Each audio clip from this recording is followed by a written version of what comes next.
What's up, Bill Betts? Always first, or damn near close. Hidden numismatist, my buddy. What's going on, Hidden? How you guys doing? Do me a favor. When you guys check the link, make sure that it works. I got good stuff today, man, and I got it late, like yesterday. So I was working my butt off starting last night till like 5 seconds ago. Moose Socks, good to see you, man. And so I'm running, 20 minutes late. Not bad at all. So there's always a chance I might have missed something. It works? Awesome. Thank you, Hidden. Appreciate that. Moose Socks, my buddy, good to see you too. Joe Durbin in the house. That's what I'm talking about. I hope you're feeling better, Joe. I know Joe was under the weather for like a week or so. So always good to see you.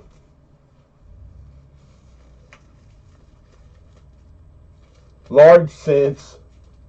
Got a collection of Large Sense, Joe. Crazy.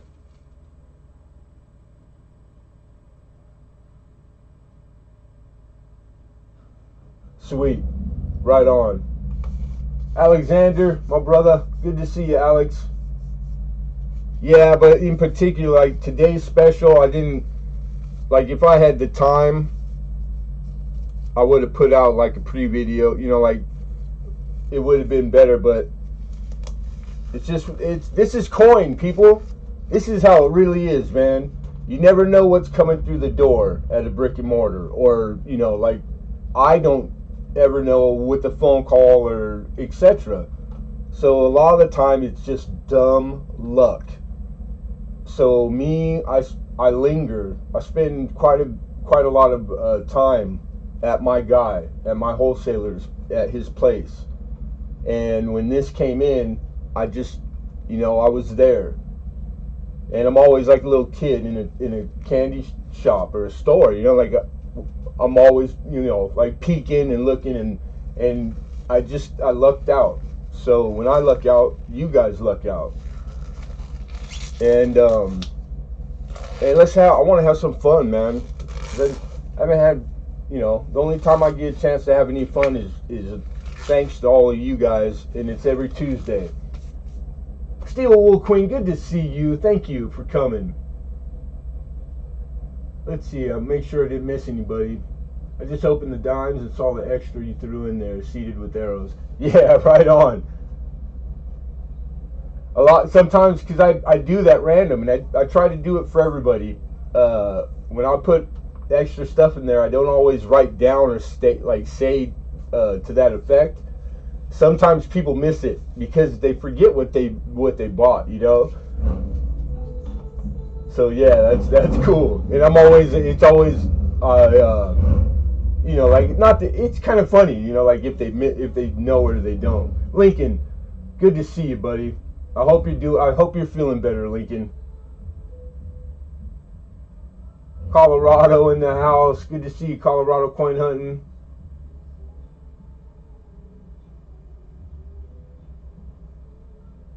If I miss anything or anybody, I'll catch up. I'll sooner or later.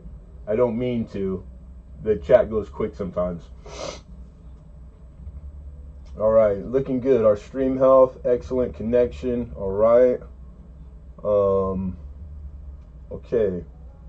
10 people jumped in. That's because I just sent the email, so we're giving it a few minutes for the notifications to go out, and then we'll get into the particulars. And and then we'll take. I'm not in a rush. We'll take our time, and we'll get her done. Giveaway. We got a nice giveaway. One of the last or second to last, it was a donation from Brian Hooper. So shout out Brian Hooper. So the giveaway, and we might add one depending on how it goes, of course, but minimum one always. And he has really nice channel stickers. So two die cut, two different style, same picture but different cut, and that comes with the giveaway. So that's cool. He sent a bunch of those. Good guy. Does a lot of video, a lot of content, and he's a real like he's a hardcore collector, and he has a really nice collection. So the videos, if you don't have him, that he puts up and out, it's of like awesome Morgans, and I mean like type coin, and it's nice. You get to see like better grade, and he's got to have an awesome collection, man.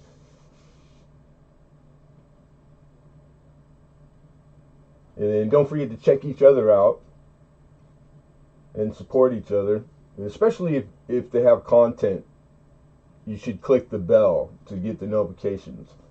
It really, you know, if there's a channel, subscribing is harmless, and if they don't have content, there's no need really to click the notification bell. Andrew Cooper, good to see you. Welcome. So I hope everybody's doing good. Had a good weekend. It's been cold here. Somebody told me it snowed in Texas. So it's like, and now I think there's storms. It's getting pretty dang cold back east. Try to stay warm, everyone.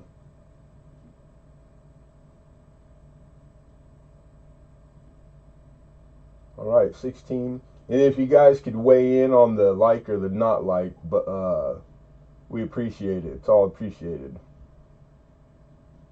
Cool. Right on, Lincoln. Link's working. Awesome. Yeah, 5 inches. That's okay. That's what it was probably, it might have been you at George's, found it buried. You guys talking about the weather. And I think it came like quickly. Then I read an article that it snowed like crazy, like 20 inches in Spain, which it might not be the first time ever, but it's rare. It's very rare, and it like shut all of Spain down because they're never ready. You know, it snowed. It doesn't snow there, so it's like people were trapped in their cars. The train system, you know, everything just came to a halt.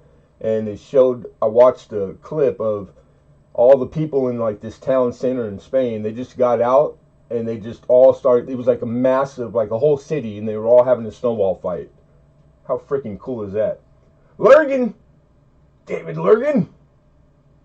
Yeah, hope so. Keep your fingers crossed. Say a prayer, Dave. We need this one bad. So, and it's, he gave me a miracle yesterday, so we're going to give it a good shot. And did you eat all that licorice already? Joni, hi. Thanks for coming. Appreciate you. David Logan there. That's my brother from another mother. My oldest, longest, dearest friend. I think since I was 3 years old. He said, of course, I dropped him off some red vine licorice the other day. That stuff's too good because I can't. I gotta give it to him because I can't have it. And the weather brought to you by Lemonhead Penny. That's not bad. That's a good advertisement. All right, let me set my screen real quick. I'll switch over. I got my gloves on. I got a banana. Yeah, all right. I think we're ready. Man, I've been running like a crazy man.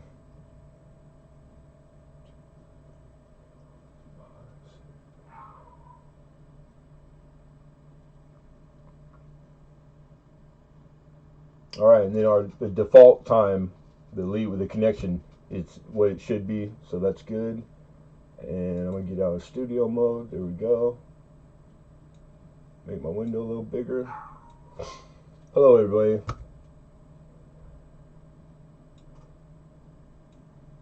There we go. All right, right on. Right on, right on.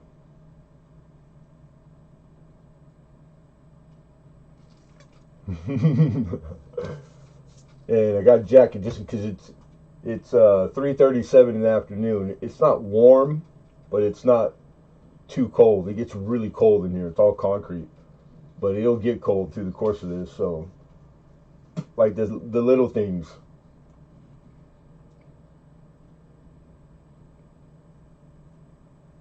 All right, so we'll go into the particulars. Payment is expected at least, like auctions in, and then take your time through the course of the night. That's fine, because some of you pay more than you would think. You keep track on yourself, and then you pay on your own, right? Because that's kind of how it was when this first started on YouTube. It's been about a month or so, or maybe two. I do invoices now. So if how I do it is I go into my email and I check my PayPal, and it shows me the payments that I get right away. Then cool, I do a list. It saves time. I don't have to invoice those folks. I go back and check, but I do it at the end. The folks that don't, I start invoice process. Like usually I eat dinner right after the end of the auction, then I get in the invoice. So there is no order. I don't give anybody precedent over another. There's no exact order. It's random. So it kind of goes by the list, and like anyhow. So I will send you an invoice. Expect an invoice, and then once you get it, it's a link. It's a PayPal. But that's the only payment we take is PayPal. Goods and services. When you guys order stuff, on away from auction, that's different. PayPal, I'll either, if you do goods and services, then I'll add in your invoice the 3%, and it's actually 4%, I just learned. And then that's the same as doing friends and family, or you could do friends and family if you like, with orders, because we are a full service coin dealer, though small. But if you have want lists or wish lists or coin you're looking for, supply, etc., whatever a brick and mortar, same thing here. The email on the screen, the PayPal email, is my regular email. Feel free to use it, and you can contact me anytime for help, photo, error variety, etc. Bro, Bradley Height, that's my man. Good looking out, Bradley. God, that's the bomb right there. Appreciate you, dude. Thank you, sir. All goes to the cause, man. Right on. You guys make sure to check out Bradley Height. This guy is a custom. I mean, like, from making molds. A lot of guys just buy the molds. He makes his own molds, and he pours silver, and the stuff he makes is like, dude, it's awesome. I have a piece that I got from him that I treasure, and so shout out Bradley Height. Good looking out, my man. TJ Smith, good to see you. Thanks for coming, man. Okay, so that's payments. Yeah, right on, Alexander. Okay, so once we get into it, this is just auction format. Pretty basic stuff. I have my chat screen right in front of me. It's on live chat. You folks want to go up and select live chat also. It's in the top left. Instead of top chat, you want live chat. All right? My screen takes precedent overall. As the auction goes and we're calling it, I use a gavel. Here's an example. I'll give you a warning, fair warning.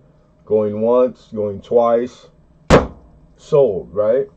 Whoever has the highest bid on my screen, because occasionally it'll show you on yours differently because everybody's using a different format. Phone, desktop, a tablet, etc. But whoever's high on my screen, and that's it. That's straight up legit. Like, it takes precedent. I can tell you I have an excellent connection. I always do typically, and that's about as good as it can get. Okay. Periodically, you want to refresh your watch page, your YouTube watch page. When you do that, by default, it puts the chat back to the top, I believe. So you gotta get in the habit of click and refresh, go back over to the chat box, and reselect live chat. When you do that often, if you're participating, you don't have to do it if you're not. But if you are, then that's gonna put you to the best of what your connection is capable of. So speaking of real time. So if you're bidding on something, make sure you refresh your watch page and that you're on live chat, because that's what everybody else will be on it. Okay, so that's easy money. We use auction etiquette and manners.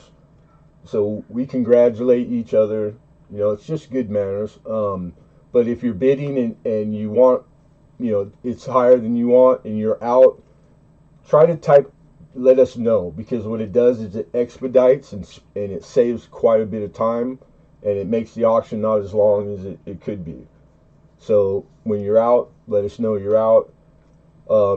And know or note, you can always re-enter the bidding even after saying you're out. That is totally acceptable, and that's in the biggest auctions in the world. That's how it's done. There's never such a thing as that you can't come back in and bid, but make sure you let us know. It's very appreciated. And I'm crazy. Good to see you, Mama. Hi, Ho Silver, my buddy. All right. Bidding increments start. They're at $1. If we eclipse 100, and we do have a few things that are in that realm, then the bid increment goes up to 5. So, for example, 105, 110, etc. All right, pretty standard stuff. Shipping starts at $4. It's dictated by weight. Comes with tracking number. The invoice, because I print in-house my shipping, I purchase, and I use United States Post Office only. And anything that goes up to over the pound, we use the flat rates, which there's no better deal in the world. They really are great. We do 24-hour.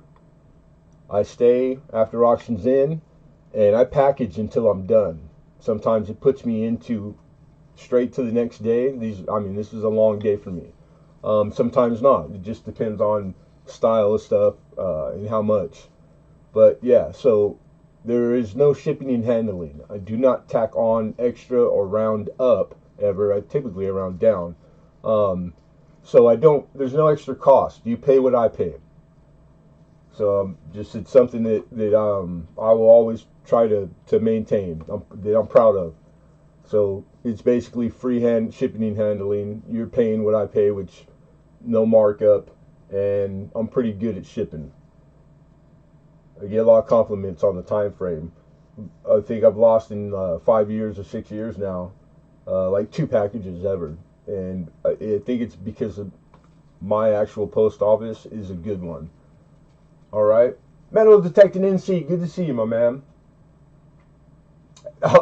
Mr. Davis is in the house, Alden Davis. Good to see you too, man. Okay, so that's how we do it. Shipping, payment. There's an auction list, so make sure you check it out. Lastly, I want to speak about, we do a giveaway, because I don't advertise it or put in the title of my auctions week to week. But for everybody that is has been here before, we have always done minimum 1 giveaway, and there's been weeks where we did 3 and 4. As we go, it's really dictated on how well the auction does, but minimum 1 giveaway.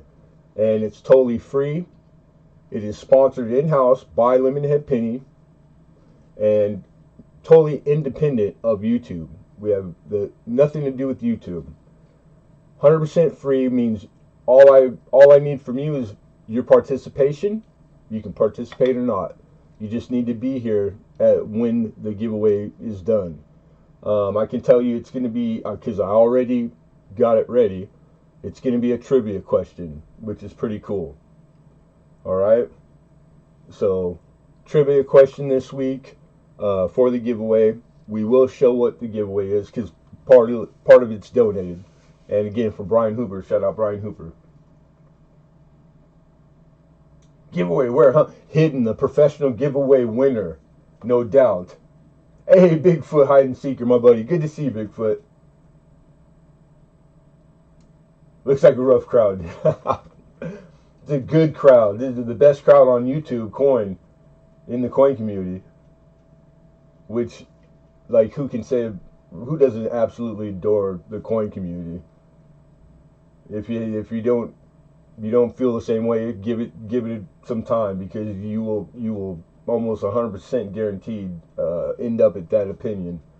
So lastly, before we start right here, if there's any questions pertaining to the auction right now, and there's no silly question, then go ahead and shoot it into the chat right now, and we'll make sure that everybody, because I want everybody to have just to have the understanding what to do, because I know first time going to auctions, especially online, it's intimidating. It could be.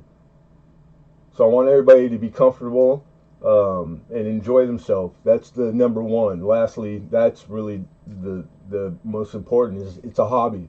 This is what we do for enjoyment.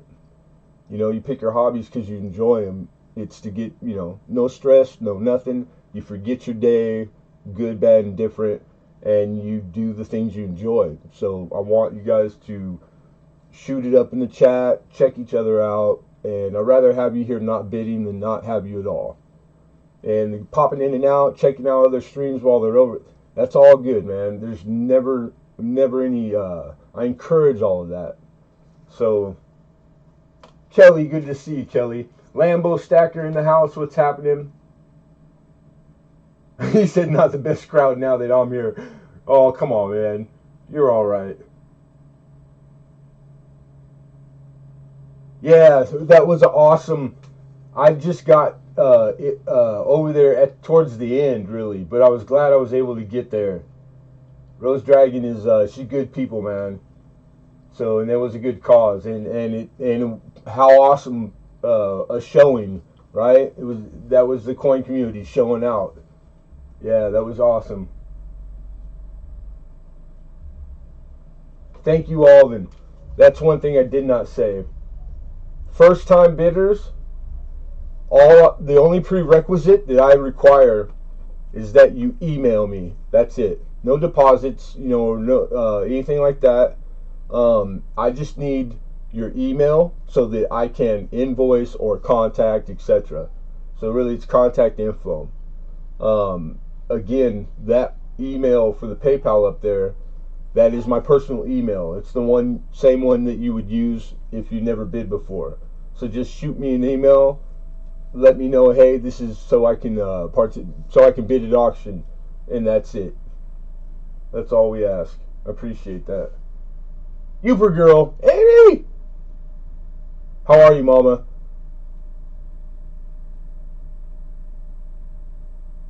Misplaced Youper girl. It's my sister. I don't have email. I don't believe in email. It's against my religion. You can't make me. That's funny, Hidden. That's a good one. Alright, and again, if I miss anybody, I apologize. I'll see you sooner or later. Keeping up with the chat. Alright. So I don't see any questions for the for auction. Lemonhead, she reached just over her target.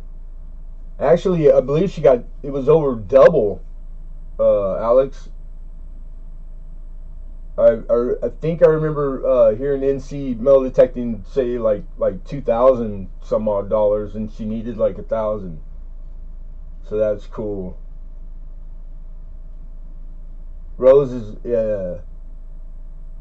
like you could tell, like she wears her heart on her sleeve. She's a nice lady. I mean, she's always been just too nice to me. So I appreciate her. And so like when people that you are fond of are in need of help, it's like I wish I could have done something, but it's hard because this is a big community. But I always take solace in that because it's that big, you don't have to worry if you can't at that time do what you would like to. Don't trip, man, because all your coin buddies and brothers and sisters got your back. They're gonna show out. They always have on here. I've seen it over and over. So it's like it's a good thing. It's a good thing. Okay. All right, man. I got my list, my printed list. Lot number 1 is our annex dimes. Okay, those are here. Okay. All right, everybody ready? Ready to start her?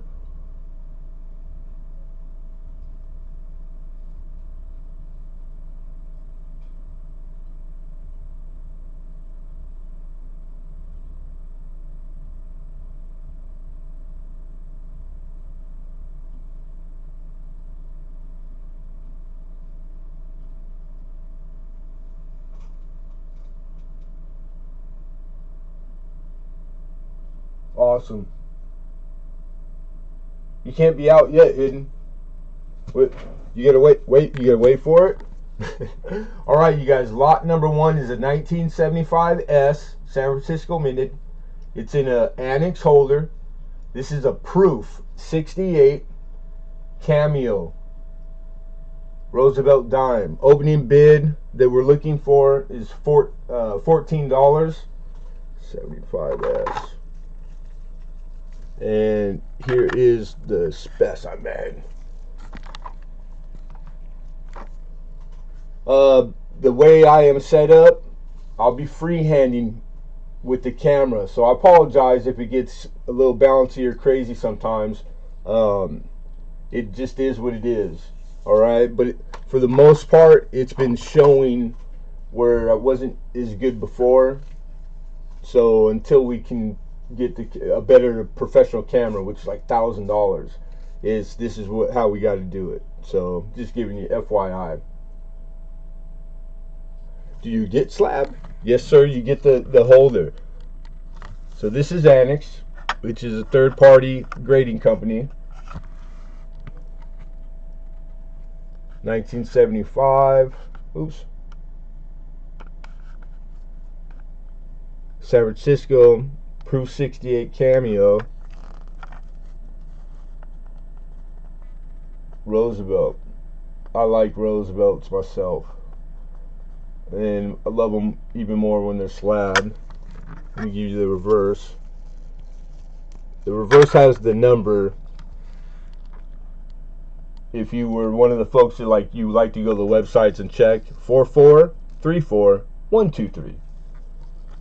And here's the reverse.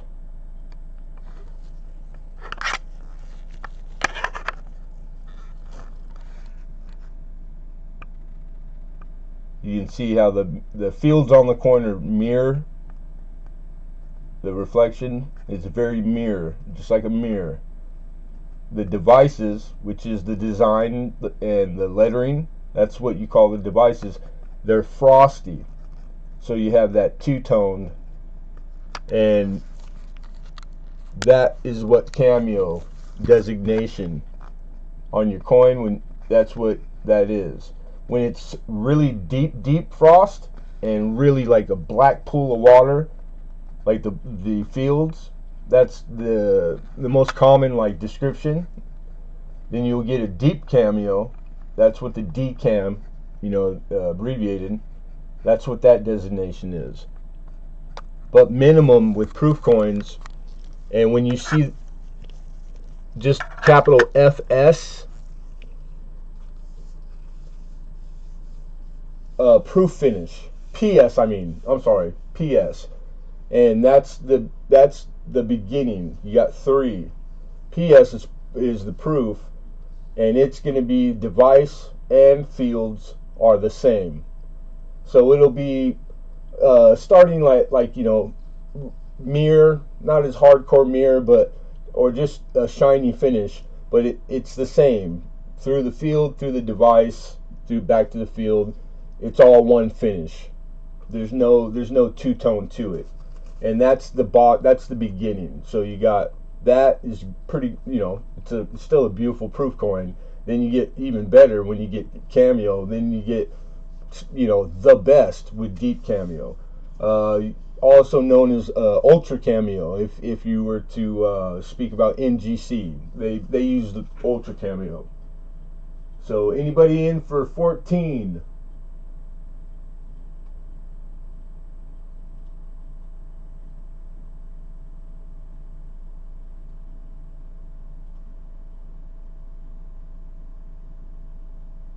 Thank you, Hidden. Yeah, the short, the ANIC is that's what it stands for. Yeah, right on. I appreciate that, man.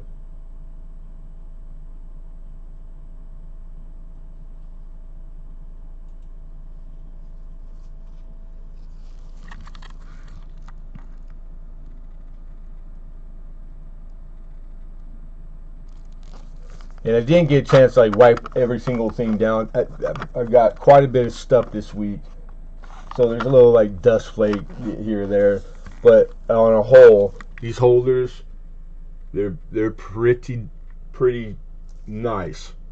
They were kept well, because not everybody does that. So sometimes you get, and the coin is still worth it. You could always have it reholdered for a fee. But these are, you wouldn't need to do that with any of these.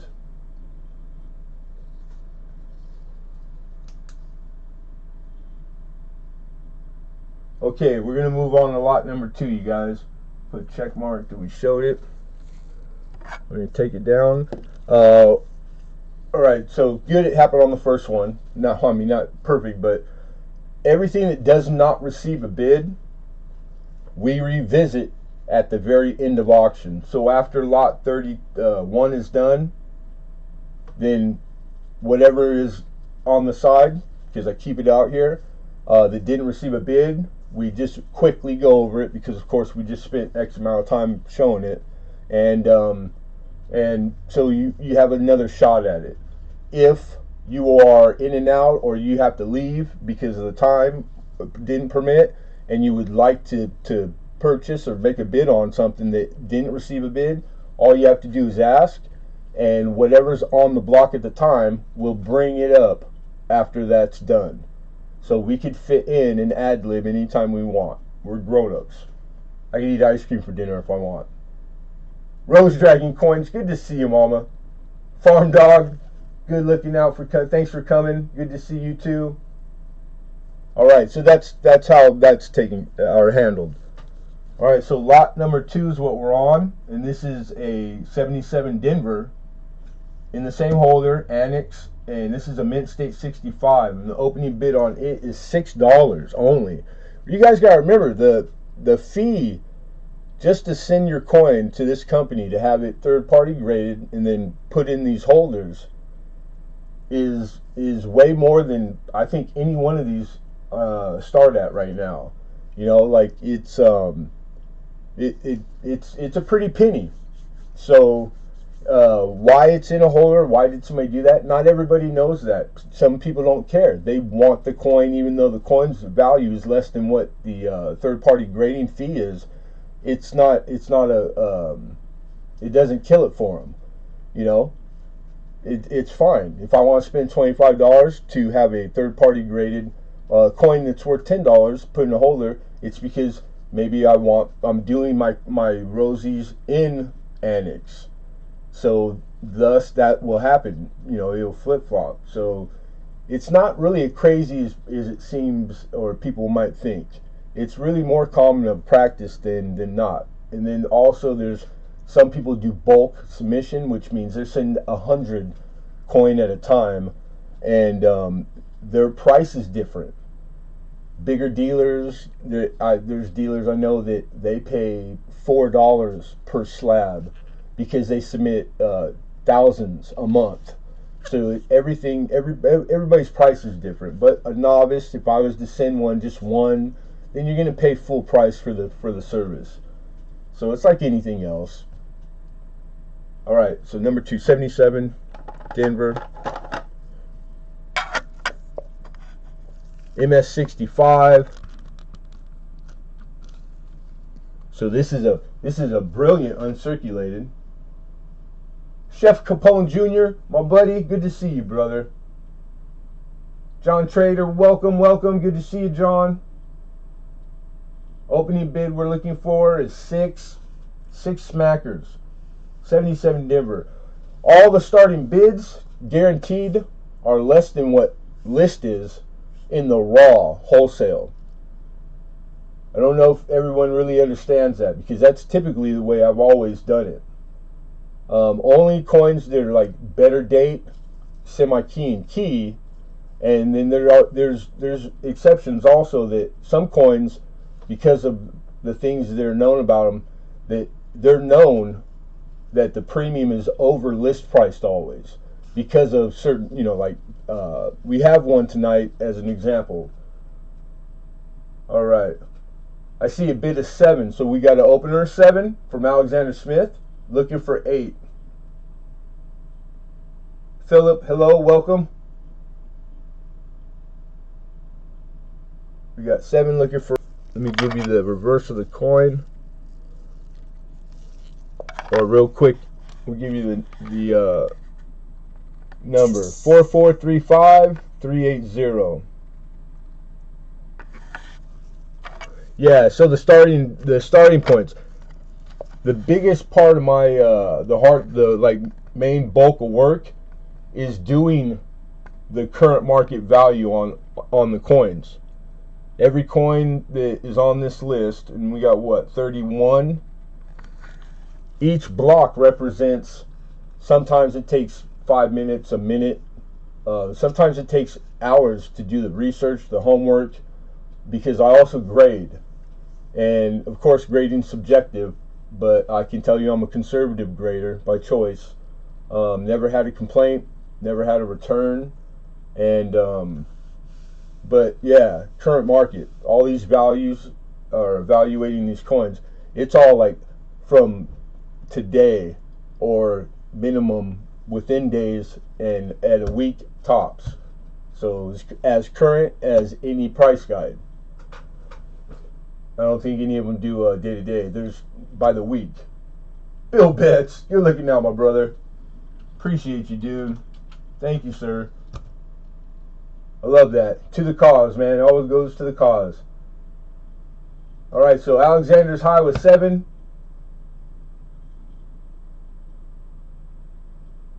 Looking for 8. We're going to call fair warning. Last chance to bid. 77D. Roosevelt dime and annex holder. Main set 65. Going once.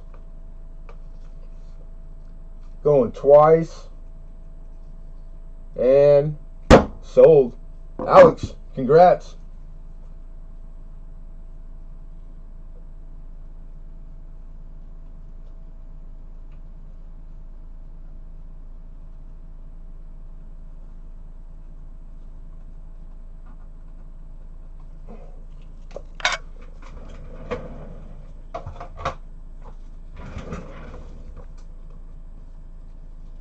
Mr. Doughboy, good to see you. Natural Tendencies, how are you, mama? We're just on block, that was block 2, we're on block 3.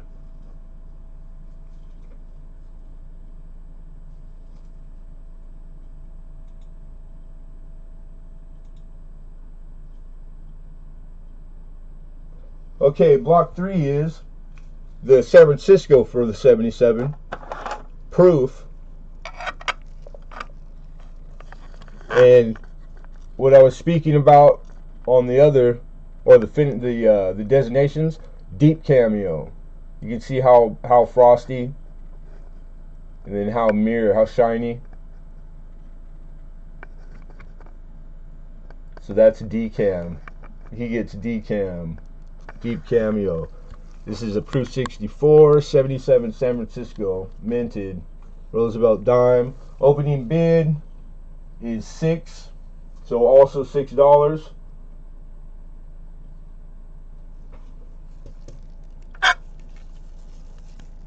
Annex number 4434198.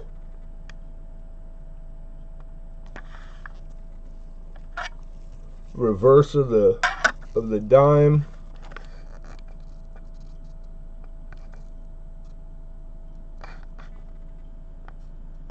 There we go. There she is. Beautiful. Beauty, beauty, beauty. I got Alexander at 7, looking for 8.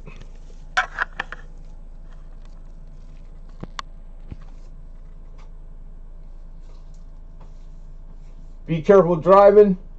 Natural tendencies.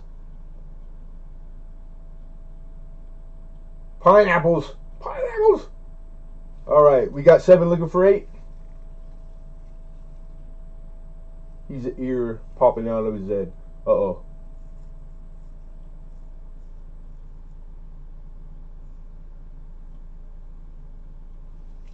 Seven looking for 8.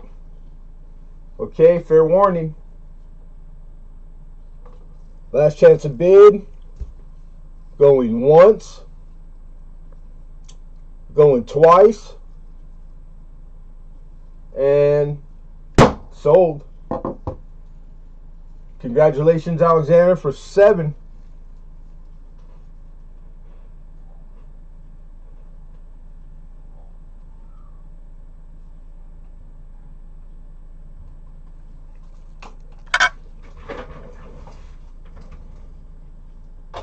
There you go.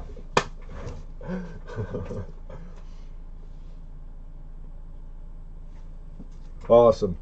All right, that was lot 3. Crossing that off. We're on to lot 4. This is a 1981.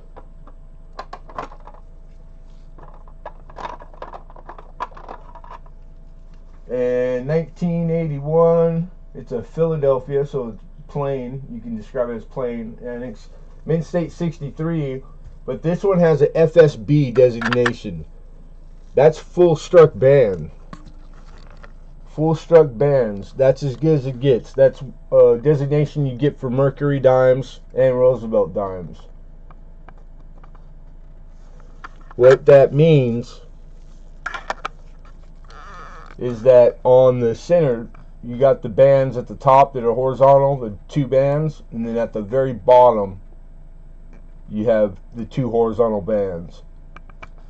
Well, if you have clear separation, a space in between, which that's how the design, the original design, it's like that, but it's not always the dies strike that.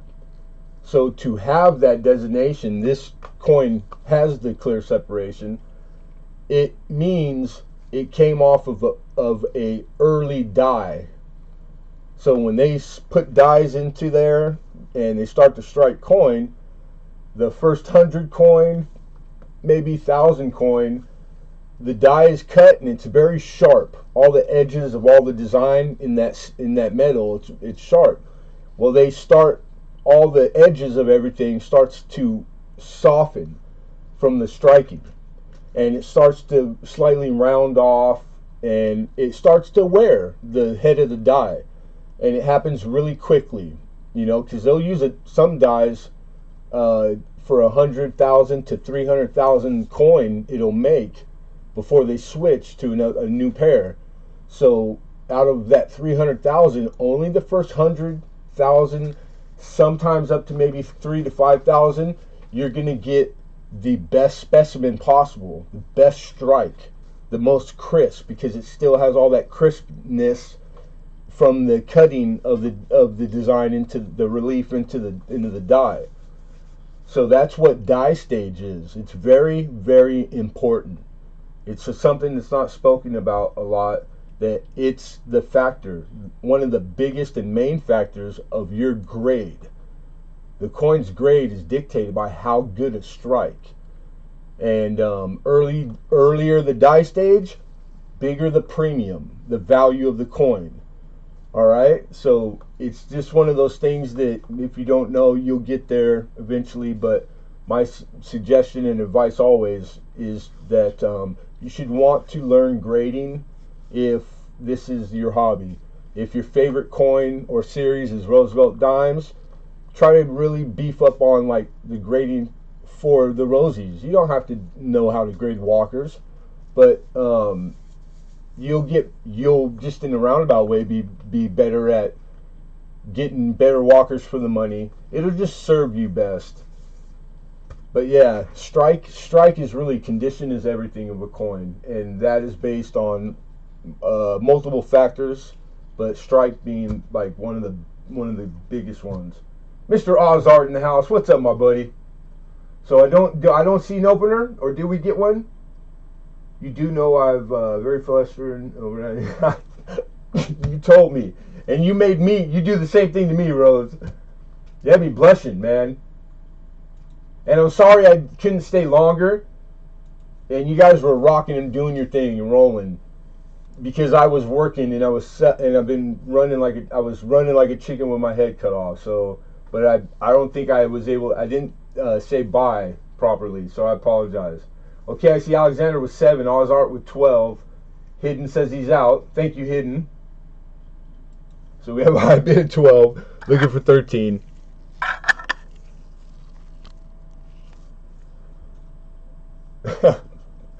You're awesome, Mama. And Alex is out. Thank you, Alex. Hawk IPA in the house. What's up, my brother? Good to see you, buddy. All right, so we're going to call final fair warning. Last chance to bid, you guys. 77. I'm sorry, we're on the 81 plane. 81 Philadelphia, Mint State 63. Roosevelt dime. But with the full separated bands, FSB. That's the full steps on nickel. Same type of deal. Pretty cool to have that designation. All right, here we go, you guys. Going once. Going twice. And sold. My man. Oh, you just missed it, Hawk.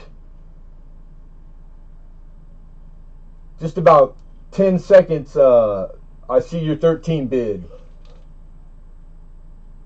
But yeah, so you won this, Ozart, at 12. You guys remember you want to refresh often and select live chat in the chat box.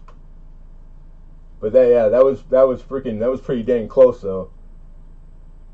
But I appreciate the bid, Hawkeye. So congratulations to Ozart. Ozart for 12. That was block 4. So we're on the 5. It's 81 Denver. We just showed the 81 right here, the Oz one. This is the Denver. It's a Mint State 66. Nice grade. Very nice grade.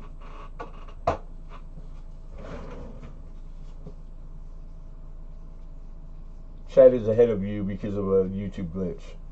Ahead of me? That's impossible. That's like going in the future. I think I understand what you're saying though. And like I linger. You guys know that. I mean, Lincoln. So it's like I'm going slow enough that and I spend probably more time than I need to. So there's, if you guys want to try to snipe, I'm not going to tell you not to, but it is what it is. If you just miss a bid just outside of me calling it, then I would suggest like you bid sooner than later. Especially if there's every day's different. There's all the things that go on YouTube. If today's one of those days where it's messing with our 10-second delay, which is the default for doing the live, then you guys maybe don't try to snipe so precise. That's all I could say. Yeah, the Mint State 63 is a good grade on the dimes, and here we have a 66 with the full separated bands designation. Pretty dynamite. This one we're looking for an opening bid of 20. I believe it's like in the area, like a $30 area. It's current market.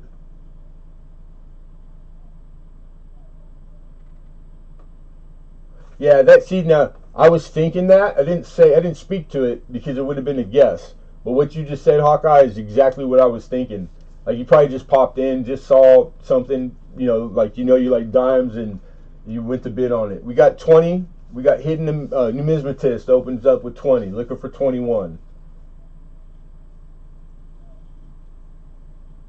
Oh, I said, I thought he got me. Right on.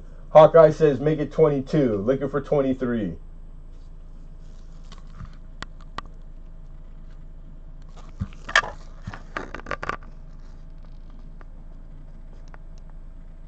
Yeah, that's 66 is a hard grade. That's clean.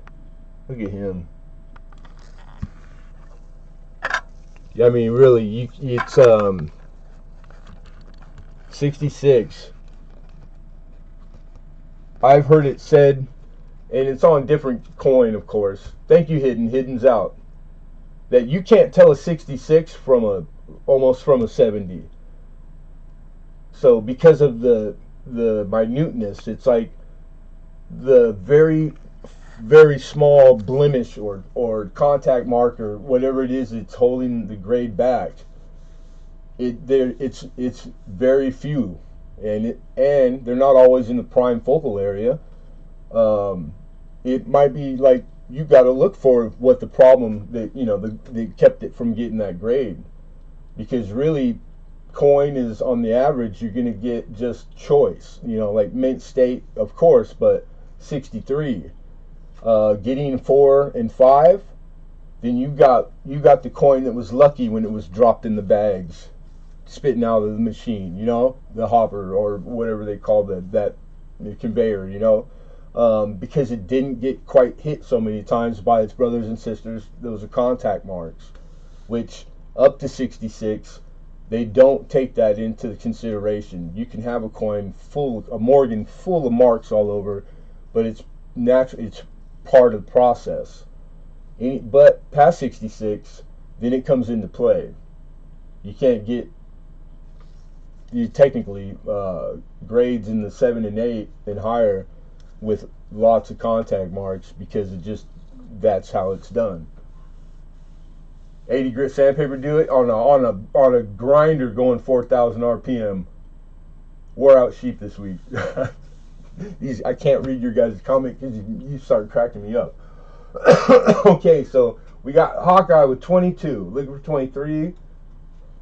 Excuse me, calling fair warning to all.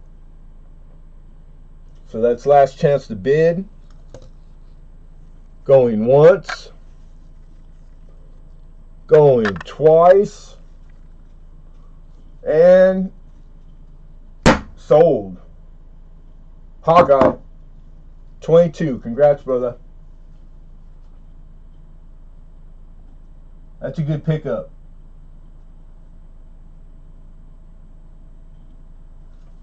Yeah. I think it's like $30. It's hard to remember all of it, but it was so. I just did these very currently. I mean, close to today. I think yesterday or the day before. But don't hold me to that. So that was lot 5, guys. We are on lot number 6. Number 6. Sweet.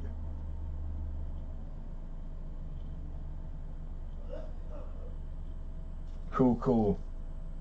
All right, so this is the last annexed holder. We have one to revisit at the auction, but that is tonight, and this is the 1984. Where you at? There you are. And this is a 84 plane, Philadelphia Minted. Hey, pizza guy, good to see you, man. Thanks for coming. All right, this is annex, third party graded. This is in Mint State 66. Great, another awesome grade. and does have, and it's got the designation, the full stroke bell. I mean, oh, I thought I missed it twice. I'm sorry, the chat. That's a good looking dime. Just a quick to reiterate every auction. Everything I show tonight, when you get it in hand, it's going to look better. The cameras, they just, that kind of depth is not coming out of this camera. This is made to broadcast from home on your computer. It's got an autofocus, but it's not going to, as good as he looks right there, he looks better in my hand. So just note, back of your mind, because that's dynamite. That is a good strike right there. Damn good strike. And the proof is in the pudding. He's got the designation. So that's awesome. My bad. 25 is the opener. 1984, Mint State 66.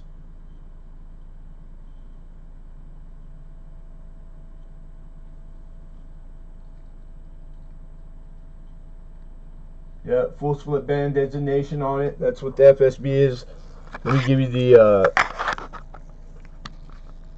your number, your slab number, 4435417.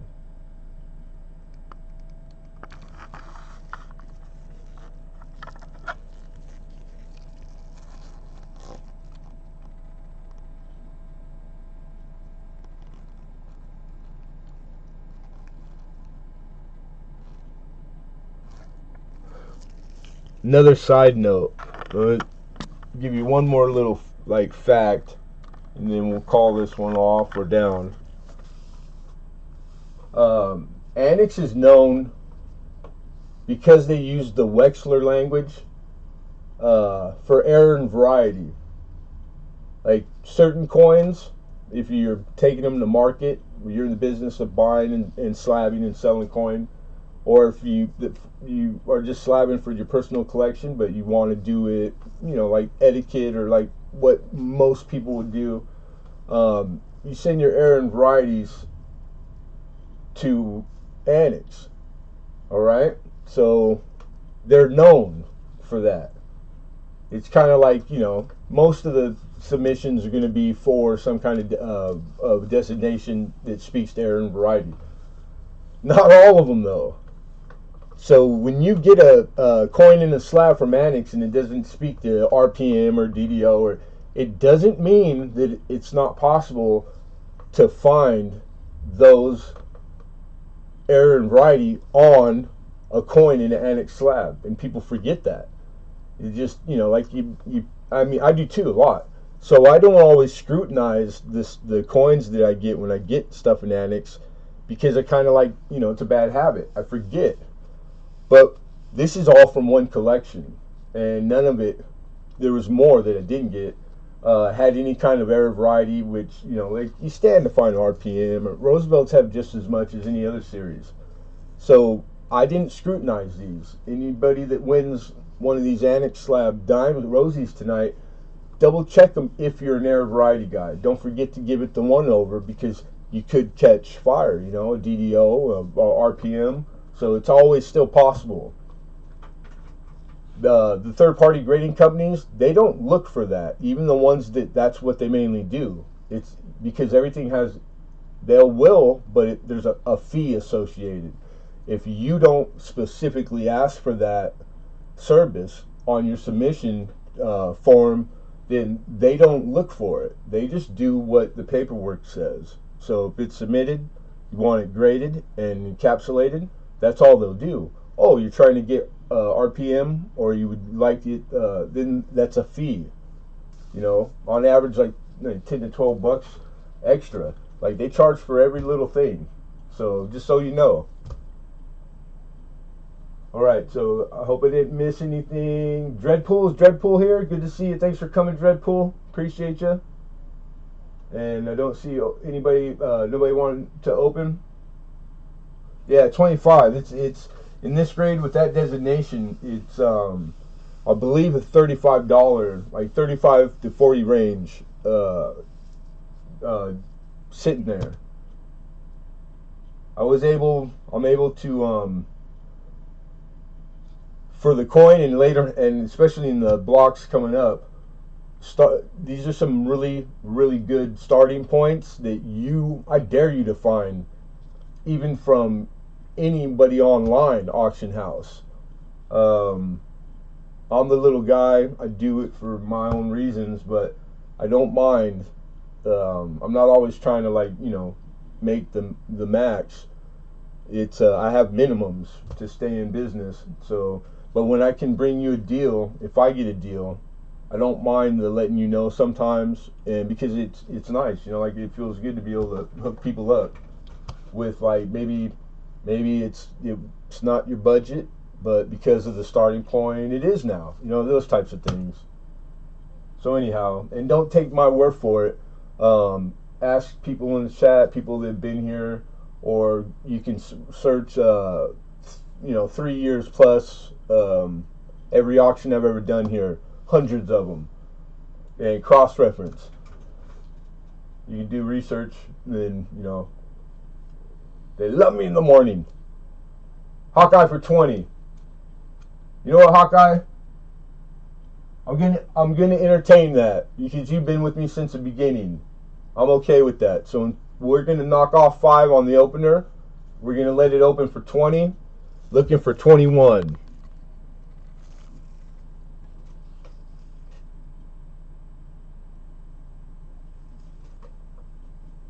Okay, here we go. Fair warning, everybody. Last chance to bid, going once. And Alexander Smith says 21, looking for 22.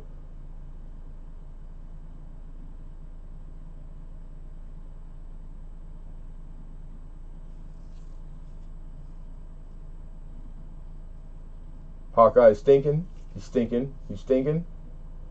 Get him in, you guys. Here we go. Last chance. Going once. Hawkeye says 22. Looking for 23.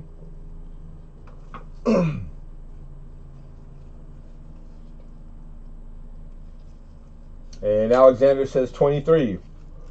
I didn't snack. I didn't eat. Looking for 24. Sniper buzzards might pick your bones.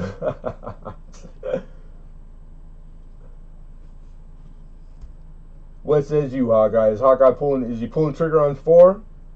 Looking for 24. Ooh, ooh, ah, ah, ah.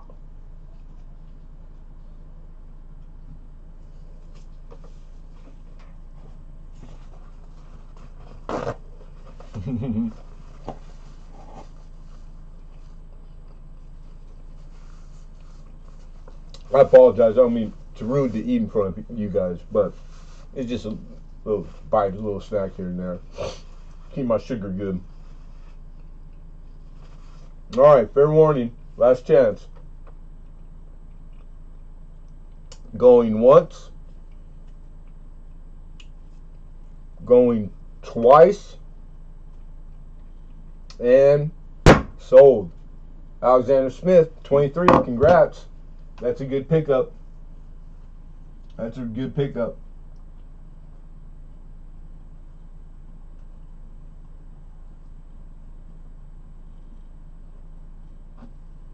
That was lot 6, everyone.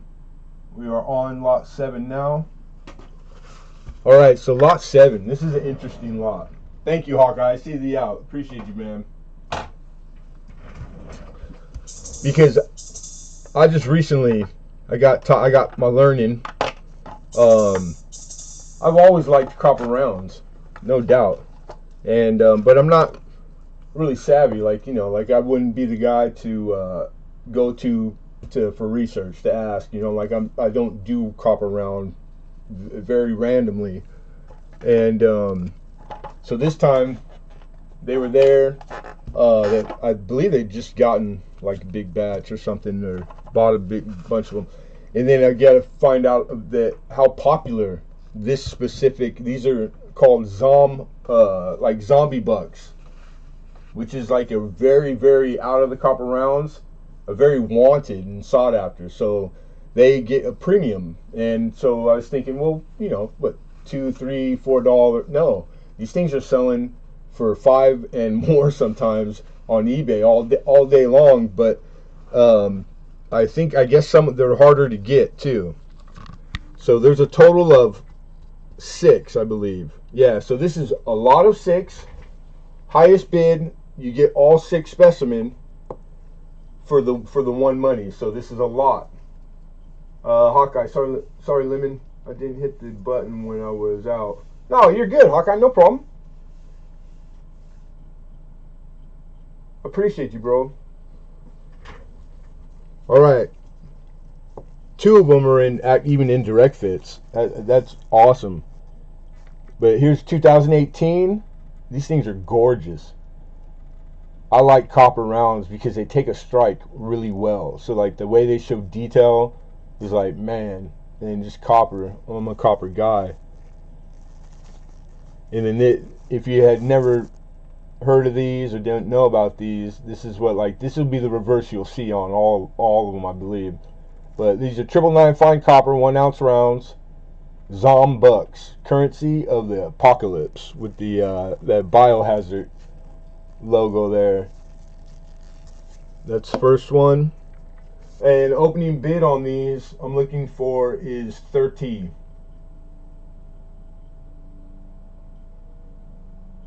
Again, this is a lot of 6. Second one, this one is, I don't know, I want to say it might be my favorite. 2018 American Zombuff. The Zombuffalo. Is that freaking cool, or is that cool? And then it's got like a Z with the 2 lines going through it, like the money symbol. So this is 2 Zombucks right here. And again with the same reverse. And this one's in a beautiful direct fit. 999 fine 1 ounce. And I see 32.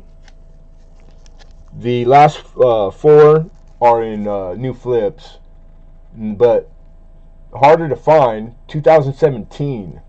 The scratches are on the flip. And this is the Morgue. The Morgan. You guys see this, how they did that, the spelling? Morgue, like you go see dead body in a morgue. ANNE, Morgan, instead of Morgan. And this is a two Zombucks. And these are like, they're like proof-like.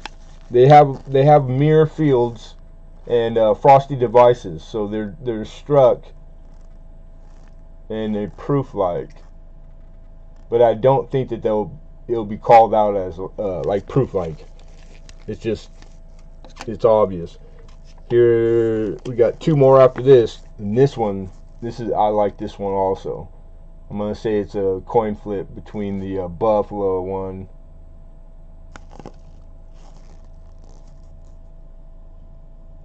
Come on, autofocus. There we go. 2 dying eagle, and that eagle, this thing in hand, it's not gonna show it. I mean, the tone of it, the color of the copper is so deep that it sticks out when it's laying side by side with the others. This thing is gorgeous. It's crazy. And then 32, looking for 33. We got the Merc one, and it's called Merc Dim. The D's behind her head, but they spell it that way, like Merc somebody, like the video game, like Jurgen, M-U-R-K. I just think that's freaking cool. The guys that get to design these. This is 2018 too, and she's all zombied down. Merc them.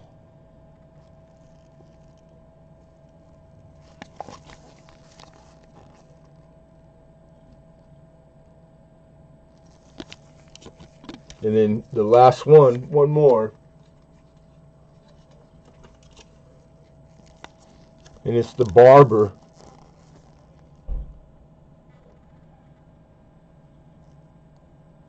And they call it that, like that. The barber.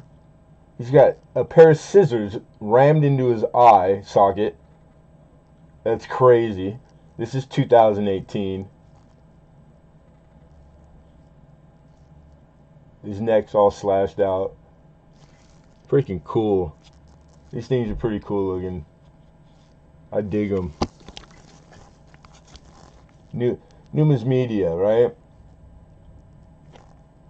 Not United States government issued stuff. These are private companies that these guys are they're coin collectors. They're guys that they just, however, luck, smarts, whatever, they thought, I'm gonna start making my own.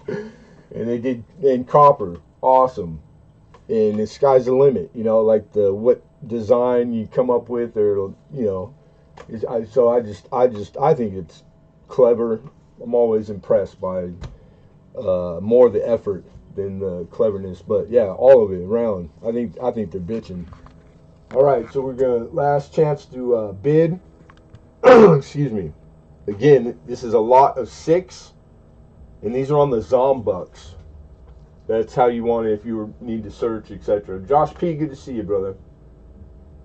All right, we got a bid of 32, looking for 33. Going once. Going twice. And sold. Congratulations, Alexander.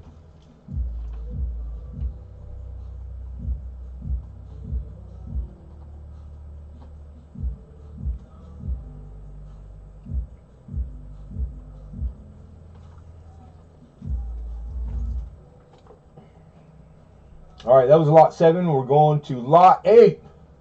Lot 8. I apologize. There's a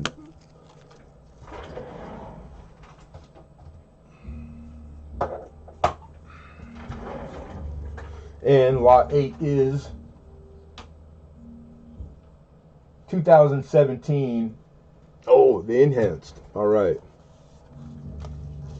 It's the first enhanced set I've ever had, which these are nice. I didn't know how nice they were. This is the 2017 United States Mint. These are 225th anniversary enhanced uncirculated coin set.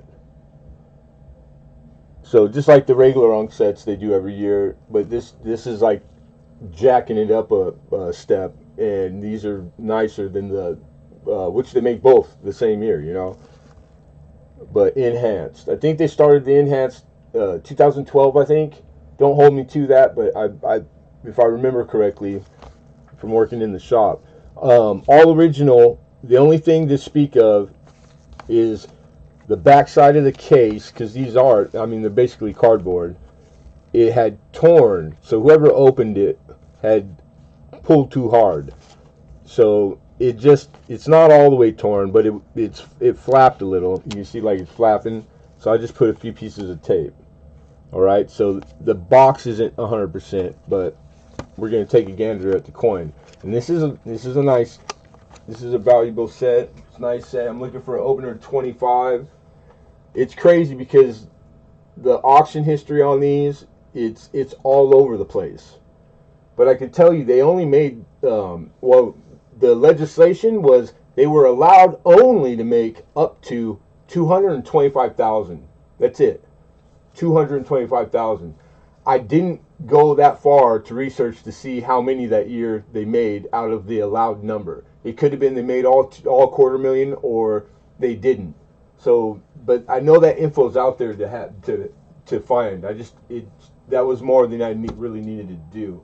We got an opener 26 Roadrunner coins. Beep beep. What's happening, my buddy? Good to see you, brother. Brian Hooper's here in the house. Brian Hooper's is the one of the donators for one of the giveaways tonight, you guys. So shout out Brian Hooper. But we have 26 looking for 27. Hidden. I just was scrolling back to double check. Hidden opened with 25, but we're at 26 now with Hawkeye. We're looking for 27.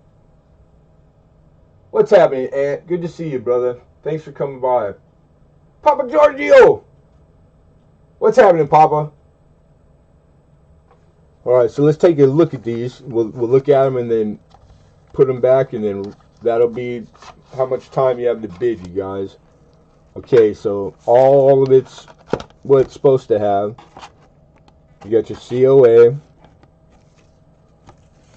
And this is going to tell you everything that you want to know. Now, you get the standard issue stuff, but this also comes with the year's quarters. And these things enhanced, right? Well, what did they do? I believe they burnished all the coin. So these things, they got that crazy finish on them that you won't get in business class or proof, or so that's a special finish. It's indigenous. It's special. It's like a sandblasted somewhat finish. And then 2017 state quarters. And now look at the reverse. Not only does it have the like the burnished on the devices, the reverses on these have mirror field. We might have to turn the camera this way. Hard to show through the plastic with the reflection. There we go. You guys see that? It really makes for like they're special, and they're very good looking. But yeah, crazy, because you just have burnished on the obverse. I wonder how many people that own this set have noticed that. That's something different, isn't it? And then your regular for the year. And of course 2017 you're going to have the Sacagawea, and then your nickel, dime, quarter, and your cent, and your half. Well, the quarters. Alright, we're going to do the trick. Ooh. There we go. That trick works. There's your Kennedy. Oh, her. Your nickel. Here's the reverse. And the cent. I want to break this sucker out of here so bad, because it's the only way you can get that one. So talk about low mintage, because you can only get this specimen out of this enhanced set. So like if you are a hardcore cent collector, which most cent collectors are, man. Sasquatch is the reverse of the Sacagawea. Then you got a spring for the set. Crack them out. Alright. Coming back. And I know we had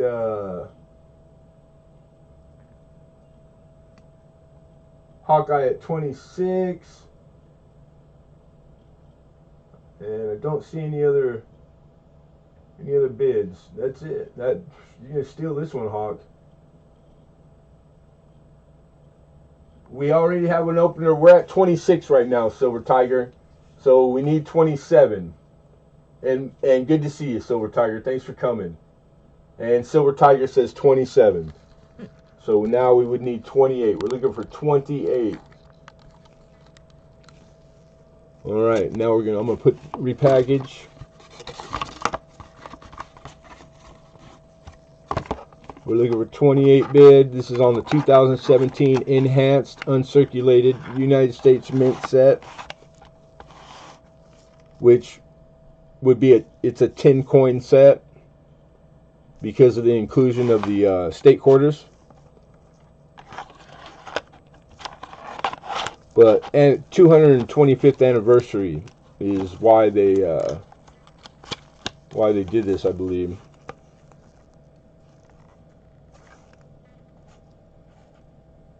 All right, here we go. Fair warning, everybody. We got Hawkeye at 30. Yeah, these sets go anywhere from $20, which is like you lucked out that day on eBay, all the way up to the 40 plus range, like 45. So really the value is hard. I started at as low as I possibly could, and which is, again, I thought it was more than fair. So yeah, the value wise, but I wasn't able to find like just a price guide value on them. It wasn't in the guides I used. So that's how I came up with mine, was just current market divide by how many I added up. Pretty easy money. 31, Hawkeye 32. So we got a high at 32, looking for 33. And Silver Tiger's out. Appreciate you, Silver Tiger. Thank you. Okay, so 32 is where it's at. And we're going to call fair warning. Fair warning to everybody. Be fair warned. Be warned. You. Yeah, you. Last chance to bid. Going once. Going twice. And sold. Nice. Hawkeye. Congrats, Hawkeye. 32. Hawk.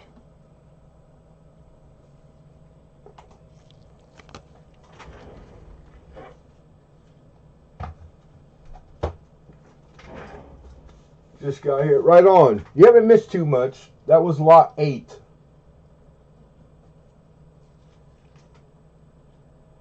So we're on to lot number 9, you guys.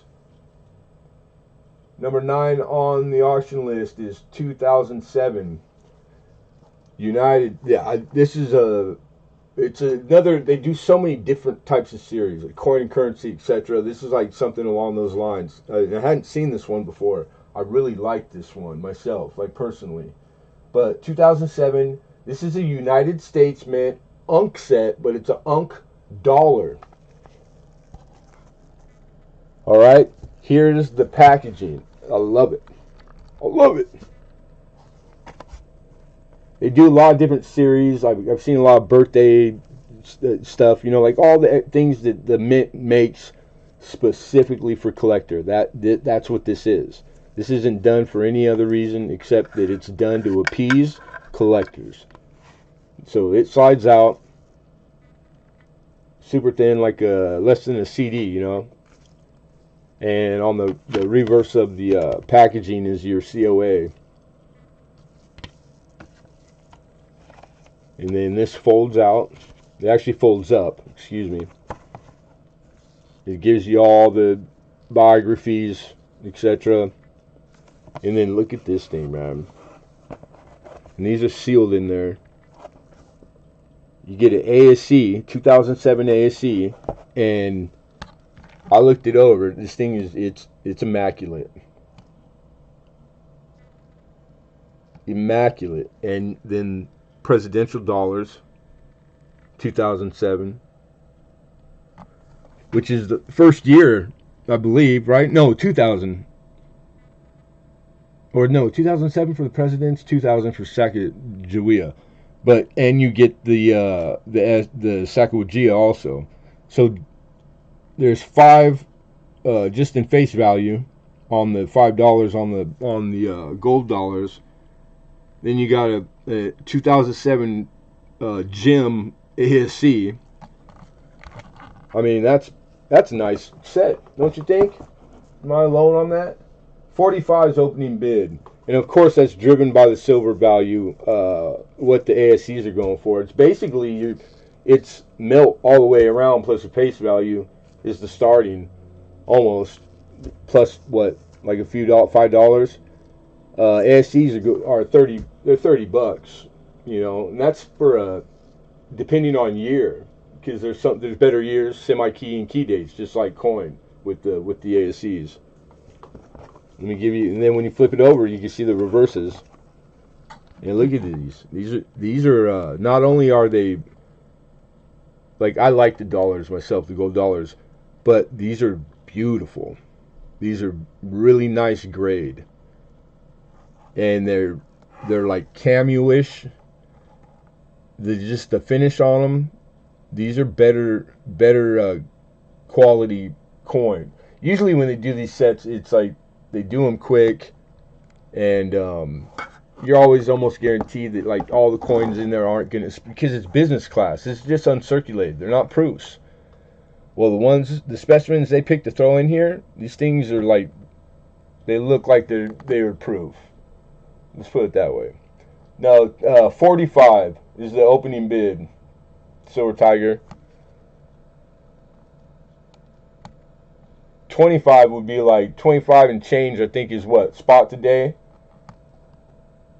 And ASCs, almost at every dealer, coin dealer, brick and mortar, are you got melt, and then most of them are like in the $3 to $5 over melt for ASCs. So like the average is like $30 for a not better year.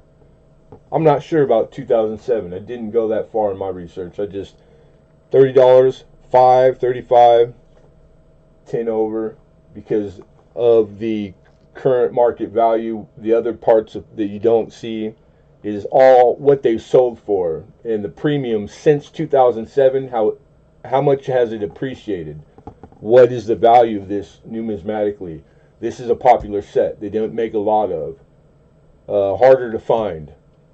So that's the other part of, you got $10 left over. What represents it in the equation? That's what it is. It's the premium that it's appreciated since 2007, and actually a little lower probably, because these are pretty popular. They're just harder to find. That's all. That's my it's me. It's my lisp. Sorry about that. But I'll refer you to, in the description, the auction list. Click on it, and you can see I got a list up, and it has the starting prices for everything too. Hey, Dove Season, how are you? Good to see you, man. Thanks for coming.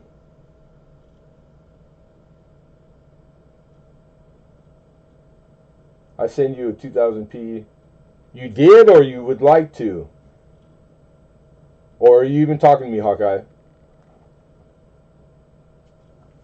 So anyhow, that's what this is.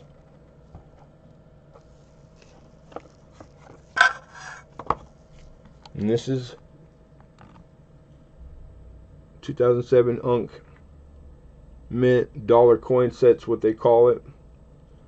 Like the coin, there's a series they do that's called Coin and Currency.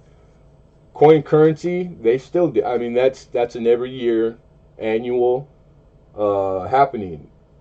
And every single one of those sets, the ones that are 10 years old, 20 years old, like the Jefferson one in particular, those things appreciated double, triple what their initial selling from the mint was. Those were gainers, because they don't make a lot of these special series, these small series, and they're valuable. They have performed. Imagine what they're going to be worth in 10 years, because they're getting harder to get. The populations of them, everything continues to get smaller. The kids are, get to it, whatever it be. So it's like, this is one of those niches in coin collecting that if you haven't came across yet, man, there's so much ways and stuff to do. It's like, it's crazy. I stumble on this stuff all the time still, doing this 7 days a week, day and night. That I'm like, wow, I like that. I've never seen that. How have I not seen this before? You know what I'm saying? George, some beach, Fountain Berry, what's going on, my friend? The one and only married aunt. Are you married now, aunt? And is this the same aunt? You were telling me, right, that you were about to get married? Or did I dream that? And Silver Tiger says 45. We have an opening bid. We're looking for 46, you guys. The one I like that. How cool! The one and only married aunt. Awesome. Welcome everybody. I hope everybody's doing well.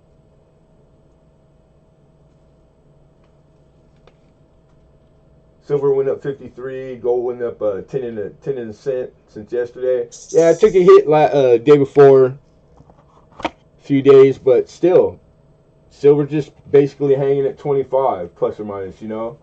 That's a good place.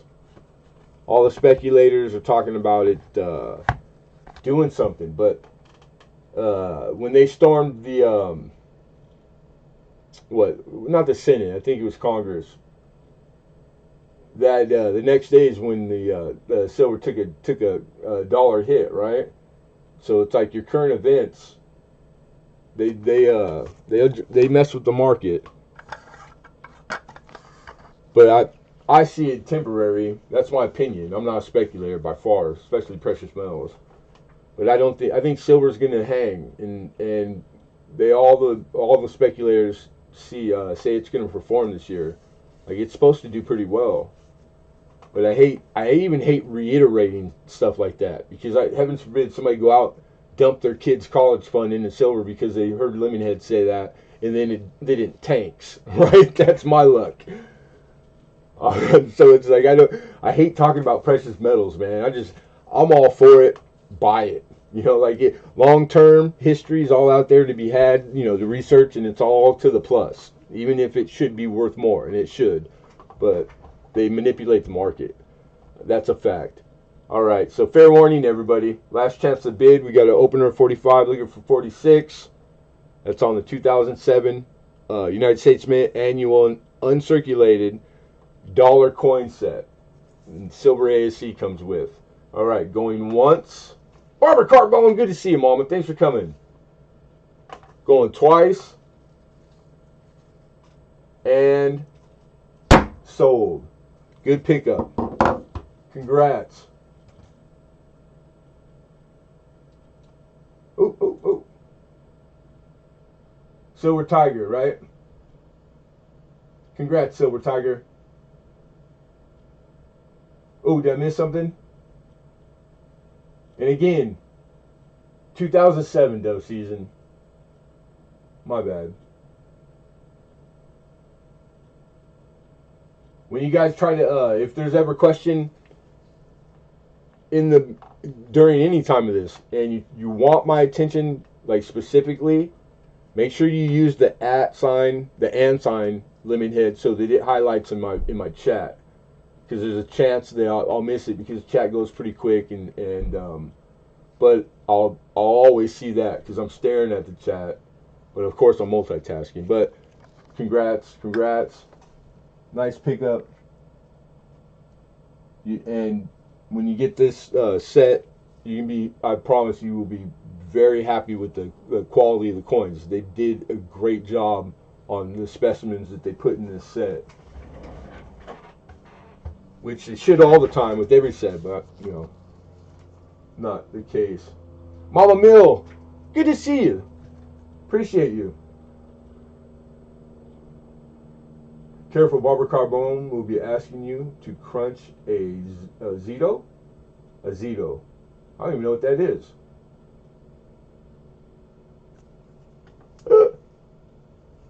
Hi from Shaw.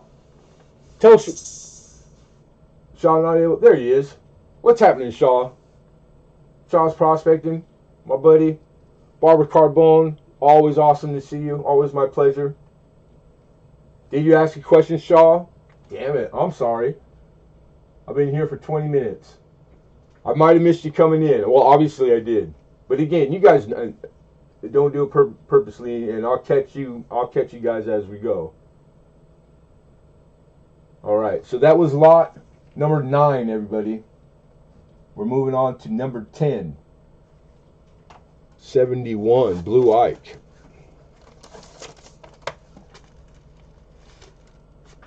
This is a 1971 blue silver Ike dollar, 40% silver. They call them Blue Ikes because they made them and put them in blue envelopes. That simple, nothing fancy, nothing else to say. These are uncirculated. They're UNC, which means they're business class. They're not proofs. It was just something extra that they did that year, because they did make silver proof 71 Ike dollar, and in the mint sets and in a separate uncirculated set. But this was just an extra. They went a little farther, and they did the business class in silver planchet. You know, I'm glad that they did it myself. And all original, all the innards, and then they put them in CeeLo. They added a little token, plastic token, one of my favorites, by the way. And they put the big old beautiful Ike dollars in there. This is the 71 San Francisco minted. $10 is the opening bid. Sorry, I should have said that earlier. I forget all the time.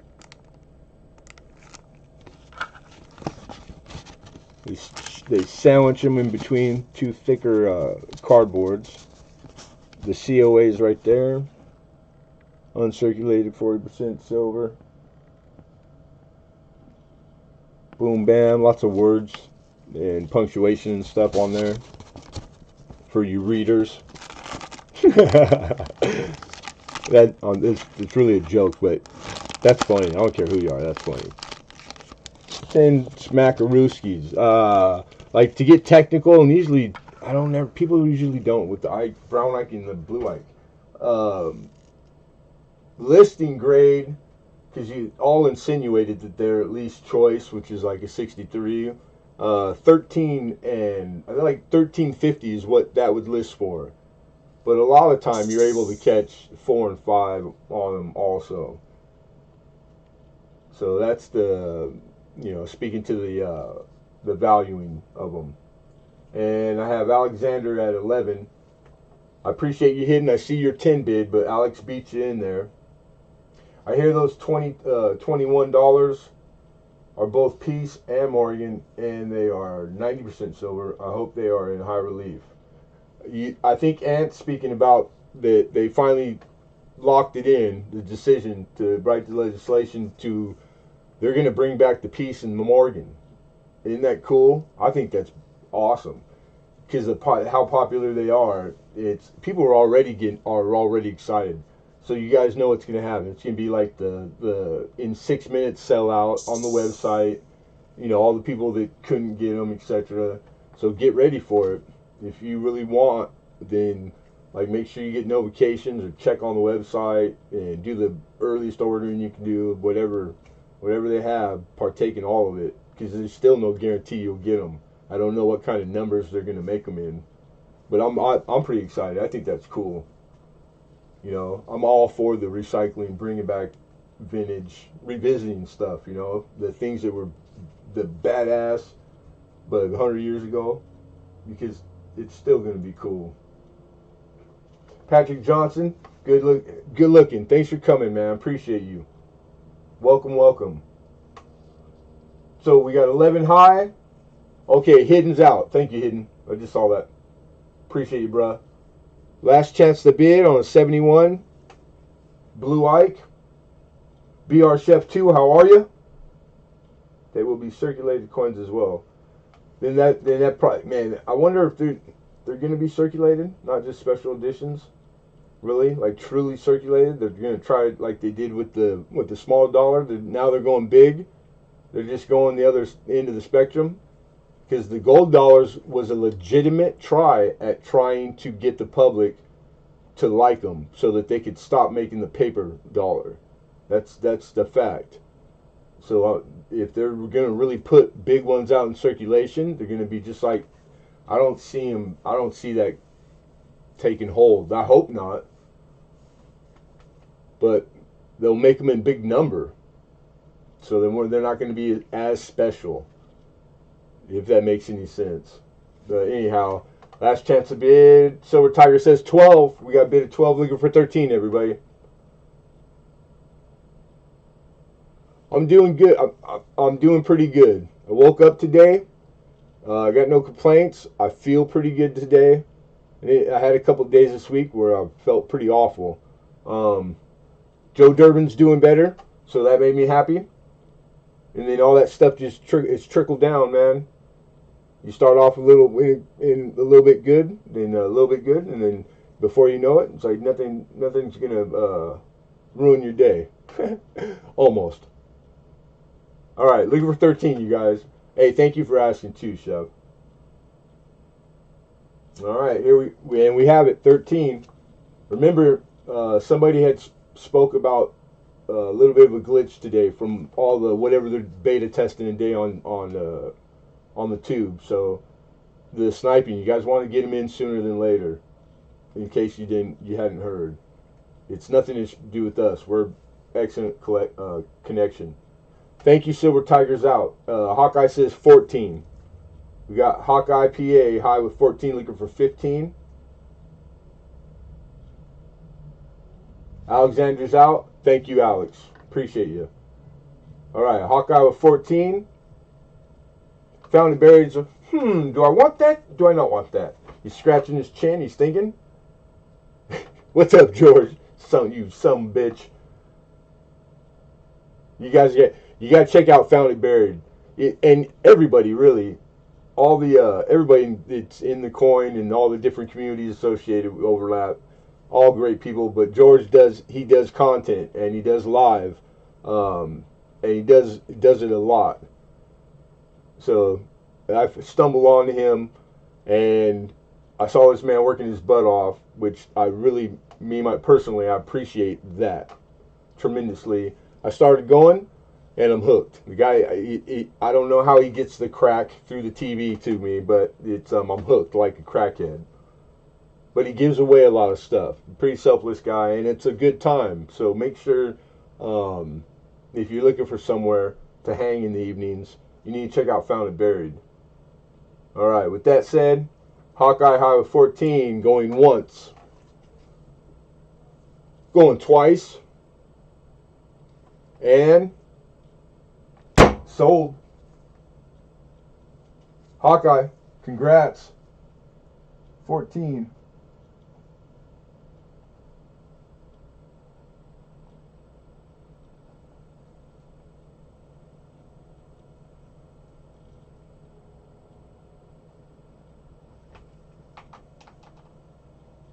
Christopher Gain.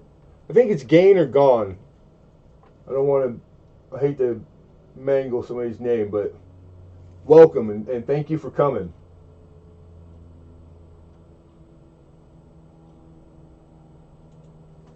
No, NC. Yeah, awesome, man. Congrats. Drop a lot. Like stuff or your connection or both. Right?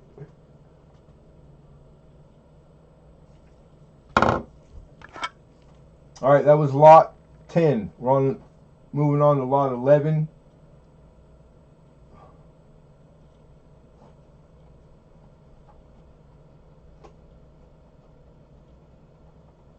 All right, there we go. And lot 11 is same exact info and pedigree and background, etc. The making of and why. Just the next year's issue. So this is the 1972 Blue Ike. They only did these for what, I believe 4 years, making the blue. There's also a Ike dollar proof and done. They put them in a box and it's brown, thus the brown Ike. So you'll hear blue and brown Ike quite a bit. Pretty popular.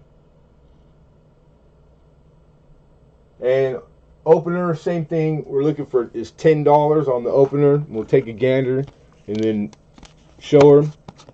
After we're done showing, we'll put them back in the pack, and then we're gonna run it right there at the end. Okay, like time frame.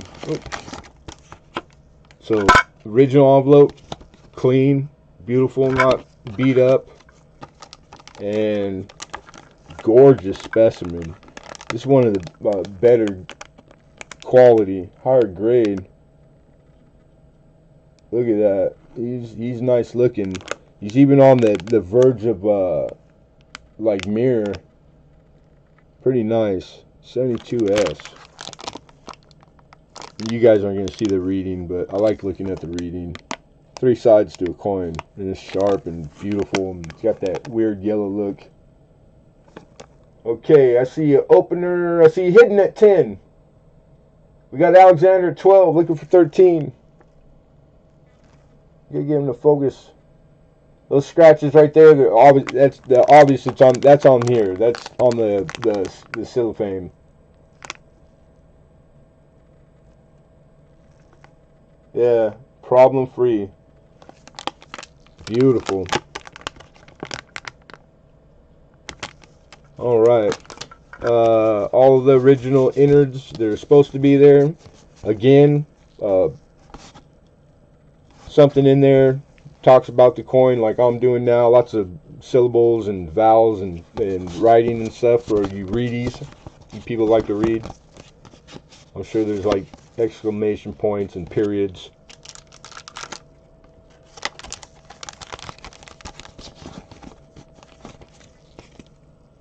Alright, I'm back. 72S.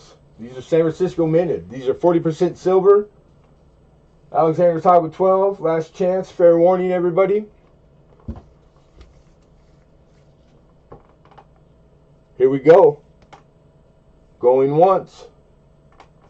Where am I? Going twice. Hidden's out. Thank you, Hidden. Sold. Alexander. Congrats.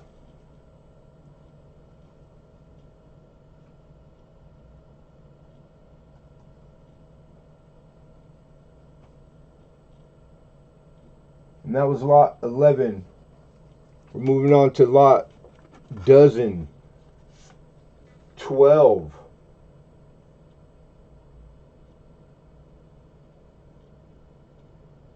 That's no. The Technic says if you happen to be stateside and you want to ship something up to a friend in Canada for Christmas, make sure that you get it in by May 12th.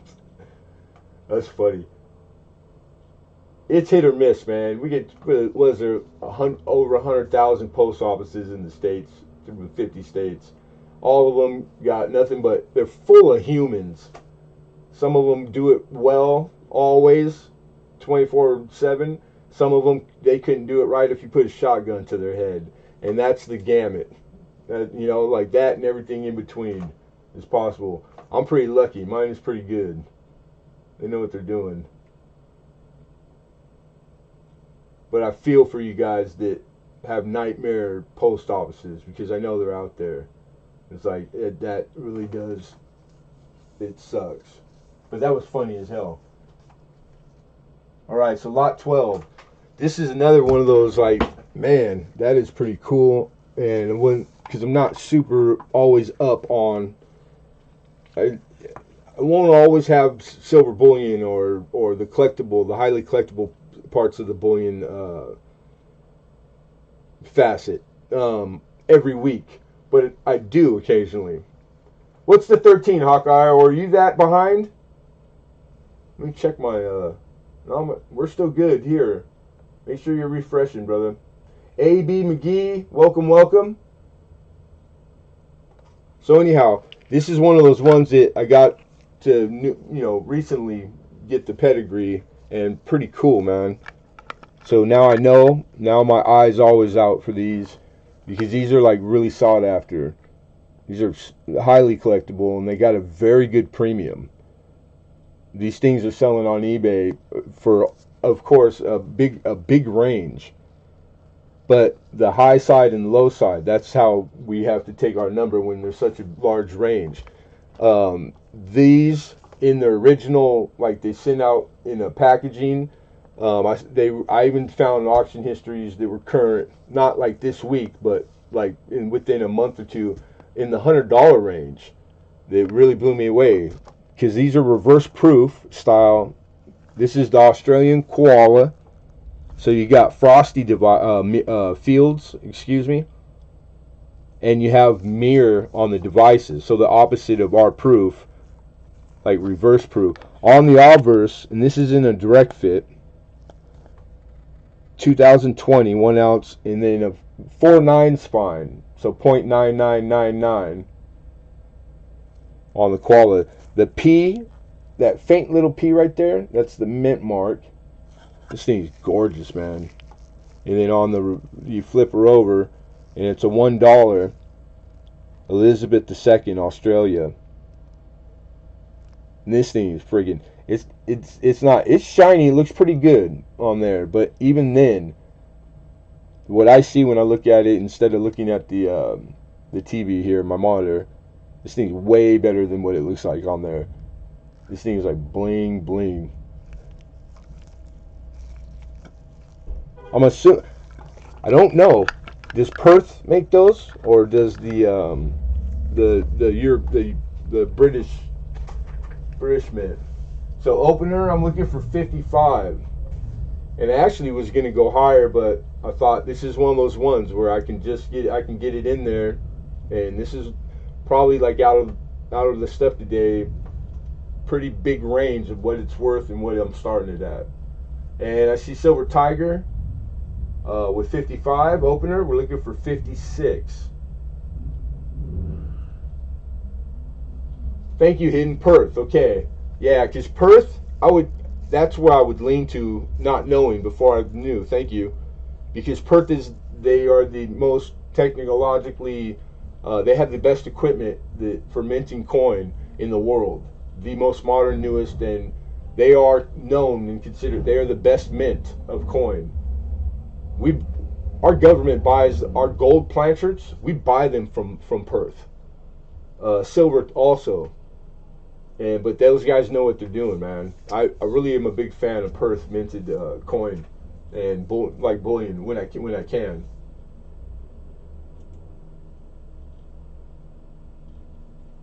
Oh, I just saw that John Trader 12.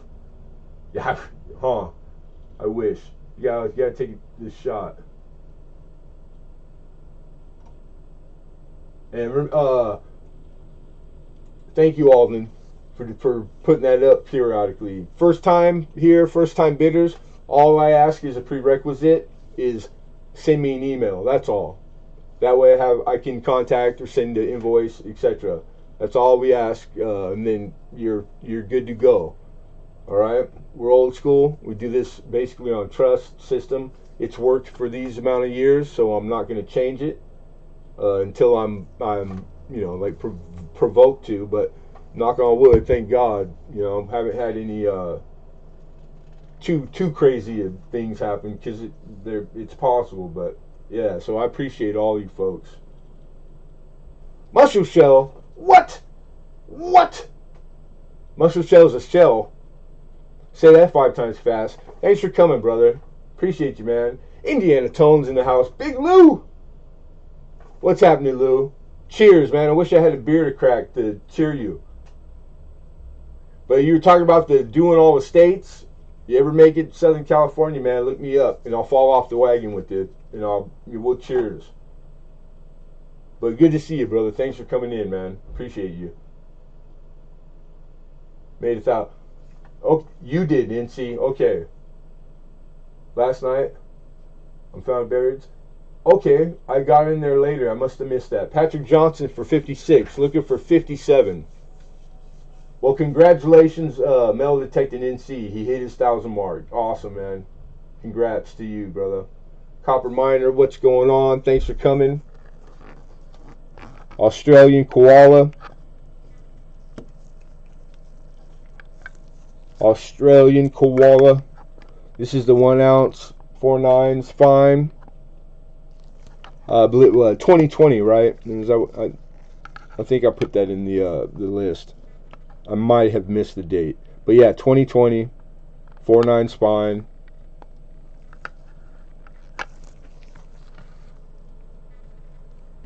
Bad arse. I love this round. 57. Patrick Johnson says make it 60. We're at 60. Tiger says make it 61. Looking for 62.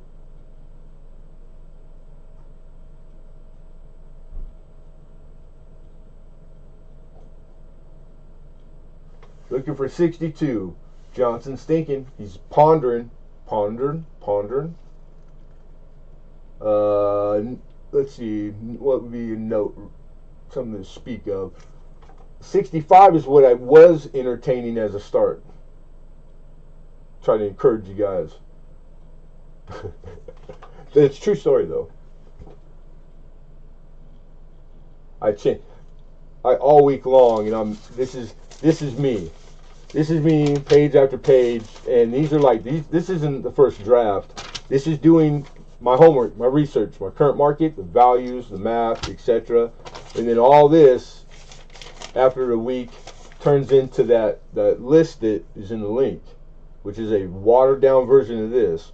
It's more work than you would think. It really is. Not all of them are that easy. We just cross reference A3, like playing Stratego or Battleship, and $9, cool, easy enough. It's not always that easy. Some of it is, but my luck, it's never quite that, because I bring good stuff. I try to find the hard to find or the anomalies, like, when I can, man. So I've always promised to do that. I do my best. 62, 64. We're high at 65. Patrick Johnson's high was 65. Looking for 66. Silver Tiger has conceded his bid. Thank you, Silver Tiger. I appreciate you. Silver Tiger's out. Thank you for letting us know. That helps expedite it, everyone. So we're high with 65. Our 2 players, 1 is gone. So I'm going to call fair warning for everybody. Last chance to bid. Going once. Going twice. And sold. Patrick Johnson, congratulations.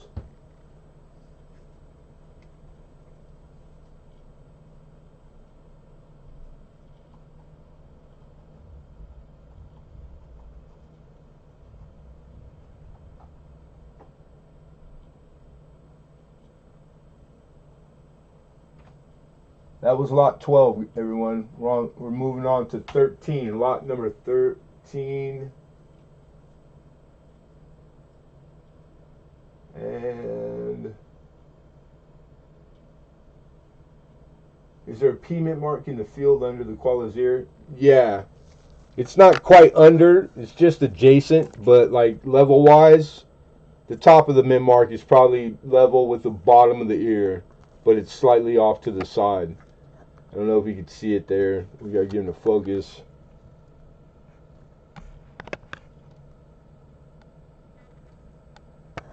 Oh, it tried right there. That's the first time I've seen the camera do that. Anyhow, it's just right there above my finger to the side of the ear. And it's a P. Yep. Patrick Johnson, congrats. I think you have my info. I think so. I think last week or maybe the week before, you won auction block. Just in case, if you don't trust my memory.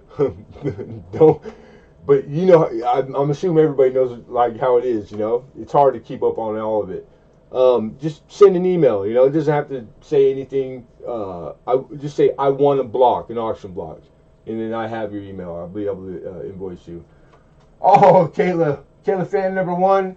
Thank you. That's the bomb. I appreciate you. Appreciate the heck out of you. I get a kick out of that. It all goes to the cause, man. I reinvest everything into this building this up. So it all helps. All of it. Monica. Hello, Monica. Hello, Mama. Thanks for coming, girl. Good to see you. And Kayla, hello. Tell your dad I said hi. Tell your papa said hi. Long time Lemonhead Penny supporter too. You want one of the long ones.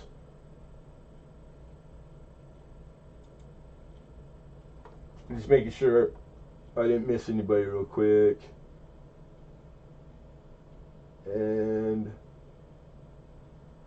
And you're very welcome, Patrick Johnson, and thank you very much. I think I got it all.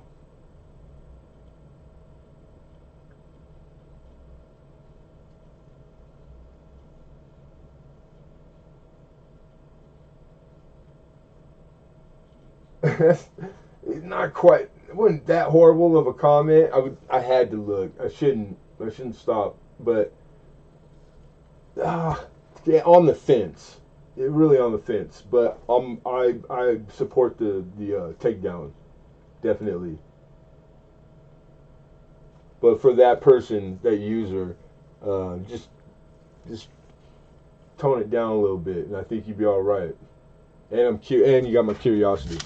Anyhow, lot 13 is a good-looking 66 proof set, Canadian, and 66s for them. This is all, it's all silver too.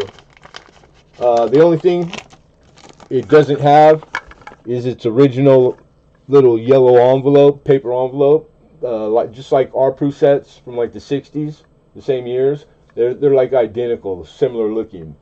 So, but buy the coin, not the holder. You probably heard that advice before too. But it's not damaged or problem coin. Problem, like nothing happened because of the fact that it's not in. Who would guess what happened? But they lost an envelope. Not a big deal, because I looked this over pretty well, which I do when they're not in the envelope, because it's kind of like, why is it not in the envelope? Curiosity. And dang it if it isn't better than typical. This is really a nice looking set. I've had lots of Canadian. I do a lot of Canadian. So I can tell you that they're not always in this year range or range of years quite this nice. So just in silver, I had notes on it, and I'm looking for 35. Just like us, dollar, the half, nickel, dime, quarter to the penny.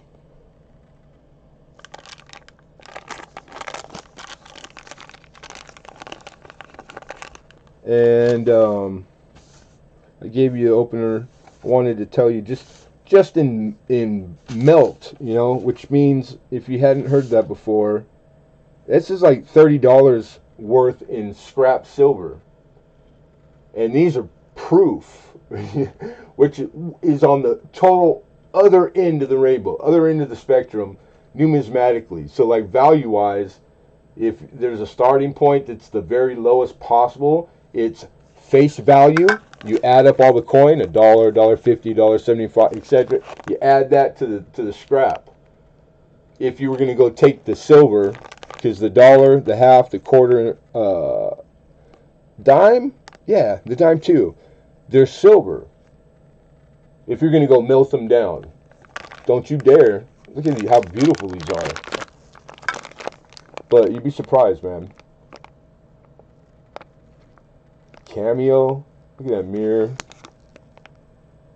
Look at that dollar. That thing is freaking gorgeous. Gorgeous. And then I think it's a young her, right? that's just my little. I think I'm funny.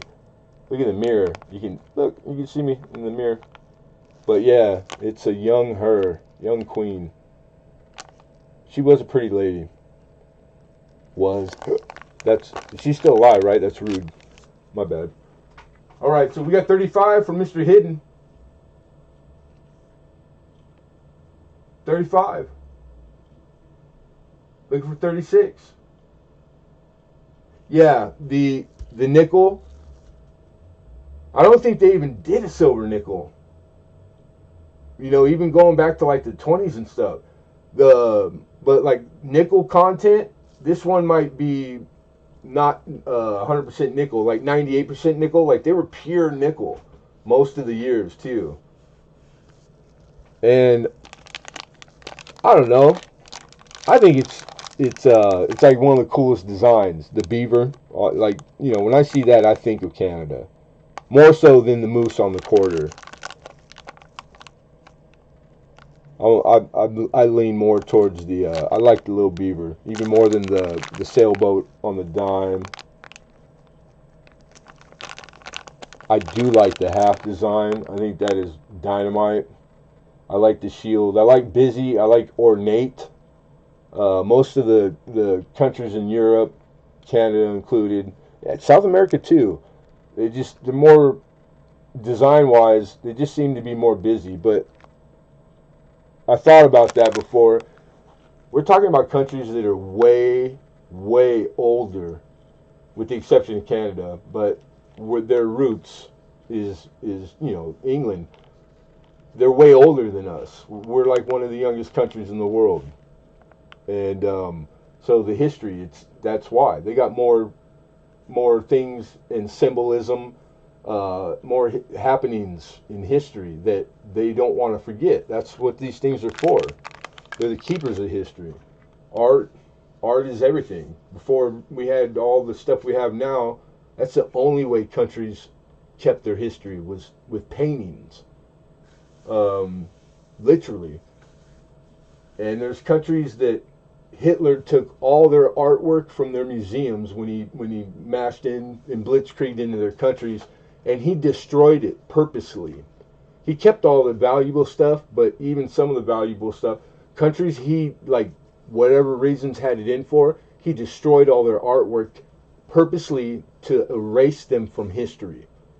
That is horrible. That's crazy, isn't it? Anyhow, I'm getting off on a tangent. It just reminded me of that. All right, here we go. I'm going to give a fair warning. We got a high bid of 36 for NC, North Carolina metal detecting. Stop it, George. Stop it. This guy. I appreciate that. Dang it. Stop it some more. No, I'm joking. Don't. Right on. Thank you, brother. Found it buried, man. Awesome.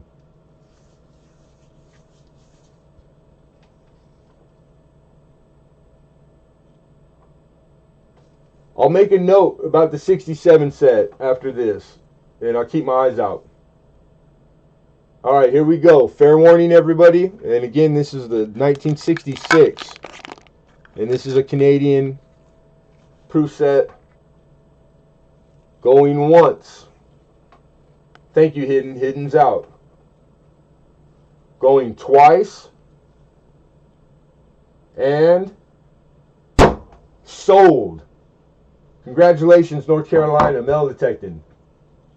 Metal detecting North Carolina, which same thing, but I did read it backwards. My bad. I'm dyslexic, I think. But congrats, man.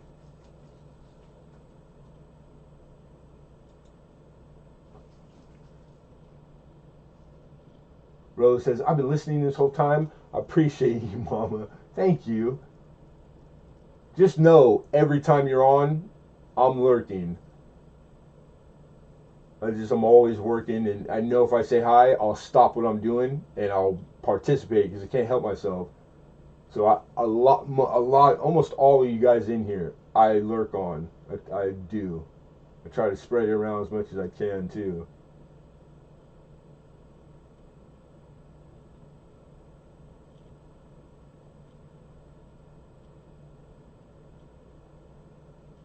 Okay, my bad. Sorry about that. I had to scroll back in 36. I didn't remember what the... Oh, that's a steal, dude. $1 over opener. Nice. These are going for anywhere up to they've been auctioning at like the 35 actually, 35 all the way to like 45 and 6 range. But because it's kind of it helps the buy it now prices. What all the companies or mail companies, what they ask is a buy it now price when they advertise. You know, it's a lot of the guys sellers, and me included. It sometimes it helps checking those for different. It's situational context, but yeah. So that was like the last thing I did. That's why it's fresh on my memory. So that's a good pick. It's a good pickup because you're on the low side. That's my point. So if it was something to flip, not that you're a flipper, but I'm just saying you did well either way. And I think is that the first thing you've won here, metal detecting NC. I've seen you in a few of my live streams. Yeah, I'm a fan of yours. I go as much as I can.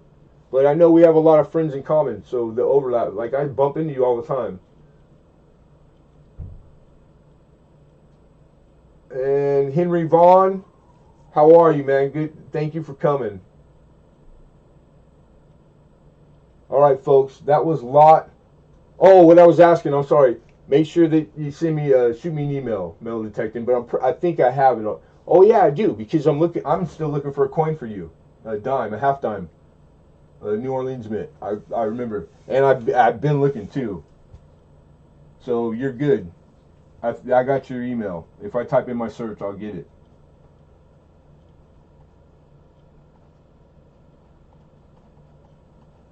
All right, lot number 14 is what we're on now, guys. And this is like, I've stumbled on these a few times through the years, but not often. But they're out there. People know first year stuff too is hoarded, you know. But things that they don't make a lot of, or they're not as easy as you would think, because they get a really nice premium. This paper in particular too. So if you didn't know that, don't ask me why. These are super tight wrap, whatever machine that did these. And these were like early on. There's only one other paper that gets an alike premium, and it's like the ones that the Mint did when they're, you know, when they announce a new anything, they always do even pennies, etc. They'll do like a little series where they do a live, they do an event, you know, somewhere, some state, and they'll have special wrappers on the ones they give out that day or sell, and those take premium over bank wrap stuff. And this is these are Sacagawea dollars, gold dollars, 25 face value. There's 25 coin in here, and these are uncirculated. The enders are choice BU, 2 BU. You know, like they're Mint State 63 to 5. They're beautiful. The finish on them, they're gold, shiny. I know the camera doesn't show it the way I was. There you go. So, sky's the limit. There's no telling what you could stand to get in there, let alone the different errors there are, because there are errors to be found if you're one of those folks. 50 is what I'm asking as an opener, and that's the low side. There's some auction histories of in 35 and 6. They're very few. The high side, because the average is 50. The high side is like in upwards of $100, and a lot of current auction histories in the mid 70s range. So like 75, 74.99 I saw a lot of. So a popular original bank wrap roll. Cause you could call this OBW. This is original bank wrap. And yeah, I like this the Sacagaweas. I don't do a whole lot of them, but I think whatever my opinion and my guess is that I think everybody's trying to catch the buyers of these the experimental rinse. That's a high dollar. We're talking like thousands, you know, in the $1,000 range. If you get one of those, that's when you find these, and they look like green. They just have a weird. They experimented with the rinses. They use rinses on all coins after the manufacturing of them. We got 50, looking for 51, and that's one of the for this series you could get, and they found them, but the population of that, there's not a ton of them that have been holdered, third party graded. I just coincidence this week going through to a website of a person that he's like the big air variety guy, like probably one of the arguably the best in the business. His website to look at to drool over the things that he has up for sale, and he had a couple, and they were a lot of money. So there's all you got, because there has to be a driving factor. You know, if it's not super low mintage, special edition series, then it's the air variety stuff. You know, so if you're not an air variety person, but you're a scent fan and you buy scent rolls and you buy the expensive and the face value but you didn't know what it was, that's usually what it is that drives the premium. You gotta remember, it's always supply demand, condition. But in the coin collecting hobby, that's usually generally what it is. Joe's out. Founded with 55. Thank you, Joe. I appreciate that. So we got a high bid of 55, you guys. And then lastly, and then I'm going to run it, 2000. you can get the enhanced, they call it enhanced. So that's a different strike, different die, off a different die. And it's very valuable. And then, of course, there's all kinds of, you could be striking error variety. I'm not going to get into all that explanation. That's stuff you learn on your own as you become an error variety collector. All right, yes, Lemonhead, you are looking for the 38.0. Yeah, it's a hard dime, man. A hard dime to get conditional, and you want in that condition. They come up on there's specimens on eBay, and it runs the gamut. But like I haven't came across one yet, and I've even had dealer pull out the expensive albums. And I thank you for sending me on that hunt, because I got to see some half dimes in mint state grades in the raw, dude. That I wouldn't have seen. I wouldn't have been able to do that unless you sent me on that hunt. So I owe you one. Man, a half diamond like a 65, and with color on it, and it's like that's what these old dealers got, man. They got it all. These guys are the holders and keepers, dude. All right, fair warning. 56 is what we're looking for. Going once. Going twice. Sold. George of Canada. Found it buried. 55. Congrats, brother.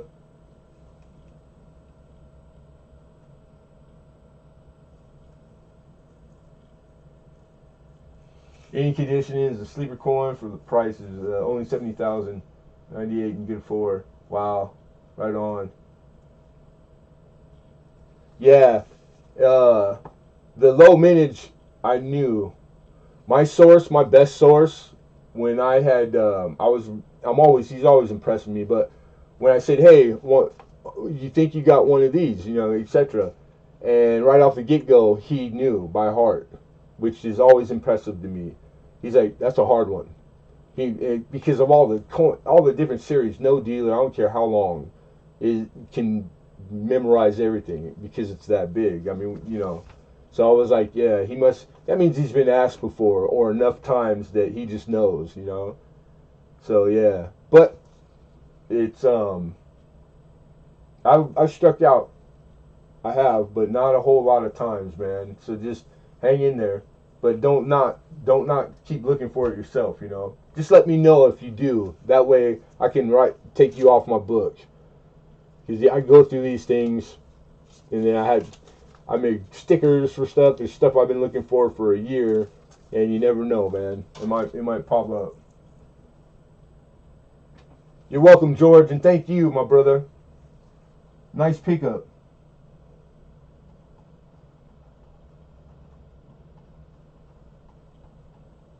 All right, that was lot 14, everyone. 14 down. Lot 15. We're halfway for you giveaway folks. They like giveaways. We're about halfway, okay? So whatever time that took, probably about the same going out the door. 41S. Yeah, this was the leftover walker, my regulars. The 6 walkers I had gotten PD and S. This was the best out of the bunch, value premium wise. And this is the last one. This is a 41S. Mint State 61. 41S is a better date.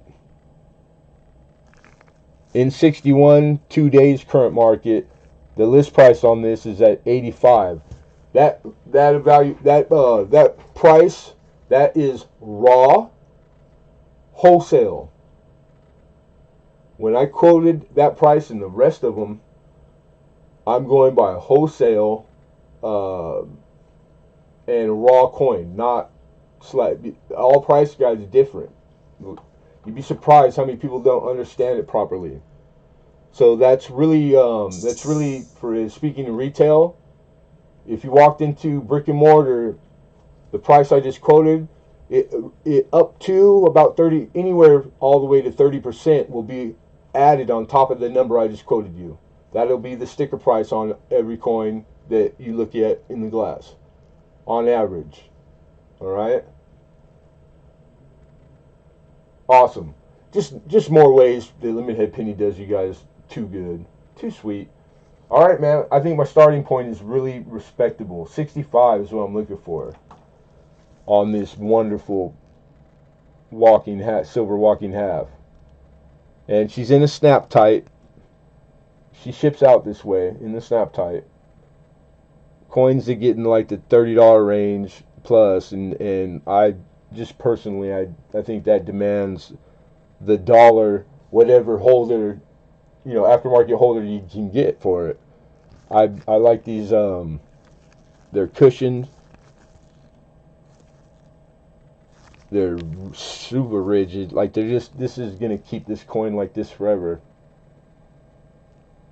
Look at all the feathers on him, and that front, the way the design is insinuating in 3D that the left leg of the bird, literally, which is right for us facing, the detail of feather in that leg. Because a lot of years, they're known to, like, if it looks like it was circulated, it's not. It's just that they struck like that. There's years where they struck mushy, even on newer dies, and how or why, I assume through the hubbing process maybe, but then there's years where it should be all the feathers on early dye. That's all year by year by year, and by mint, San Francisco, Denver, etc. So there's a lot more to it. That's why, like, learn how to grade. You got to buy the books. You got to practice. Because every series is different. Then it's year by year. Then it's broken down by mint, because they all did it differently. They were all trying, but they're all making the same coin. So the amount of variation in that coin, really, it's infinite. It's astronomical. And it seemed am I right? The guys that do air variety, or like high, like you're into it that deep. That's what is out there. That's what I'm trying to find. I'm trying to find a needle in a freaking haystack on the moon. That's what I'm trying to find. Crazy stuff. That's cool. That's what I was looking for, I think, all my life. Because there's enough there that I'll never learn it all. Till the day I kick rocks. Because that's what I needed. I don't want to get bored. I'll never be bored. Because there's enough to learn that I'll be upset I didn't get to learn more when I'm on my deathbed. Mama's birth year. Right on. All right, I'm just scanning a little bit. Lemonhead, are you going to have rolls tonight? Hawkeye, check the list. I don't know the list by heart. Because I know I moved rolls around, but I don't know if they're in. I don't think so. Oh, I got the list in front of me. But yeah, the auction list is here. But you know me, I have rolls, and if you would like to see rolls after the official auction, and this is for anybody, where we are known and used to do it every week. We hang out after official auction outlined, and if you guys want to buy more stuff, then we do that. Buy it now prices. We can auction. We can do whatever you guys want. We can ad lib.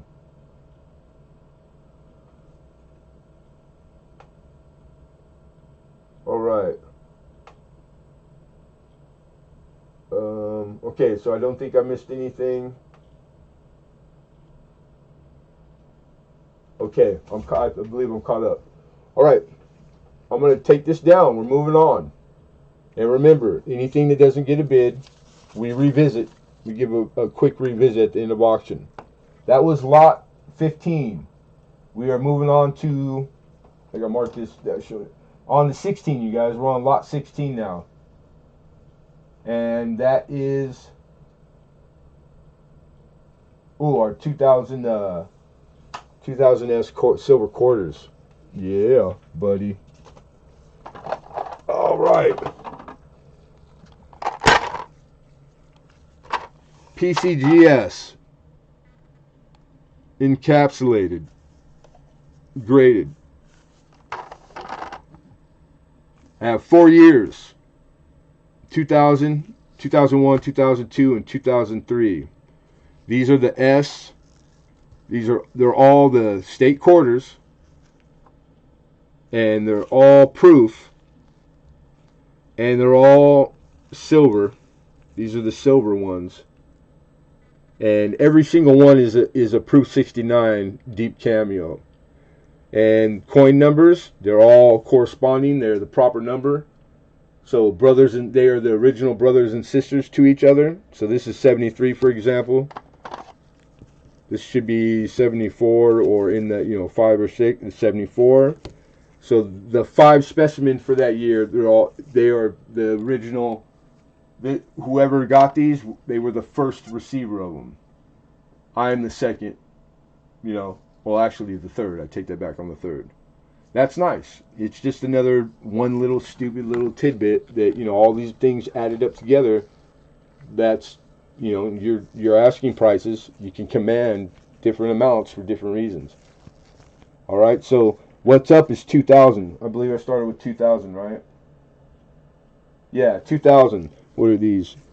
I'm in the back. We got to go to the other side. This is a lot of 5. I really didn't want to sit.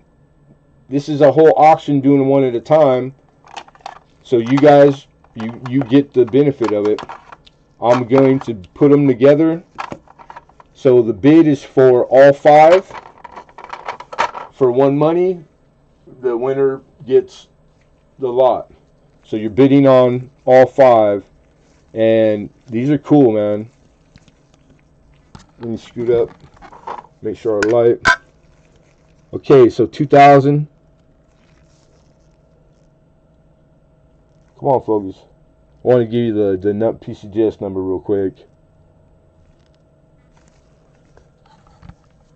Something different, so now I have to move around until I figure out which. All right, there we go. 913008. It's the only number you need to get right. It'll take you right there to this. The other numbers are for different things. But again, Proof 69, deep cameos. And these are the silvers. They're beautiful. PCGS.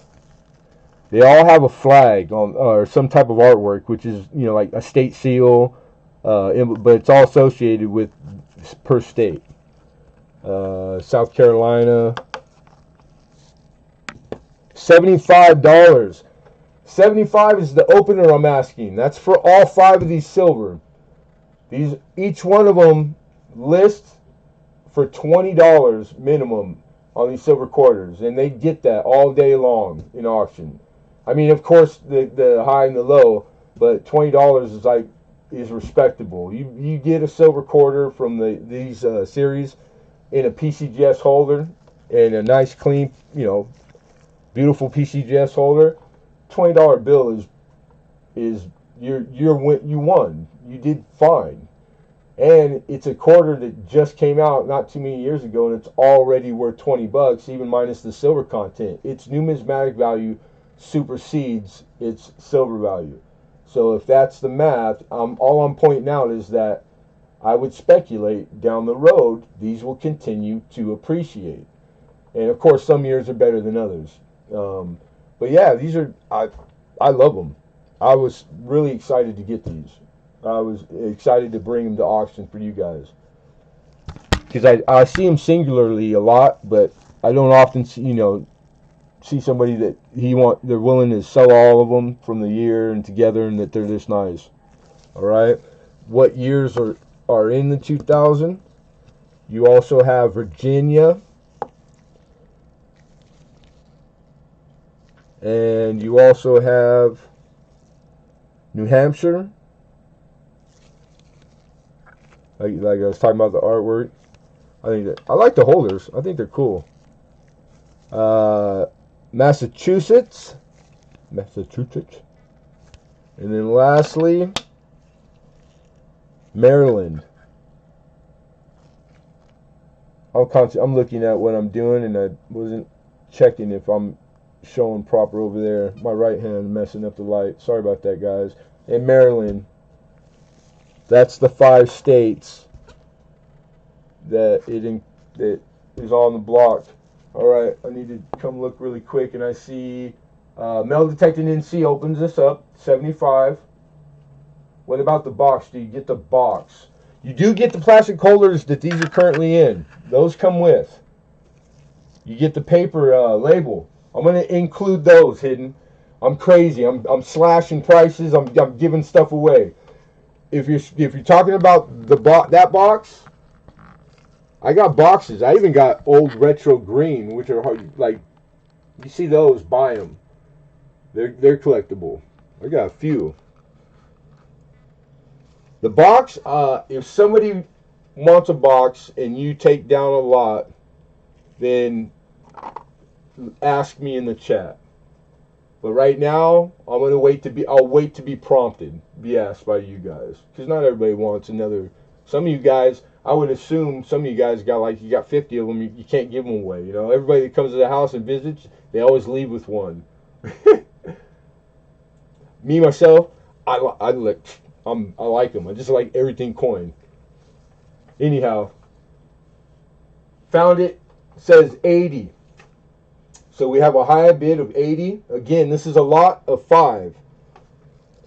This is all the quarters for 2,000. These are San Francisco minted proofs. These happen to be the silver ones, not the clad business class, not the clad proof. These are silver, and they're silver proof. That's about as good as it gets. There's only one thing you can do to best that out of the whole kit and caboodle, is to be a 70 deep cameo, which those are really the premium. They're much more valuable than that one little point. But 69, like collecting proofs, like if you were to ask on average dealers, like they would tell you really the 69 and 70s are the only ones that are really to collect. Man, there is no right or wrong, but I've heard over and over. So like industry standard, staying on that line, 69s and 70s really should be your only investment. If speaking to investment, if you're doing it for the money side, you're trying to get profit, you're sitting on a bunch of them, for a few years. 68s, 7s, you're not gonna make a big profit. So, just something else to talk about while I'm waiting for somebody to outbid Found It Buried. Found It Buried's like, thanks a lot. Nothing personal, George. All right. But yeah, and awesome, man. You're gonna get these this is a good pickup. So I'm gonna tell everybody fair warning. And again, this is the 2000. It's the whole set, the 5 quarters for the year in silver proof, 69 deep cameo, PCGS. Going once, going twice, and sold. Someone say giveaway. I couldn't read that for some reason. George. Nice pickup. You're gonna love these when you get them, dude. And that's a good price. That's a very good price.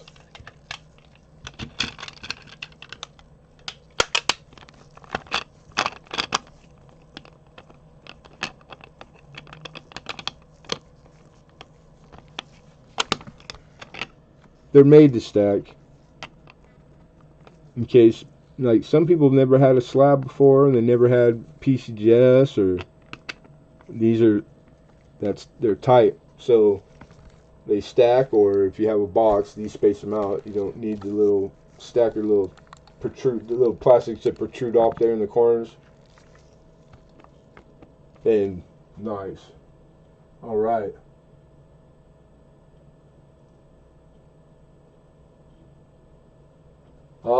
Yeah.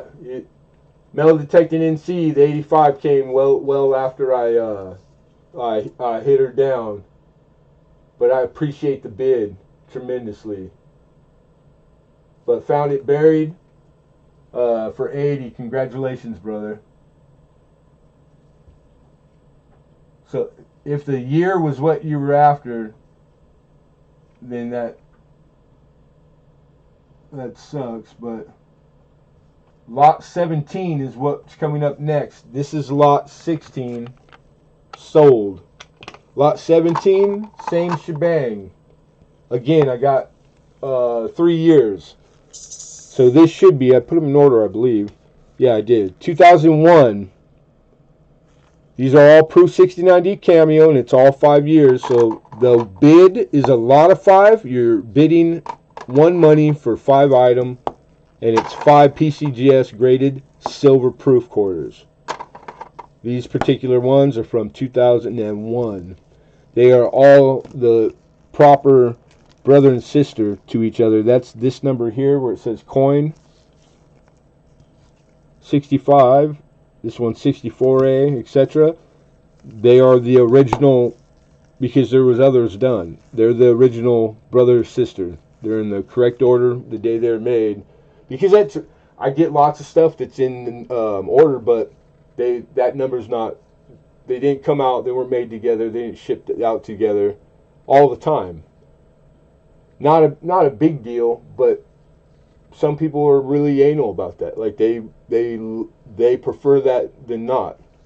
I'm just putting it out. I'm just telling you the facts, ma'am. Same opening bid, $75 is what we're looking for.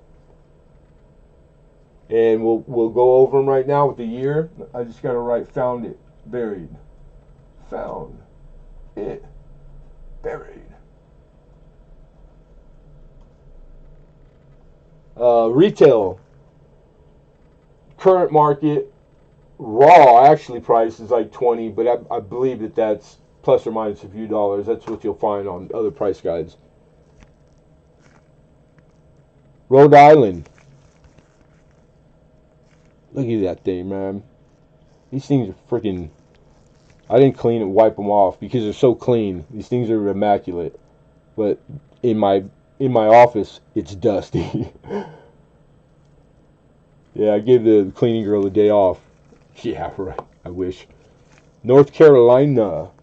North Carolina. We gotta scoot up. 75. North Carolina metal detecting. Says North Carolina. Put me in, coach. 75. We're looking for 76, but we have an opening bid right now. I like that one. Kitty Hawk. Yeah, that's right. The Wright brothers from North Carolina. Beautiful. Also, New York.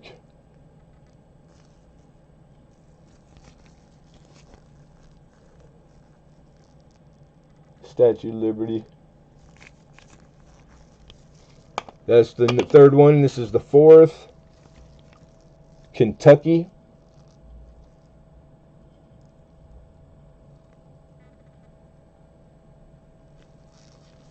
Ooh. Beautiful. Pretty. They're just pretty, man. I'd like to keep them for myself, but too much money. 2001 Vermont. 69 decam. So what was that? That runs through 67. Was that the highest number? 63. 64. Yeah. So it's going to be 63A through 67A.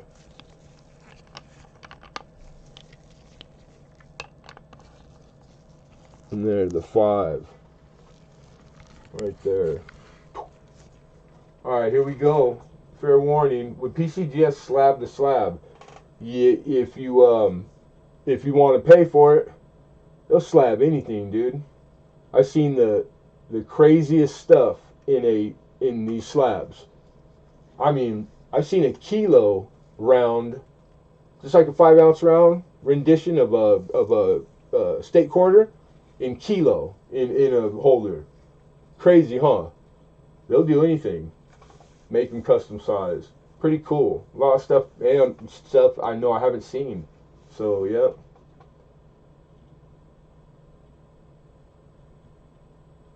2001S proof 69s, decam sets. Yep, a 5. Correct, 75. Patrick Johnson weighs in with the 80 bid. So we have 80, looking for 81. Dragonfly Lady, good to see you, Mama. I hope you're doing good. Thanks for coming.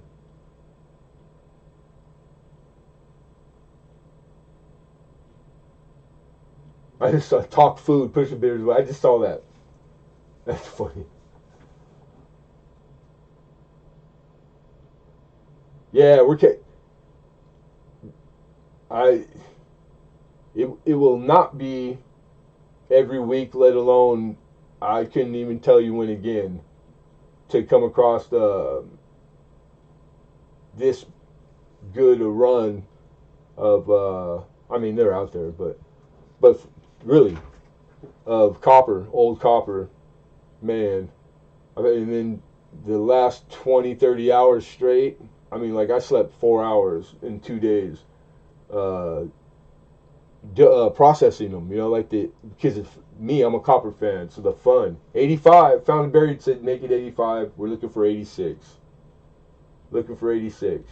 You got it, Kayla, fan number 1. Yeah, that's my stuff. That's my my favorite. I'm a copper. I'm a scent guy. So yeah, it was exciting to process. Patrick Johnson says 86, looking for 87.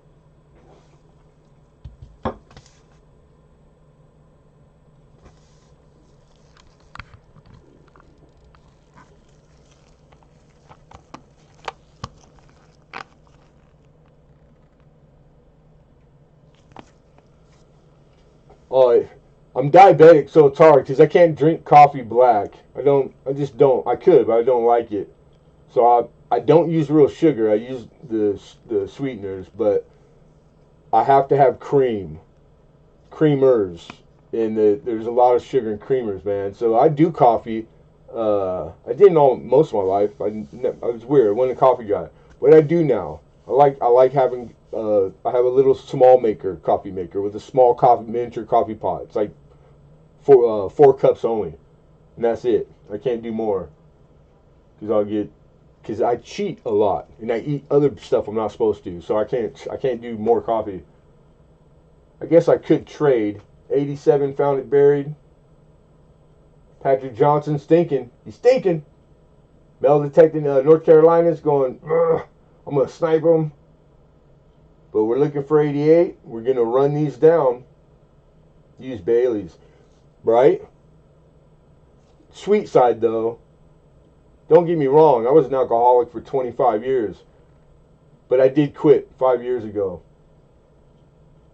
But prior, I had a Budweiser in my back pocket every day from the age of 16.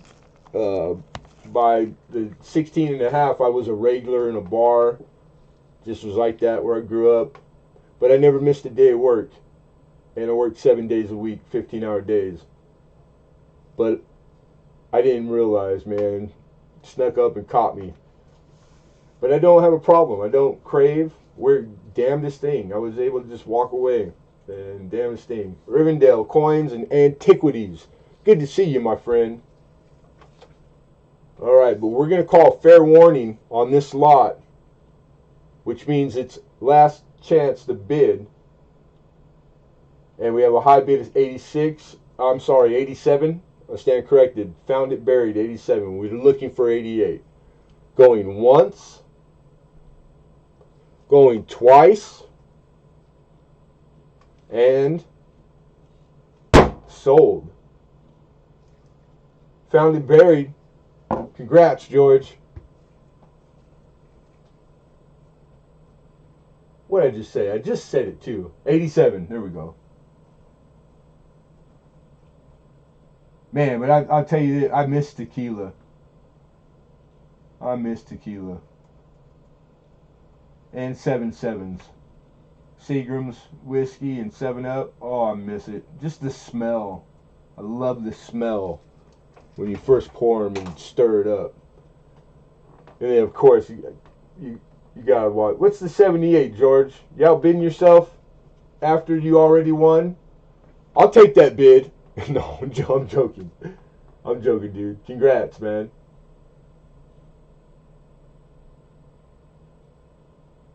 Yeah.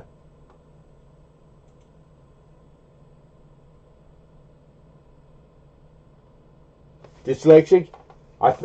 You put it in there so, thinking, is that what you did? Because that's if that's the case, that's freaking funny. Gavel sold the founded buried for 87. No boy, no buddy. Look again. What am I missing, you guys? Look again.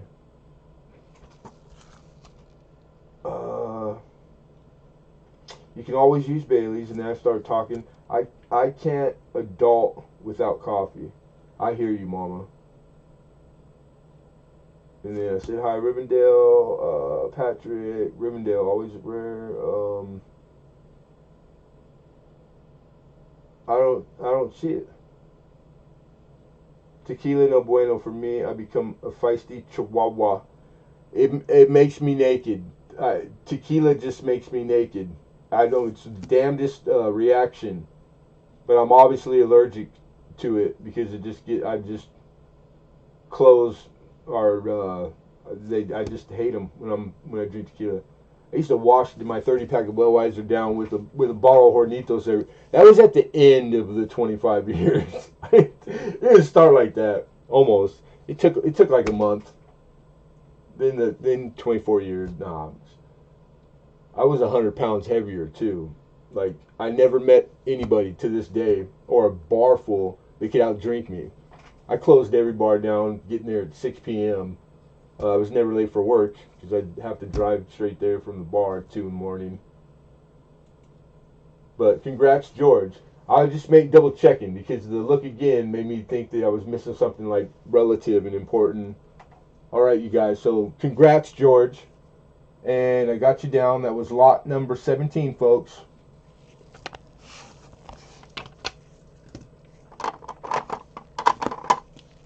Like I said, this is a lot of 5. These are PCGS. These are silver. Silver, you say? Silver proofs. These aren't the regular stuff. What do they call it? Clad or something? Even the word clad sounds mundane. Like average. These are silver. Just roll. Even saying it sounds fancier, doesn't it? Silver. But 2002, $75 is the opener on the 5 PCGS graded Proof 69. They're all Proof 69 deep cameo. They're immaculate. The holders are immaculate.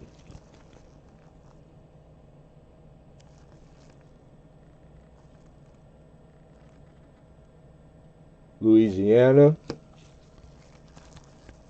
And they are the original, like I had pointed out before, brother and sister to each other. Like, this is coin 68A. One of them is going to be 67 or 60, 70. And Tennessee. 71. That I didn't go as far as when I put them in the box to make sure they were in that order. I could have.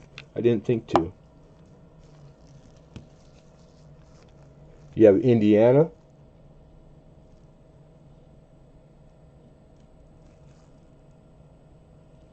Come on. There we go. Serials 913034 for you guys that like the website lookup. And let me check. I bid 88 at 909. Is that the number YouTube won't read?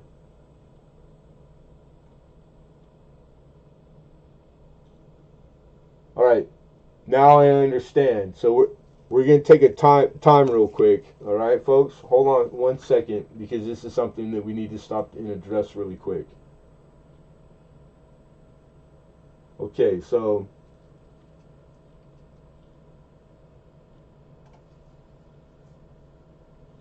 your last bid on my chat is $86, Patrick Johnson. The Very next entry into the chat was Metal Detecting NC saying coffee is the nectar of life. Just like if you have that or not. And Founded Buried was 85, the bid, 2 comments prior, so 85, 86. Now I scan, and there's only 2 comments in between Founded Buried coming over the top of your 86 bid with 87. So that puts us at, because you're telling me you bid 88. So that's my benchmark. My starting point is at the 87 bid. I'm just thinking out loud, really. Okay, so now I'm going to look and scan for you, Patrick Johnson, period, let alone the bid. And I don't see you in the chat again until you say look again. So there was nothing prompting me. I didn't miss anything. I didn't make a mistake. But your comment right now was peculiar because you're saying something that I've never heard before. I bid 88 at 9:09. Okay, that's the time stamp. Is that, then you ask, is that the number YouTube won't read? I didn't know that there was even that was possible. If that's the case, I really would like to know. But the not reading it, it doesn't put you, your emblem, your red P, like nothing goes. If you type in 88 on any statement, anything in chat, anywhere, it just makes you invisible. I've never heard of that, ever. Yeah, I don't know. So, because Metal Detecting North Carolina just asked why YouTube won't do 88, which thus he's actually putting 88, and it put his, you dig what I'm saying? So that tells me that it's hearsay. There you go. Now it says 88 on you. You might not have hit enter all the way. That's what I'm thinking, brother. Like, like you typed it in to bid, but maybe, because I got a really crappy keyboard, and sometimes that happens to me often, like in typing. It drives me nuts too, because I don't know. But we will always stop and make sure and double check it, because 2 heads are always better than 1. And I just want to make sure that nobody gets shorted, or always fair, no unfair, if we can help it. All right, and then I see you saying, okay, so I think I'm caught up, and we'll be able to go right back to where we were. That was on the 72 Ike. Oh, all right. Let's try again. I will enter 88. I hear you. No, we got it. We got it. We walked it through logically and literally with the only evidence we can use. So I would bet my life that we're good. And you have to put something in front of it. YouTube blocks that number. Okay, well, Patrick Johnson, you have to put something in front of it. You can't, so what you're saying is you can't start your statement with 8, the digit 8, and then following the next digit in 8. So somebody just type 88 and then the word the car, and then see if it comes up. And then that would be your test, if that's a fact.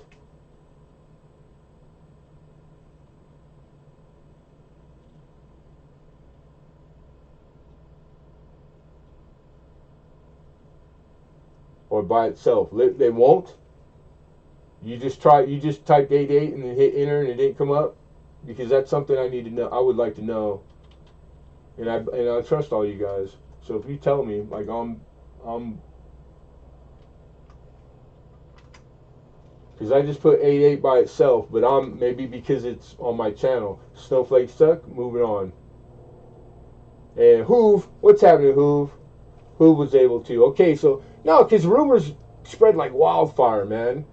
But it doesn't mean that like something weird with 8 and 8 did not happen to somebody, because it could have been. But honestly, what I had told you guys happens to me, I'll bet you that happens way more often. It's likely that whatever it is, it's explainable, but it doesn't mean I know what it is. I'll figure it out. I'll figure anything out if you give me enough time. Or I won't. All right, going back. All right, we're back. Let's get back to it. But that's I've heard all kinds of funny ones, like, you know, stuff like that. But it didn't turn out not to be the case. But yeah, we gotta drop it. We gotta get back to auction, guys. Silver Coin Hunter, 88 the car. I don't know. But I have been entering 88. Has it been showing up? Yes, it has. It has. I see 88s from everybody, lots of people. So everybody's been typing one in, etc. I tried it all the ways that people said you can't, but I don't know if it's people who come to mind because I'm the broadcaster. I don't know. I just know it's working for us. And really, if you worry about it and you're at that 87 and you want to go 88, just jump to 89 and I'll front the dollar. I'll take it in the shorts on the buck happily, okay? That way it takes the there's no problem no more. That just erases it completely. We don't even have to talk about it ever again. I'll figure a way to write it off. Don't worry.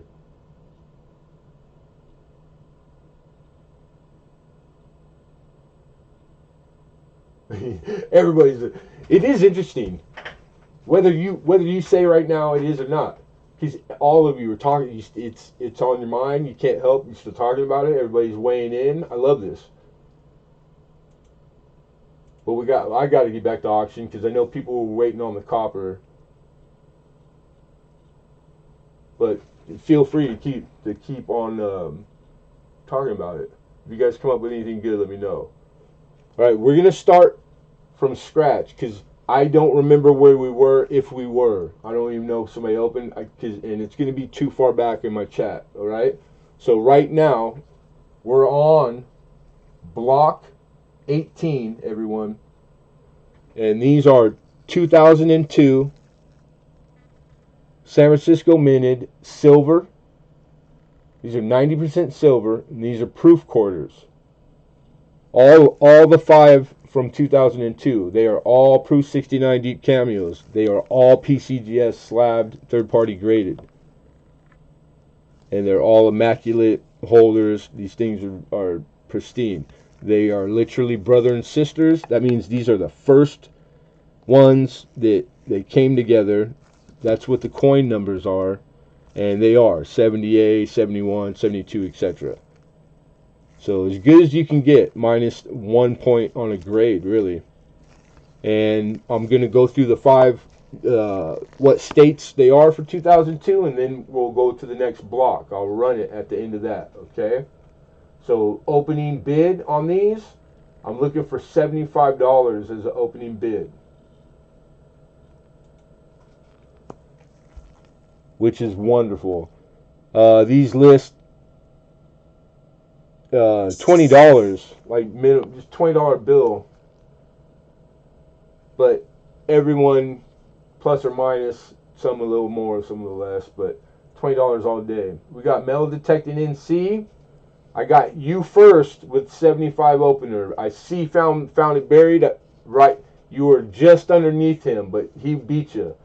Okay, found it buried makes it easy for me. Thank you, George. He bids 80, so we got a high bid of 80 right now. Found it's in there with 80. All right, so the one we're looking at is Louisiana.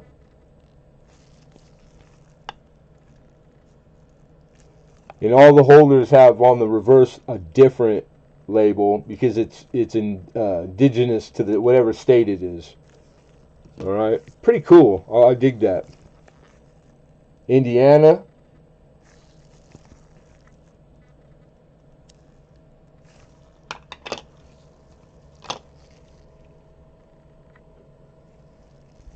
Got 80 looking for 81. Sorry about that. Tennessee. Tennessee. Tennessee. Tennessee.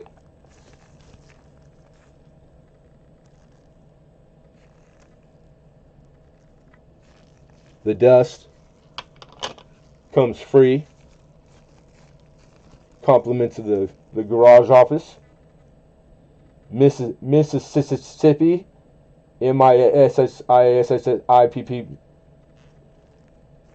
Never claimed to be the best speller. I don't know what the Dukes of Hazzard logo is doing on there, but they must sure like that TV show down in Mississippi. And then lastly,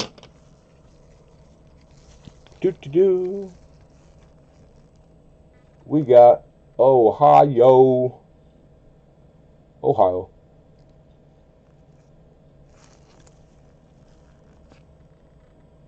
Is that Cuba flag?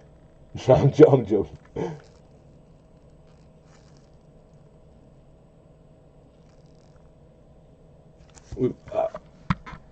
Scoot up a little.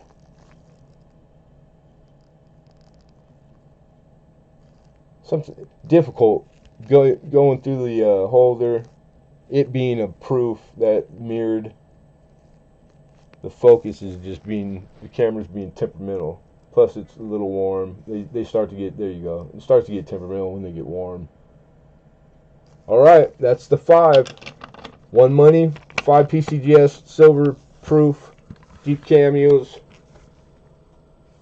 And what's happening, my brother? Good to see you. And we got founded buried at 80. Alright, we're gonna call fair warning, guys. Last chance to bid. Yeah, I'm gonna assume that's correct because I'm not the greatest speller. Going once, going twice, and sold. Founded buried, George. Congratulations, man. Good pickup, George. Oh.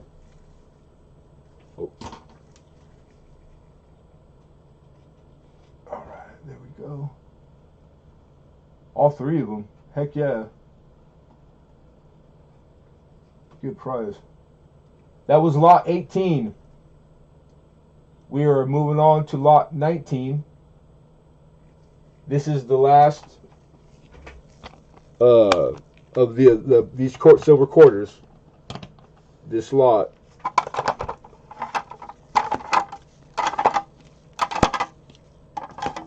And this is going to be these are 2003s.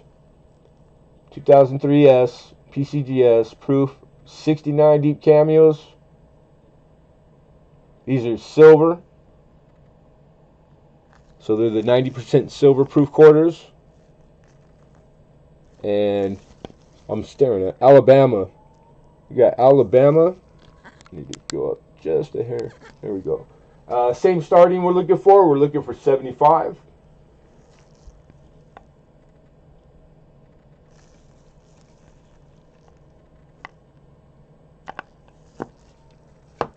Then we got Illinois. 913038. That's your the first digits on the barcode, the serial number. That's all you need. If you're on the site, typing it in, it'll take you to directly there. Then this is 73A in the series. Found it buried, 75. Looking for 76. And flipping over.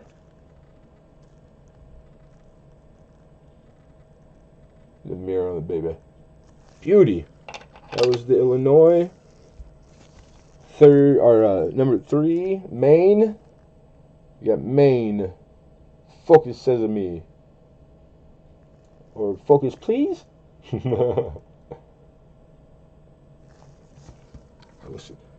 need more light. There you go. Beauty. Over. Maine. Beautiful.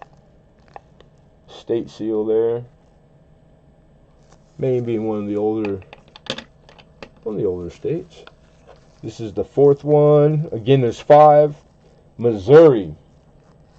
Now, I've worked and was business partners with the man that was from Missouri, except he seemed to live in this magical state called Missouri. So anyone in here from Missouri? Because I always ask, I always take a consensus. Is it Missouri or Missouri? Like, you're only really from Missouri if you call it Missouri. Just things like that intrigue me. All right, 75. We still have a bit of 75.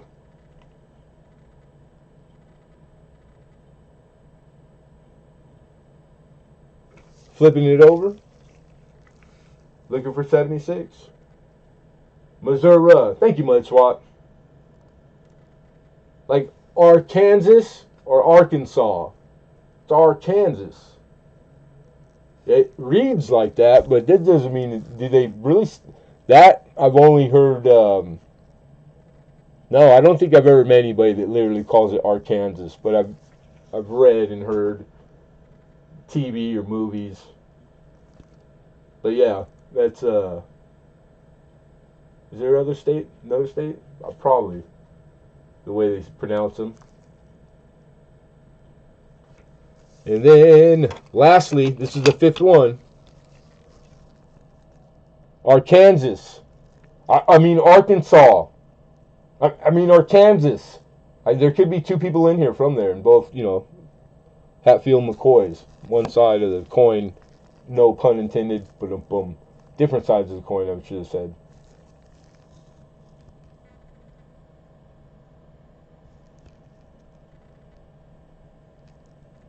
Diamonds in them there hills. Right on. Okay. Holding the 75. Man, stealing them. Stealing them. Alright, folks. Be warned. Fair warning. Nora looks out on the arc and the saw. That's funny.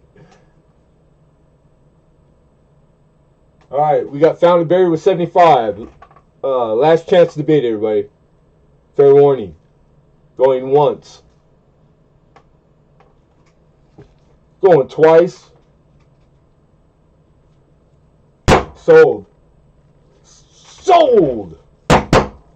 To George. Found and buried. Congrats, my brother.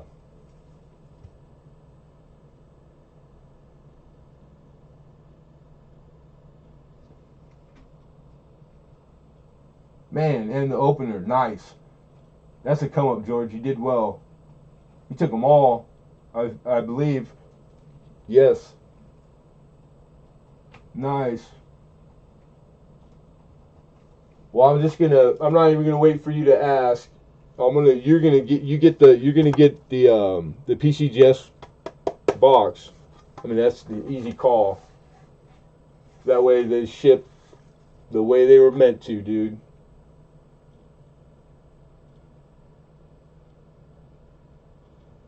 He said I could breathe now. Right on, man. Thank you, George. You're appreciated way more than you know. That's for sure.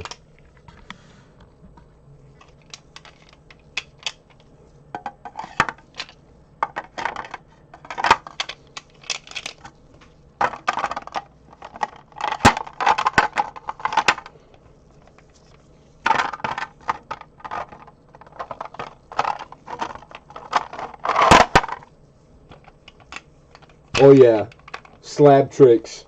You guys don't even know about that. You see that? Right? You should see me with poker chips. I'm like a freaking magician. It's magic. Boom, boom. You're very welcome, George. Thank you. Man, it's like, I like silver, like stuff that, like dense, like nice, got nice weight in your hand. Wonder why. Probably because I had a hammer or a power tool in my hand all my life. But yeah, it's a comfortable, like, it makes me want to suck my thumb in the fetal position. Anyways, congratulations, brother. Oh, I'm joking. That's funny. I don't care who you are. That was lot 19, everybody. We're on lot 20. Number 20. 2/3 of the way. So hang in there, everyone. Oh, we're doing good. Barber. Oh yeah, this is a Barber Corner Whitman album with, I believe, like 11 specimens in here. That's what I got in the, yeah, with 11 coin. Oh, and I got notes because I went over this because I got this earlier in the week than later, and I scrutinized it. Barber quarters, there's quarters that even in low grade could be astronomical. There's a few in this series, so you always have to like do your homework, or I mean really look it over. Being a coin dealer. All right, so I did. Cool. I got notes. All right, we're gonna look this over together. Opening bid I want is $90, and again, there's 11 90% silver quarters in here. The album it's in good condition, so it's one that you could just keep on keeping on if you wanted to finish the series. You know, the album. This is a good starter and great for somebody or as a gift or anything. Or you could strip them out, melt them down. But the album is out. It's a keeper. So first page, we got the 1898. I graded it in a very good 10.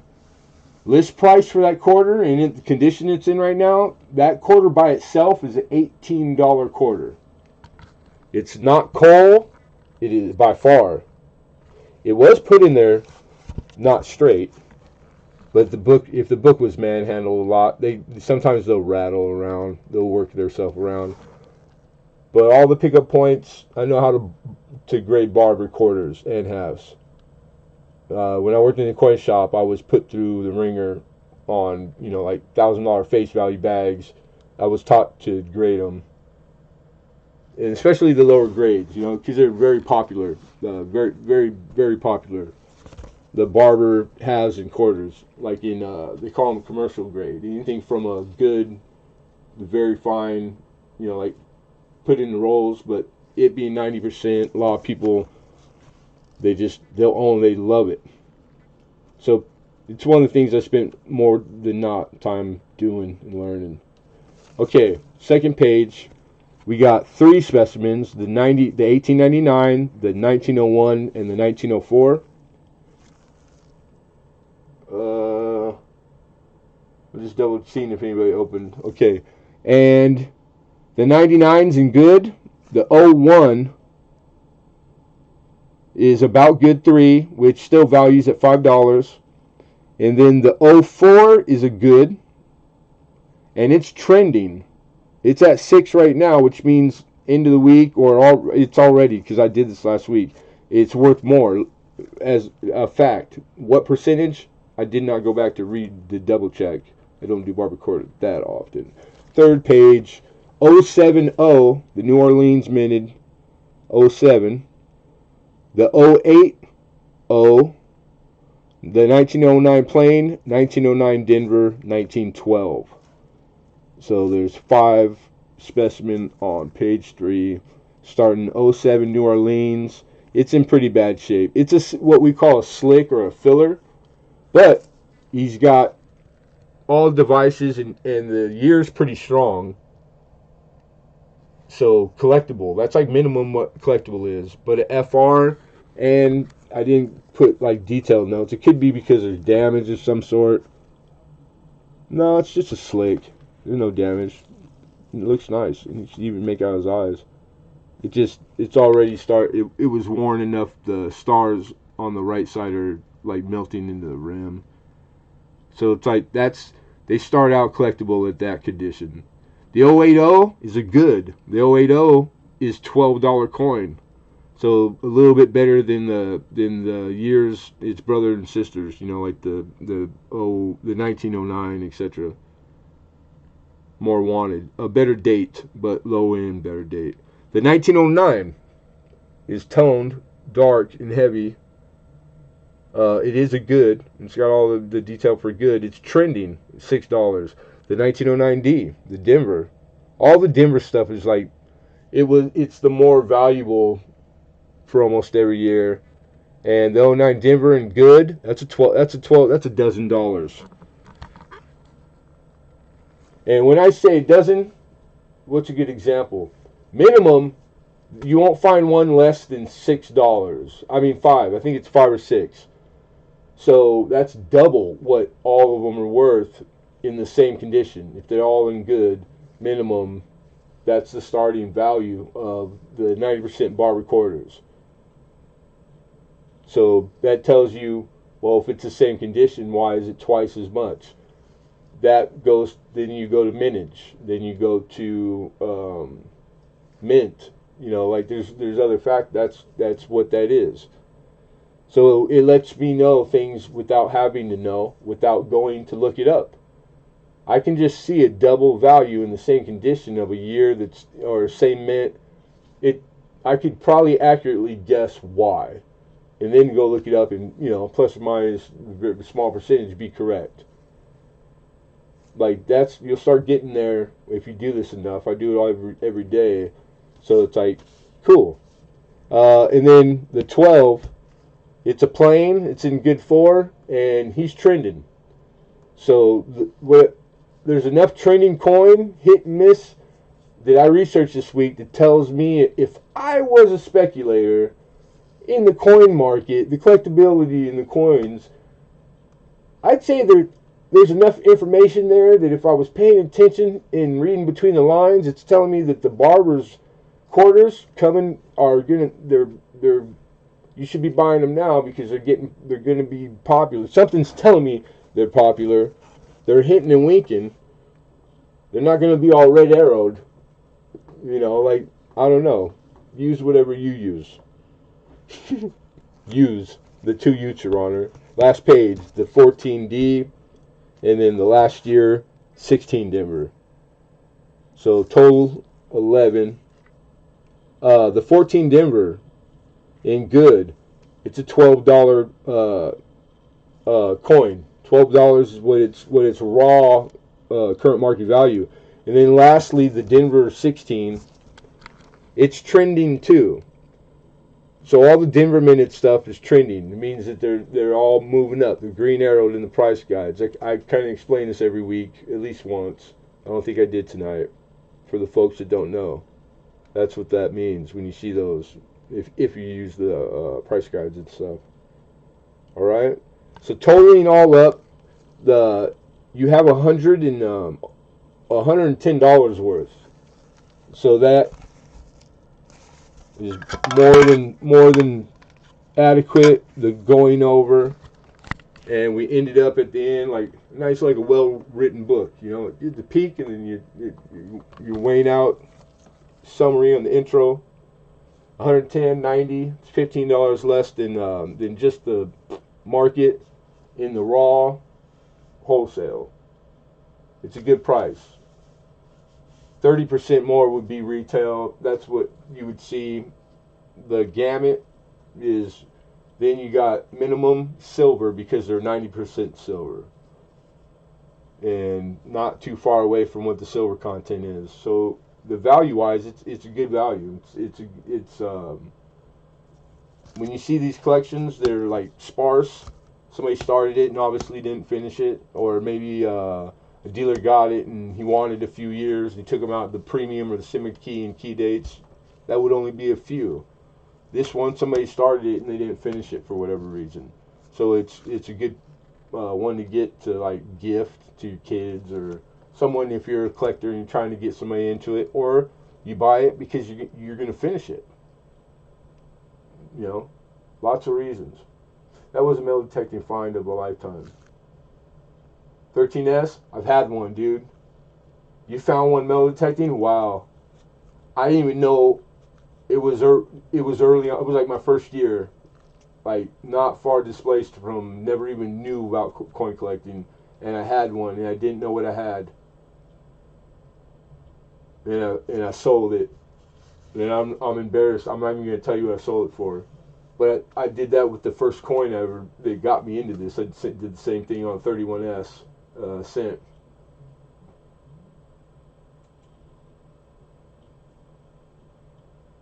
All right, so I don't see any openers. So we're going to set it aside. We're going to move on, you guys. And again, we'll revisit all the things that don't get a bid at the end, all right? All right. Awesome. Boom. I got to move this out of the way real quick.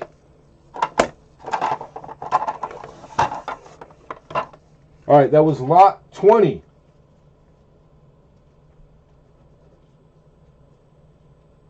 $21. It's a 1935 Mercury dime. Toned in choice, plus.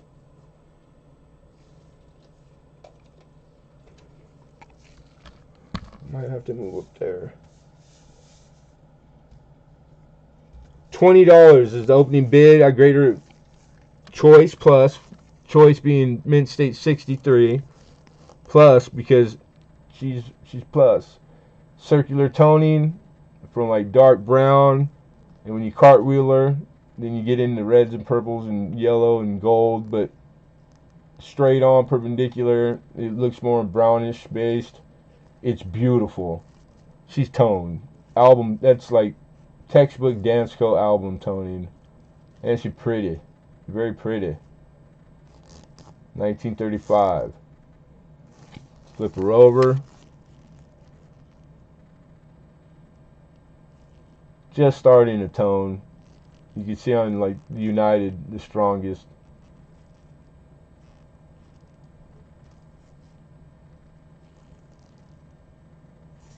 And then not full bands, but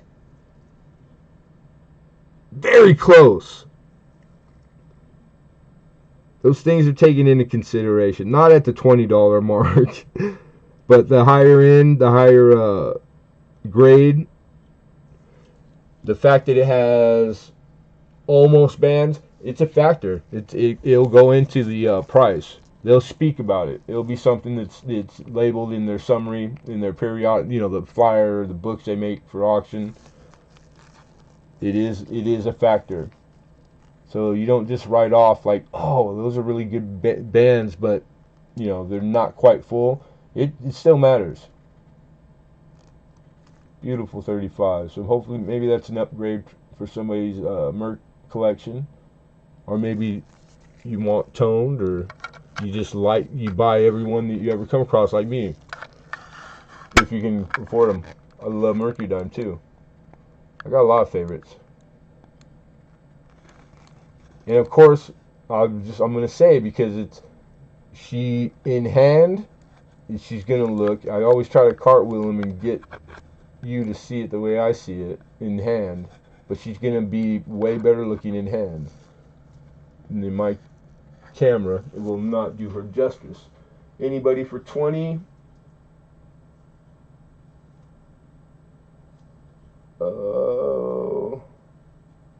Not yet. Nobody.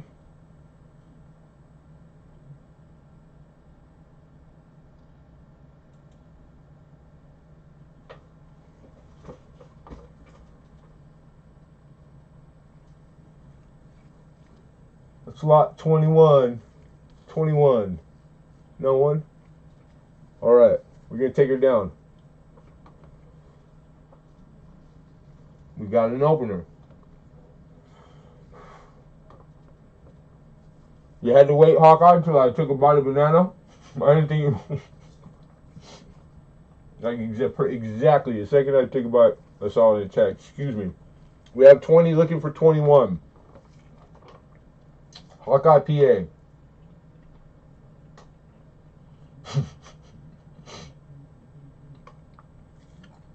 Bananas, look. I take a big bite too. Alright, fair warning everyone. We got Hawkeye 20, we're looking for 21. 1935, Mint State 63, Mercury Dime, toned. Going once. Going twice. What he say? Sold! Hawkeye, PA, congrats, brother. It's just like Gorilla Cam at the zoo. Oh, that's funny, Hilo. Some beach. Banana Man. Oh, don't start calling me Banana. That's funny. That's funny. Right on. Congrats, Hawkeye. Oh, uh, 20. Hawkeye.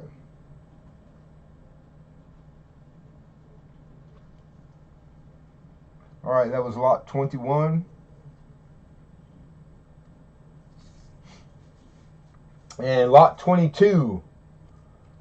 Lot 22. This is a lot of 3. Well, I said this is a lot of 3. You guys, anybody catch that? Probably not. A lot of 3. And the nerves in that finger don't work anymore. My hands are bad. Native Warrior, good to see you, man. Thanks for coming. All right. P, D, and S. P, Philadelphia. D, Denver. S, San Francisco. All 3 coins. 1 bid, 1 winner. You receive all 3. 2 of them, because I didn't have enough room to put in the description, 2 out of the 3 have full bands. Yes, sir. All 3 are toned, I believe, if I remember correct. And all of them are 63s. All right. First one. And opening bid I'm looking for on the 3 Mint State Merc Dimes. They're toned 50, and that's cheap. They all list. So album toning, greens, kind of purples on the right, golden, yellow, like all over the place. I love it myself. And then the darker and the browns base. It doesn't have really a pattern of color that it sticks to, but nonetheless, gorgeous dime. And this is the plain. And then, like I said, 2 out of these, 1 just missing, and she's got full bands. And the toning's starting on the backside. So if you're one of those people that like you get them and then you put them in an old album that you have to keep advancing the toning, throw it in a cupboard and forget about it for a week. This one wouldn't take long to get there. That was literally, I was right up. That's a pretty good shot right there for this camera. But you can see the separation in between. Dead center. That early die. All right, here comes the Denver, and it's the other one with full bands. And no opener. God, you get crazy.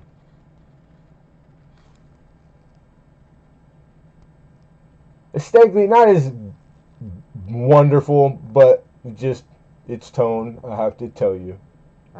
And in hand, it's not as bad as it looks.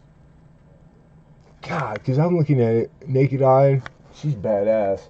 Because she's really brilliantly, like, the luster on her is crazy.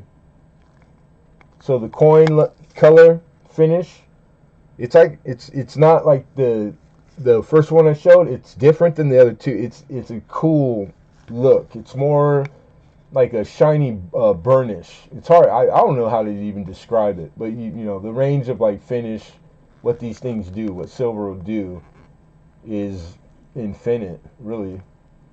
But you'll see some that start to repeat, and I don't always see them look like that. Well, that's the base. That's the starting. Then it has this toning added on, and pretty cool. And then full bands.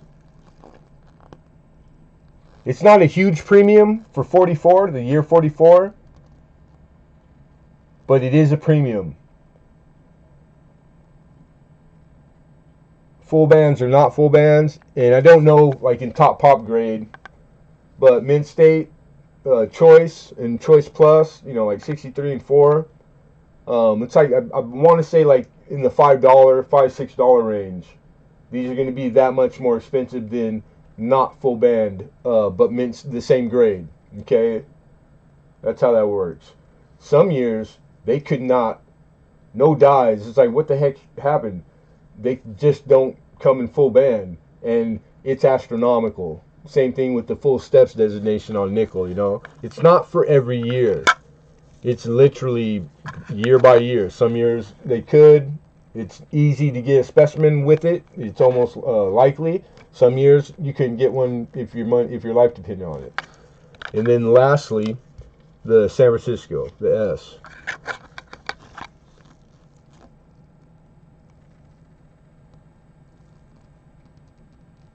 Now this one's a trip, because you see like the crescent from 12 o'clock to 3 o'clock.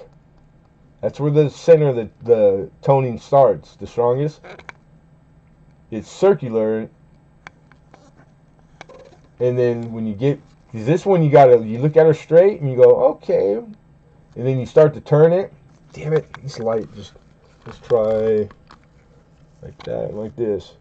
Then all of a sudden your eye focuses and you find it, and all the colors in the rainbow are in that crescent.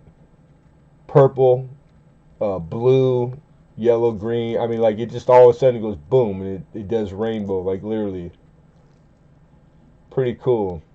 Like, this is one that I would hope it would keep toning, keep going.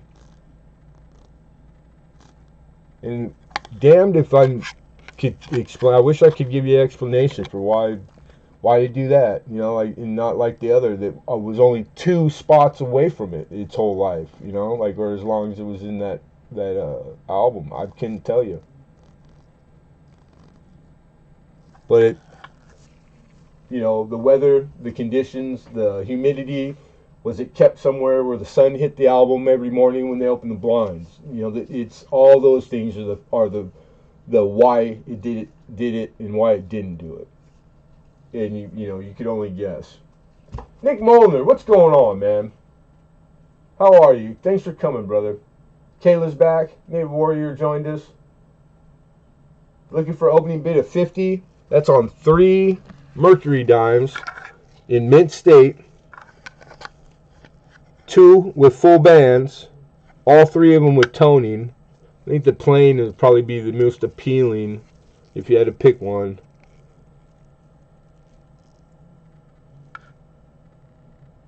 But just like you see these with circular rainbow, like really, really vivid rainbow being the high side, this is where it's at now on population and top pop.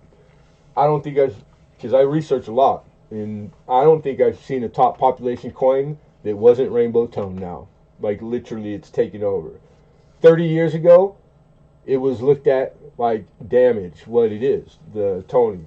It was not popular. It didn't bring a premium to a coin. People, collectors that were like that kind of in that realm, the chase is for the perfect specimen, which doesn't exist for anything, but closest to. Toning wasn't involved in that. 30 years ago, there was no third-party grading. There was no plastic slab. So the evolution of these things that added to the hobby, the hobby that's been around for thousands of years, by the way, it's cool. It's like inventing industry. It's fun. At first, I wasn't really sure, and then I've grown to like, I like the toning. It had to win me over. Also, I don't have a choice. If I'm going to continue in this business, or if you guys are going to continue to collect and you ever get to a place where you think you might be challenging the top grade on a coin for top population, being in the number 1 spot or in that top 10 or something, because it's possible, man. It changes every day, and it makes your coins more valuable, then you might want to start keeping an eye out for the toned coins, because it'll give your coin a premium, and it'll help it. So, and because these things aren't going away, and the third-party grading, having them encapsulated, it's not necessary. I still prefer raw. I do a lot of raw, but I know how popular, and I always entertain third-party grading. I will always have some and deal in it, and I'm trying to learn everything I can about it. So, because it's part of it. And Patrick Johnson says 50, looking for 51. So yeah, it's one of those things that like I didn't get it right away early on. I mean, for me, I had to like I noticed it, and then I started noticing it out here. You know, like tangible, like a dealer or wholesale or whatever a show. Then and then it's weird. It's fun. It's an experiment, man. And it's like if you go to this dealer, or I worked at a shop for a little while, and how different two men or two people and two businesses be so far off on a lot of things, but in the same business, and both be correct, because it's possible. Weird. So it told me to start being more open-minded and pay better attention, and I do, and it's worked better. It's helped me advance in because I'm a hobbyist too. I collect and I do it for a living. Two different capacities completely. It helps. They both help each other. That's kind of cool. I hope that helps anybody, or I hope it makes sense. Maybe I could explain it better. But we're gonna call fair warning. We've spent enough time. We do have a bid of 50, and last chance to bid going once. Show the full bands. I can't. I don't care about tone. Yeah, Lincoln. My bad. Your statement was up there, and I wasn't. I just assumed that you were saying something mod wise. I'll do really quickly, and this is kind of taboo because if you bid, I already started calling it. Damn it! I had to read that 2 seconds after. The 44. This camera, really, you're not gonna. I'm not doing microscope, but to speak to this, anything I ever label or say, as far as air variety or something like this, speaking to the full steps or something. When you receive your item, if you have a problem with it, 100% no problem, guarantee. All you gotta do is contact me, and we take care of it. We'll make it right, whatever that is to make you happy, money back or get you another specimen. And I've never had a return, not once. To speaking to that in that thing. Because to get this, and I'm trying to creep up slow, that's a pretty good shot there, but it's not, I'm not going to be able to get close enough to like, for it to be visually definite with these cameras. So you might have to, oh, that's a pretty good shot there. But the grade, nice grade, respectable. And last chance, be fair warned, everybody. Last chance to bid. The value doesn't dictate like because there's more to the bands to know. Going once. Going twice. Sold. Congratulations to Patrick Johnson for 50. So anyhow, the bands, there's another description for bands that I came across like once or twice. You can have way more high standing and rounded. There's a difference, even at that minute, like, because how big is a dime, right?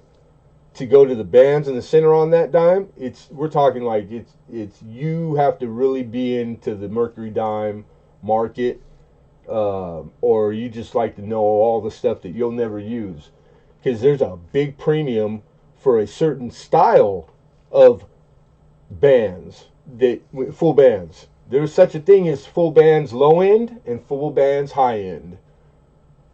That's how deep and how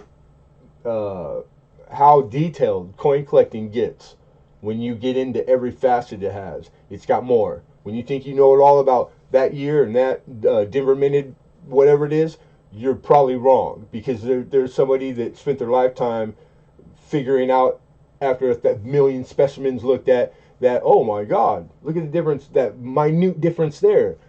That better be on the number one considered best in the world mercury dime, 42S or plain, It's that crazy. That might scare some people. You don't have to know all that stuff to coin collect, people. And you know, I'm a weirdo. First of all, let's get that straight right out the get go. Most people don't get that anal or that like head over heels. I just like learning stuff because it keeps my mind off of my broken two backs and the pain I'm in. Like it helps tremendously. It's my medicine. But it's strange. It's not the norm. That's for sure. Everybody's going, what the hell is he teaching us now? I'll never need to know that. You got to show me the $3 mercury dimes. I get that all the time. My bad. So my point was, man, take my word for it, Lincoln. On that $20 dime, it's got full bands, man. They're uninterrupted. I know what full bands are. You should know that. Ask me to show full bands. Oh, my bad. Patrick Johnson, congratulations, my brother. Nice pickup. Because individually, the $50 opener, I went really low. Because these were leftovers from last week. Or, yeah, I think so. I think they add up. It's a lot more than $50 for the three. So that's a good pickup. Really good pickup. Congrats, Mom. All right, that was block 22, everybody. We're on block 23. Alrighty then. That's my holy song. Who looks at a million specimens? I've only seen 19 of them in my lifetime. That's good, man. That's pretty. I don't care who you are. That's funny. That is funny.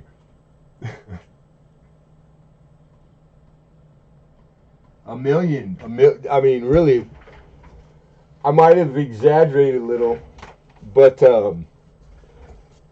yeah. I mean, I'm just this small fry, small fish, nobody, dude. And I've been through hundreds of thousands, but millions a big number. But it's not when you come to like some of these mintages. And if you did it for 40 years, you know, the Wexlers, the men that like, we have these knowledge because of these people that they did the work, because it's work. That way, it's hard work. This is the 1818. All right, this is old for our country. This is old copper, and these a cent. This is a large cent. They were bigger than they are now at one time, believe it or not. I graded it in a very good 8. This list for 43. I'm looking for 30 as an opener. Okay, and on the blind, metal detecting NC says he's in for 30. So now we're looking for 31. Well, hold on a second. All right, here we go.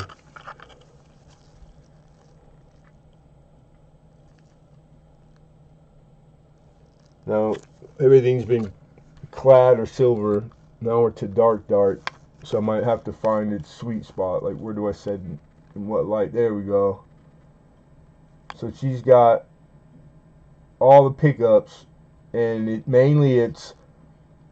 it's the wear in the hair above Liberty, and the letters of Liberty, the ear,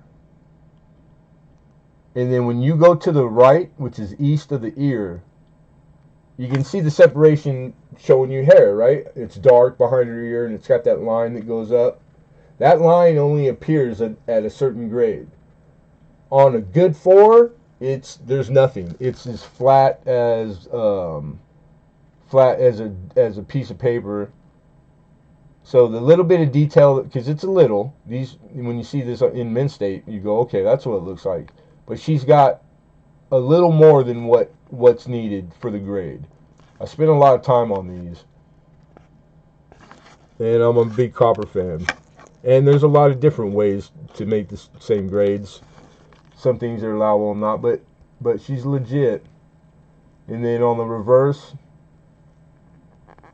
the letters in the device, there's still there's still separation between the rim, because there's an allowance for the melting the letter in the rim in that grade. So, and this is 1818, man. This is over 200 years old. Isn't that freaking cool? Somebody, because it obviously circulated, somebody finally, a coin collector, and these didn't take long to get to that condition. So don't think it was like, oh, in 1920, the collector found it and saved it out of circulation. It had to have been closer to 1818. Like, really, these were the workhorse, were the cents. And then like maybe around the 1850s, then it started to be like, I think the stamp, the 3-cent chime was made to like, because that was the workload, and the stamp at the time for mail really was 3 cents. So it's like because these things were they toted the load. So the wear, yeah, they would wear quickly. Think about it. Copper like takes a beating, man. It's super reactive with everything. Everything in the known to man will make it tone every color in the rainbow and then some. So it's like it's a softer alloy. You know what I'm saying? So it's like it's not forgiving at all. It's not that kind of strong like clad coinage where okay, you can maybe touch it without gloves and not screw it up. You can't do that with copper. Just the small amounts of oil in your fingers, even though if your hands are dry like mine are, it still leave residue that it won't do it right then. It'll be a year, 6 months, and all of a sudden, you see your fingerprints because you see them now. But it could happen over a week or over a year. That's why you don't want to handle your copper barehanded. Well, I do all the time. I've never seen that. All right, wise guy, smarty pants, Mr. Smarty Pants. Wait, go look at all your copper coins that you did barehanded in a month or a year, because it's gonna happen. So just trust, trust the info. We got 30 opener, 31. NC metal detecting comes back with 32. Patrick Johnson says 33. So we got Pat high with 33 right now, and we're looking for 34. And again, this is a matron head. I don't know how familiar you guys are, so I'll just tell you the stuff I know. There's 7 varieties of the large cent. That means that there's going to be 7 different style of design, slightly different, all relatively the same. It's all a rendition of Lady Liberty, but this is the matron head, so it only encompasses certain years. There's 7 different variety, so to have all of them, it's quite a bit, man. Sassy, thanks for coming. Appreciate it. Nice to see you. So we got 34. Metal detecting at 34. NC. Looking for 35.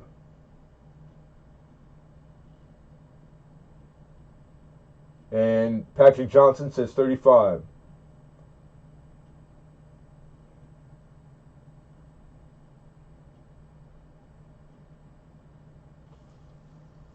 We're looking for 36.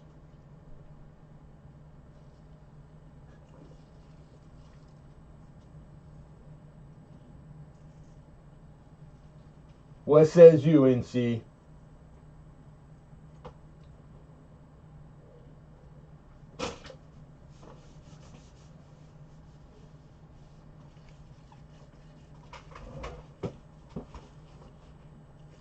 We got 36. Looking for 37.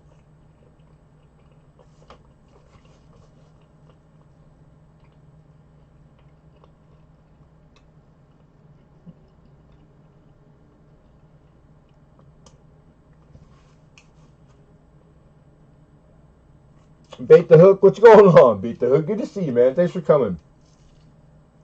Patrick Johnson stinking. Remember, guys, it's been a little fuzzy. Don't try to snipe too precisely. I wouldn't suggest it. That's all I'm gonna say. Patrick Johnson says 37. We need 38. NC, do we have 38? And NC's out. He's conceded his bid. Okay, I appreciate that. Thank you. All right, so we have a high of 37. Fair warning, last call. Yeah, and I did send you an email back, Sassy.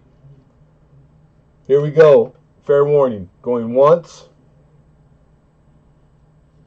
Going twice. Oh, dang it. And sold. Patrick Johnson for 37. Congratulations. And boom, George. Figured I'd give the rest of what I have. Oh, that make me feel bad. You know I'm just gonna give it back to you probably. Thank you, man. Thank you, George. Shout out, found it buried. All of the cause, George. I don't spend it on cocaine and hookers. I don't. I can't find them. No, I'm joking. I shouldn't talk like that. But Patrick Johnson, congratulations, man. Nice pickup, dude. Old copper. You gotta love it. And the history, and it's like, really is. We're young, America. This is our early stuff. You know, other countries, they've been making coin for 1,000 years, 800. You know, like the rest of the world is way older than us. We're in our infancy.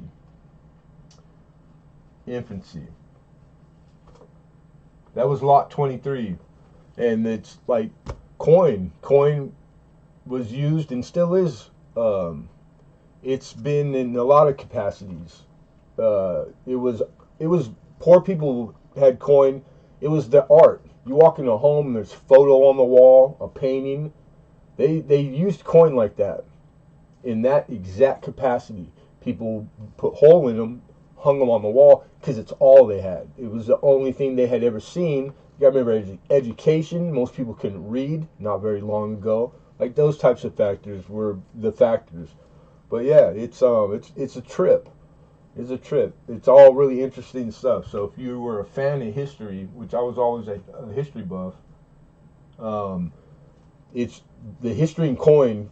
They're hand in hand. Hand in hand. One goes with the other. 24. This is probably the jewel of the auction tonight. And we're gonna give you notes why. We're gonna tell you why for sure. This is the same. It's a matron head, 1823. All right.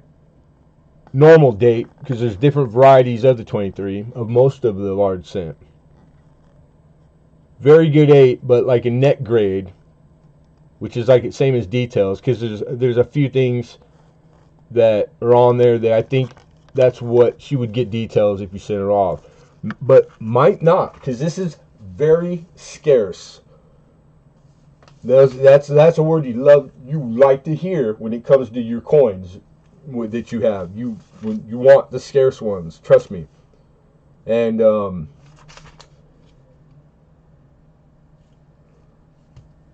skip it. 23. Right here.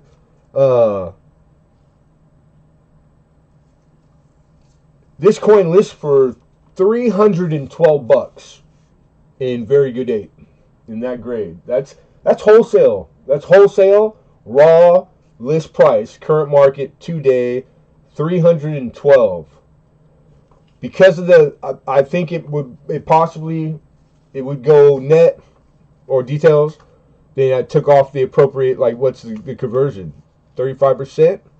That's $112. Thus the $200 price value, which I might be missing. I might be messing up, because these are like, there's not a lot of the estimated existence and population of these from the starting 1.2 million mintage. There's only expected to exist in the world 1,500 left in the world. There's way more than 1,500 people that are trying to collect all the large cents for their collection. So that means supplying, like, there's way less supply than there is demand, of course. It far outweighs it. And they have a rarity scale that if you get into it that deep, because it gets that deep, they have a math and a formula, and you can go to PCGS and click on the year, the whatever it is, and it'll have summary of all. They keep track of these things. NGC does, but they have a speaking to it. So that's the resource. If you're looking for a resource for that, PCGS does a good job with all that information. But yeah, this is a better date by far. It's highly sought after, but it's the people who do these, the specialists for large scents. This is it's stated as scarce. It is a scarce date. That's the jargon, the professional jargon. Scarce, rare, very scarce. They all mean like there's an order, an order that the words fall into that they equal this. So, because that word in these descriptions get thrown around, it more often than not improperly. eBay is one of the biggest offenders. All the listings of coin, they most of the time you can tell the professional from the non-professional because they don't use the jargon correctly. They'll call something scarce that's not scarce by far.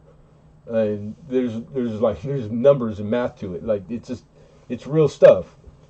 So yeah, when I got quite a few of these, and I was very excited when I know I got the 23s in there. I'm doing my work, and that's a good one. $200 is probably cheap. Metal detecting NC says 200. So now at the 100 mark, the increment's 5, folks. So we would be looking for 205.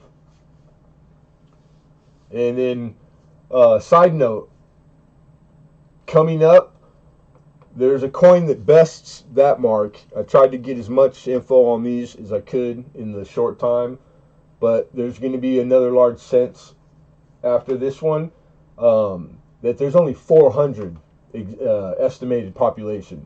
400. It's almost the best I've ever had. I actually have found a cap bust dime that two times that there's only 150 in the world, and I found 2 of them. That was like a couple years ago. But it doesn't mean that it's astronomical. There's other things that make the premium. It's got to be times, etc. But yeah, this is where I get excited. I really enjoy this part of it. I hope you guys do too. These are the types of things. The only way to do it better is this same happening, but at like mint state grade. But it's the same enjoyment. It's the same wow, I didn't know that. All the things that you stand to get out of this. They're the same at this realm. Me, the little guy, us on YouTube. Or if we were all sitting live at Heritage bidding on $1 million coins, it's the same good feeling. It's the same dopamine, the same, they don't enjoy it more because it costs more, but it's just they're wrong on the ladder. Like $1 million to some people is the same as $100 bill to a blue collar middle class dude. It's the same thing, identical. It's just there's a higher place to do it. They probably have better snacks. They're hooch. They got better hooch. That's about it. And I like being where I'm at because I have somewhere to go. They're topped out. I got something to look forward to. So I think, with that said, we got it better. How could you not see it that way? I can still dream and still I got something to aspire to. There is such a thing as topping out. And then what does a skydiver do for fun after that? No, I can't think of too many things that best skydive. So be careful if you're a drilling junkie. All right. Fair warning, everybody. Last chance to bid. We're looking for 205. This is the 1823 matron head. This is a large cent. Steel Wool Queen, good to see you. Thank you for coming. All right, going once. Going twice. And sold. Congrats, Metal Detecting NC. Nice pickup, dude.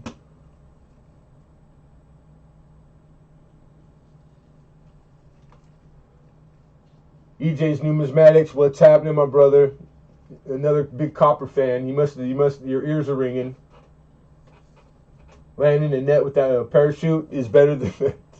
How about that guy that jumped from the I don't know if he was quite in space, but he was in one of the I forget how you say it, one of the layers of the ozone, you know, like that, and in a suit, like he was catching fire almost. That's 15,000 feet or something. That's insane. Jump out of that. It took him like 12 minutes, like 15 minutes or something that's how long you free fall. That's crazy. What men and women are down to do. It's like, what tops that, man? Then I saw an article the other day that some pilot said that, because people have been like saying it, but nobody could prove it, that he keeps seeing when he's taking off and landing at, I forget what airport, he keeps seeing some guy flying around. He's flying around like with a jetpack, and he's just flying around. And this time he's like he wasn't going, did I see something? He's like, I saw him, like, and it was a big story last week, and then it got put behind all the bulldog and pony show that the politics. That's more of a stuff I want to hear. It's like this pilot, which pretty reputation, a pilot should be pretty honest. And the guy said he swore his life on it. That's crazy, man. Just some random guy, nobody knows who it is. He's out there with a jetpack, just coasting around. And from no jetpacks to like there's somebody really doing it. Man, I can only imagine, like, in the next, like, 20 years from now, what are they gonna be doing? They're gonna be like, we're gonna be planet hopping or something, because it's going quick, people. Quick. I've seen them water ones. I watch those videos, but I mean they're land stuck to the, like the thing with the two. It's not the same. There's a dude up there. I believe it. I really do. Let's see.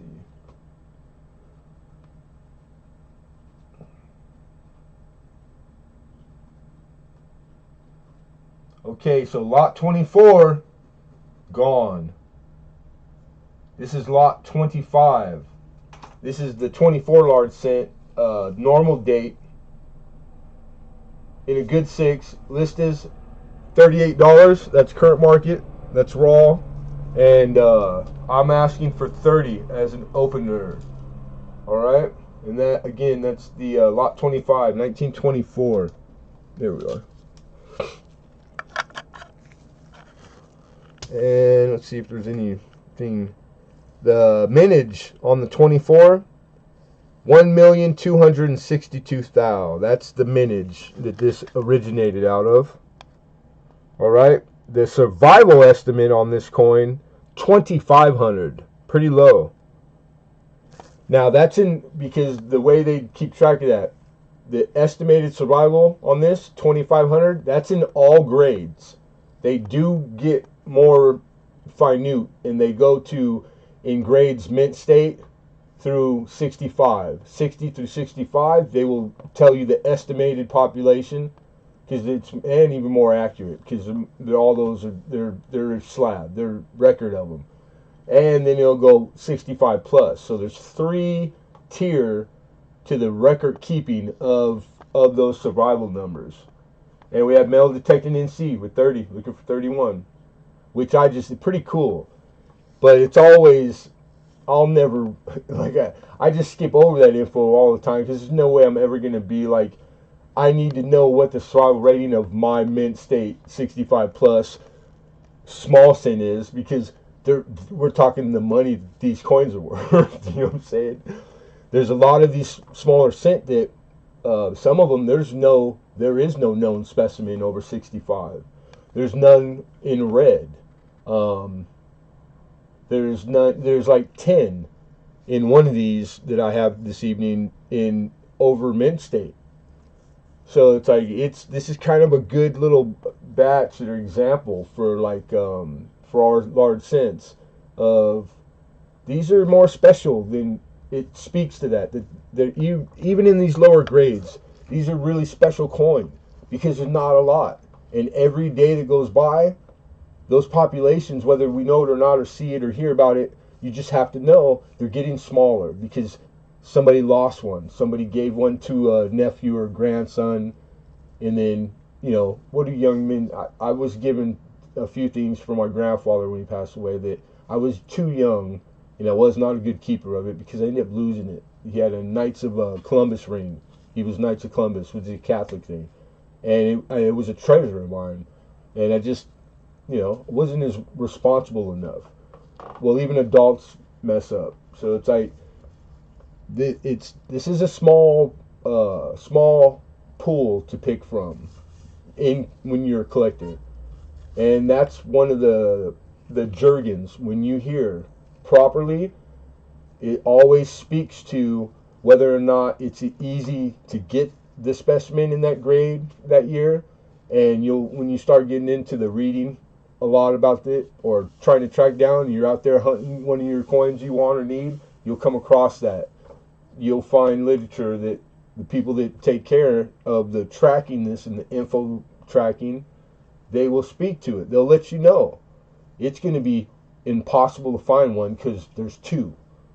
And sometimes they even know where they're at. Sometimes they don't. That's why the auction histories are so important.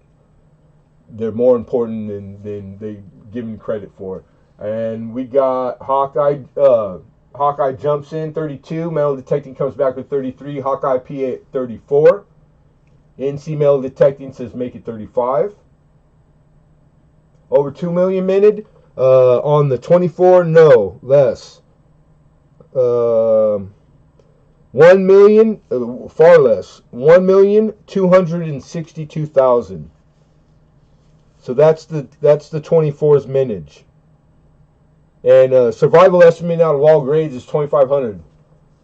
I didn't write down the rarity scale numbers because there's another scale where I forget, does it go through 10 or something, where it's like 6.8 rarity scale. It's like stats for baseball. They got stats now that they didn't have 10 years ago. There's all kinds of stuff that you can keep track of number wise, but I'm not that crazy. I'm just crazy. Like the number crunchers, those guys can't help themselves. It's a disease, man. I got part of it. I don't have it all. Thank God. Because I don't have enough time or days. It's like I gotta sleep sometime. Alright, we ended up with Steel Wool Queen jumps in, 41. And in metal detecting, I apologize. I do see the 40 bid. And then Hawkeye, that was, you were just a little late with the 38. But irrelevant because Steel Wool fixed it for us with the 41 bid. Hawkeye concedes. He's out. Thank you, Hawkeye. Then metal detecting NC gives us a bid of 45, folks. Steel Wool comes back, 46. NC says make it 50. OCD's a real problem. Am I? No. Am I? Nah. Me? You talking? No. Maybe. A little bit? I don't know. Does it matter? 51. Steel Wool Queen says 51. And then she's cracking up.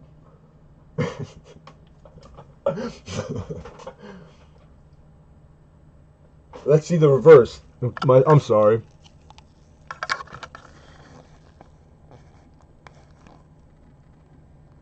Alright, so speaking of grade, anytime, and there's forgiveness on these, being the age, being copper.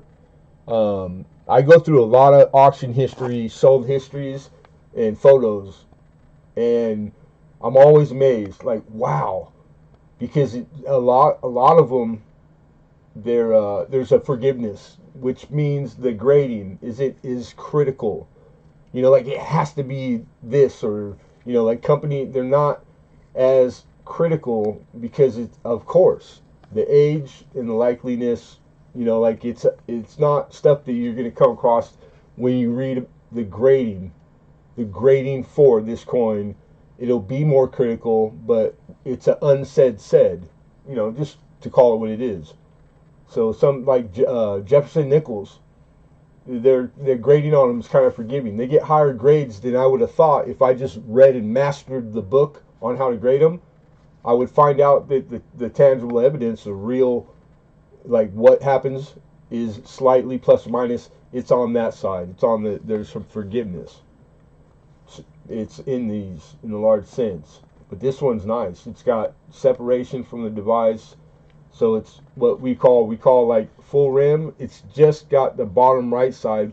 And on this year, there's years where it's known the dies, they all struck weak and soft in that quadrant. On this year, other specimen, you're likely to see it. It's going to be weak there too, because the dies, they didn't make very many. They made them all off of one set. I'm exaggerating. They're known for that. So you can't take that into consideration when you grade. It's like bag mark up to 66th grade.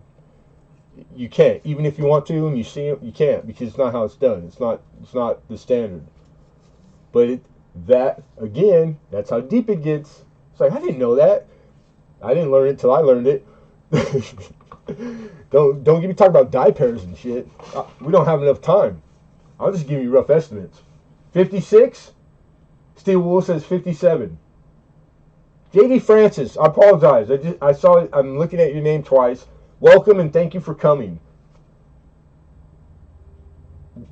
Okay, John Francis is your dad. Awesome, because you have a sister, I believe, and I met your sister recently.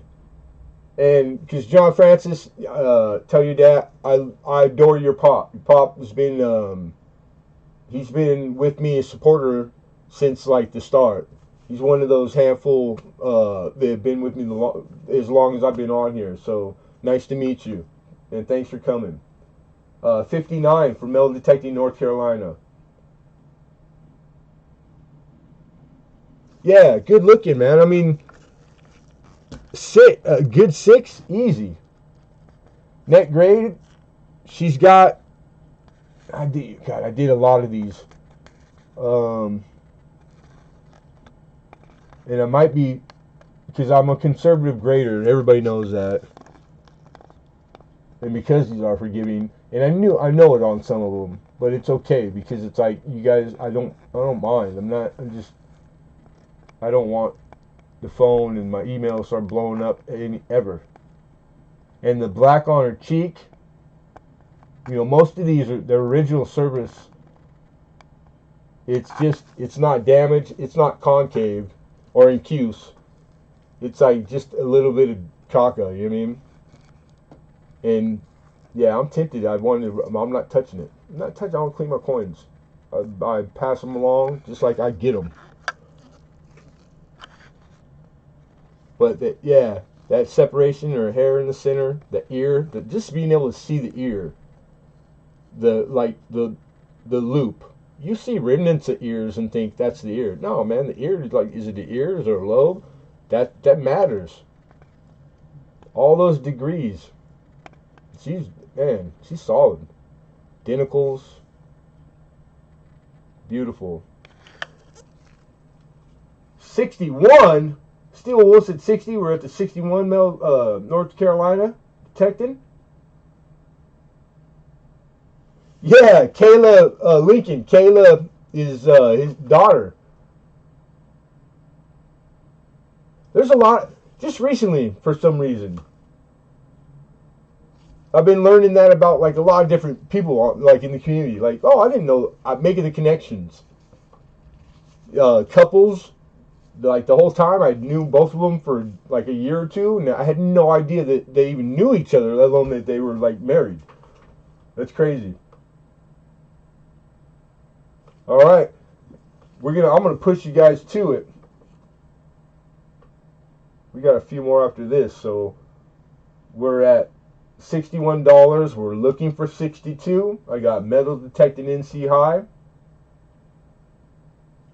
Steel Wool Queen says it's yours. So I'm gonna interpret that as she's out, and she's out. Thank you, appreciate that. So last chance, fair warning, everybody. Last chance of bid going once, going twice, and sold. Metal detecting NC, congratulations.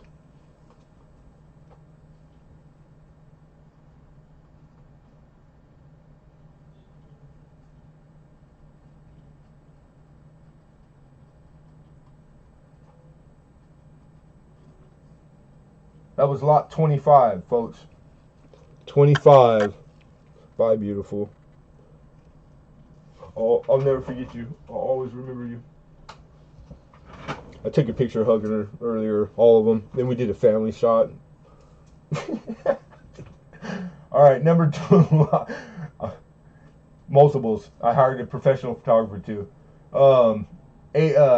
Lot 26.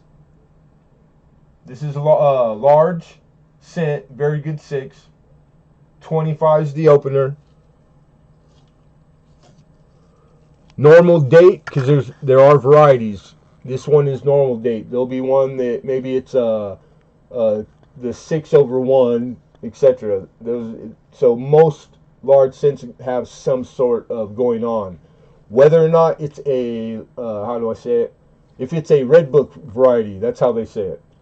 Red book varieties, known red book varieties, those have premium. They're more expensive because of the popularity. They were popular enough at one time because they weren't always in the red book to be added. It's kind of like the same thing as the Get Rich or the Cherry Picker Guide. Same thing. Those going ons happen with the red book too, you guys.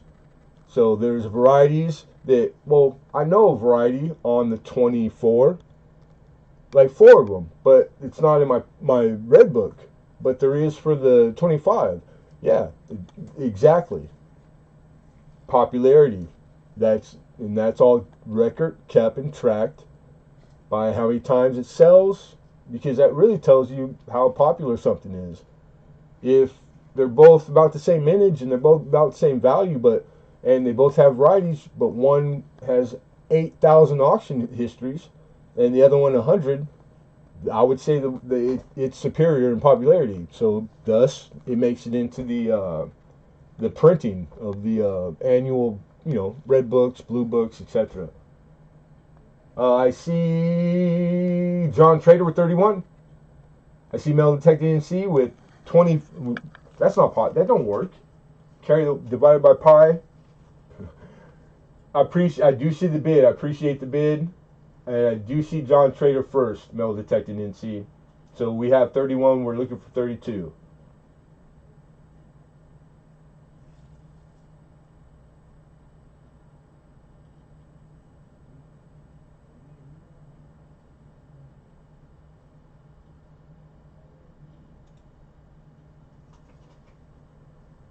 And John, J.D. Francis, nice coin. Thank you.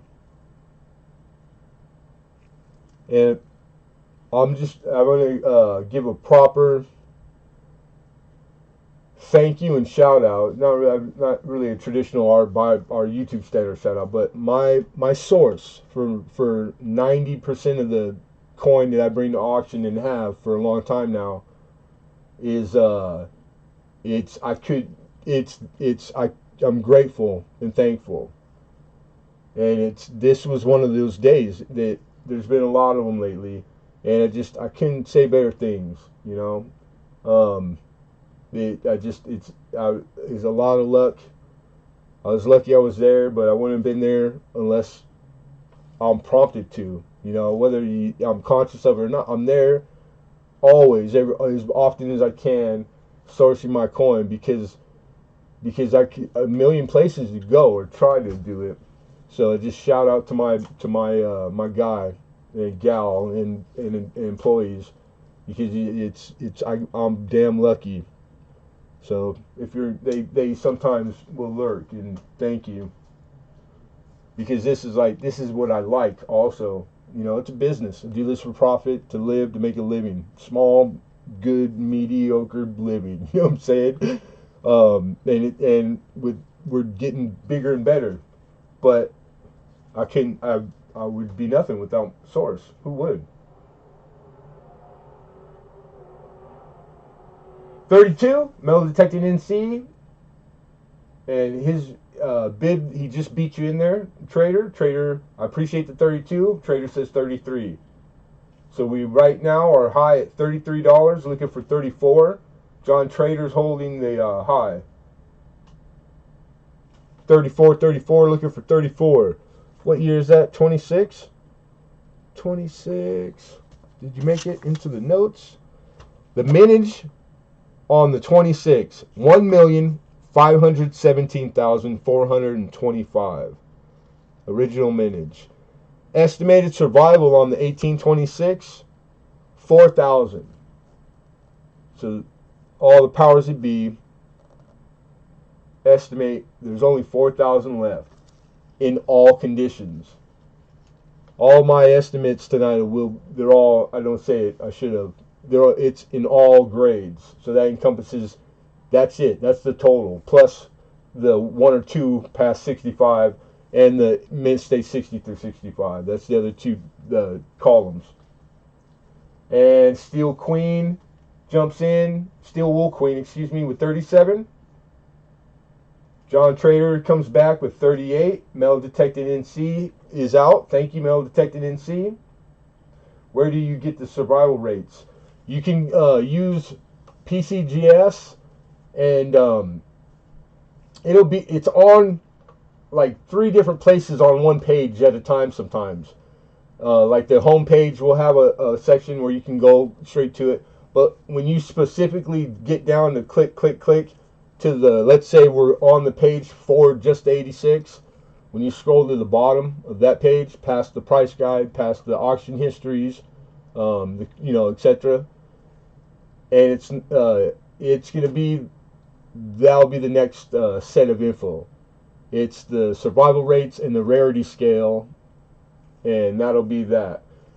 Then lastly, and then not on all of them, but the ones that it dictates that they speak about it, some of them, they have facts that they'll give you a summary. So if the summary's there, it means there's something special about the coin they want you to know about. It was enough that they wrote and speak about it, and they'll tell you who it is they're quoting, what professional, etc., or specialist. Sometimes you scroll down, there's no summary. That means it's common date. It doesn't mean that the 1826 is common if there's no summary. It just means that for that coin in its series, to the series of matron heads, like the mid years of large cent, there's nothing really to speak about. Like the coins that, you need to know this, they'll tell you. So that's wonderful. All the information, record keeping, number, hard number, the PCGS has, it's all valuable information, right? The price and value you can only use because if you have that coin in a holder that's PCGS, because every number on their website is only for their coin graded in their holders. So it's not going to be the same number as dealer's wholesale gray sheet. I'll go to the website, all different numbers. Occasionally, there might be 2 the same. It's all, because that's all random. It could happen a million times, but typically, plus or minus 30% is what, on average, I've noticed. 30% is going to be the hike for it being in the slab. But it's not, don't hold me to that. It's different for every coin, you guys, okay? Yeah, I graded in the 26. Very good. Very good 6.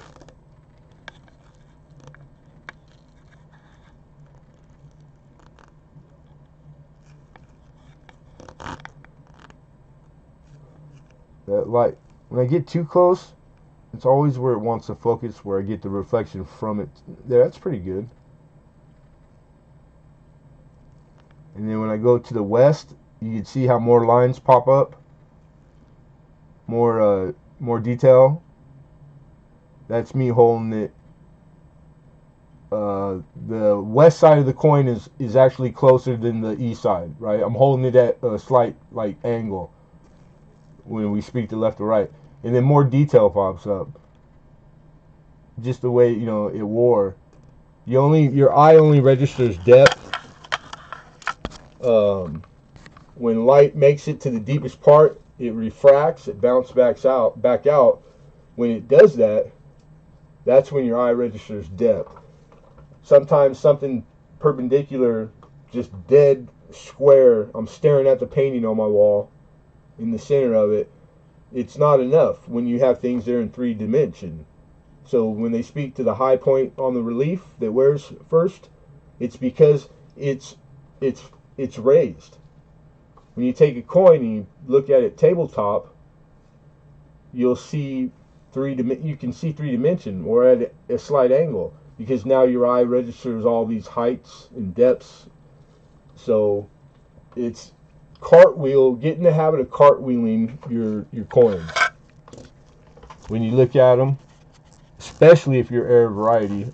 All the best stuff I've ever found searching errors and varieties, cartwheel is you're going to take it and you're going to do a cartwheel, like an imaginary, like you're trying to get something to like roll around on the rim. Now at eye level with a loop or no loop or naked eye, whatever, when you cartwheel, that's how you see the true luster of the coin. Like the toned ones, you'll see colors that you don't see just looking at it smack dead center, and the double die on it that it had will pop out at you because it came from that position, and they're not always going to be naked eye or even with tool possible visually. So cartwheeling is the only way to, and from multiple directions, is the only way to see truly like what all the coin has to offer. The bloom. I'm not even getting the bloom. You guys ain't ready for the bloom. That's the, like on Washington quarters, that it's the how do I say, the finish, like raised hairs, like in wood grain. There's coins that they don't look the same as the rest. Crazy. It's bloom. Like you want them with bloom. Oh, or it's an old school thing. Anyhow, we got 39 from Found It Buried. We're looking for 40. I've been talking about this 26 long enough because we got some other ones coming up equally as good, if not better. So I'm going to call it last chance, you guys. Melt value. What is melt value on the copper? I don't know. But copper, it's more than what the, not this penny, but typically modern new pennies got more copper in them than they're worth face value. Well, yeah, that's my bad. That's what I meant. You know what I mean. I doubt that's what you were even talking about. All right, you guys. Billy P, good to see you, man. Thanks for coming. All right, here we go. Last chance. We have 39 looking for $40. This is an 1826 large cent, normal date. And very good 6. Going once. Going twice. And sold. George, congrats, Found It Buried.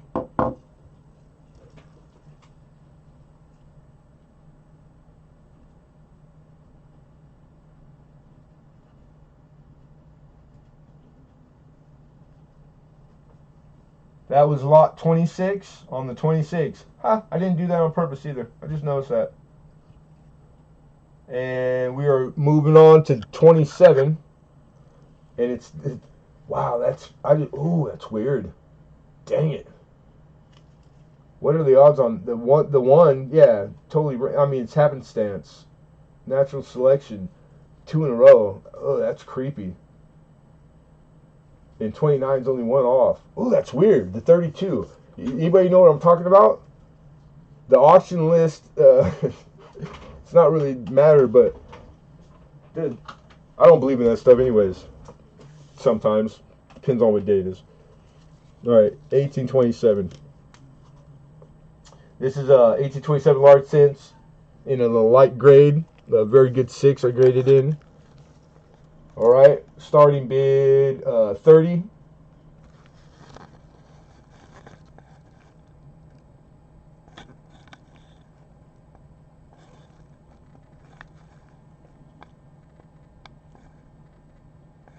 She's got more detail than the prior one in the same grade, right?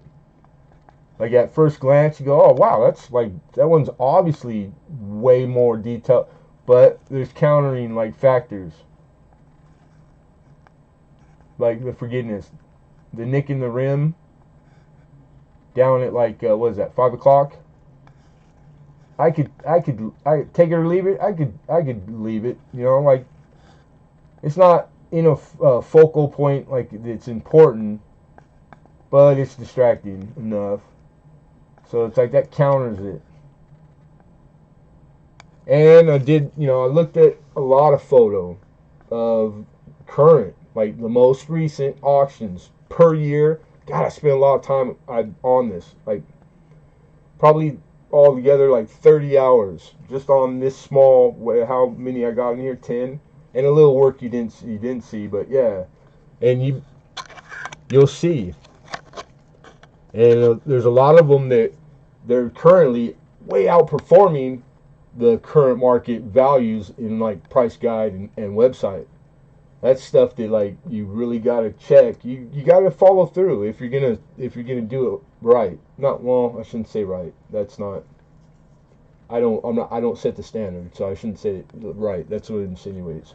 But to notice that, you know what I mean, to find that out, it's the only way you find it out. Nobody tracks those things.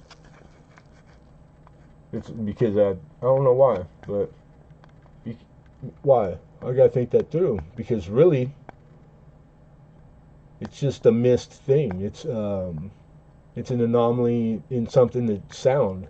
Like the price guides, the way you do it, you can adding or not adding. It wouldn't. It's just a derivative. It's something that comes off of it that you couldn't foresee. That's what that is. I'm just thinking out loud. Don't. They're all going, what the hell is he talking about? I'm just thinking out loud and I'm trying to tell myself to shut up. So I'm going to shut up. So I said to myself, Self, I know Queen couldn't see, Military didn't see, not get it. He's a lot for me, sorry. Did you see what I said? I walked away. Uh-oh. Okay, but we're at 32, I believe. And then John Trader says 35. Dimebag Darren's in the house. What it do, Dimebag? So I have a high of 35. We're looking for 36.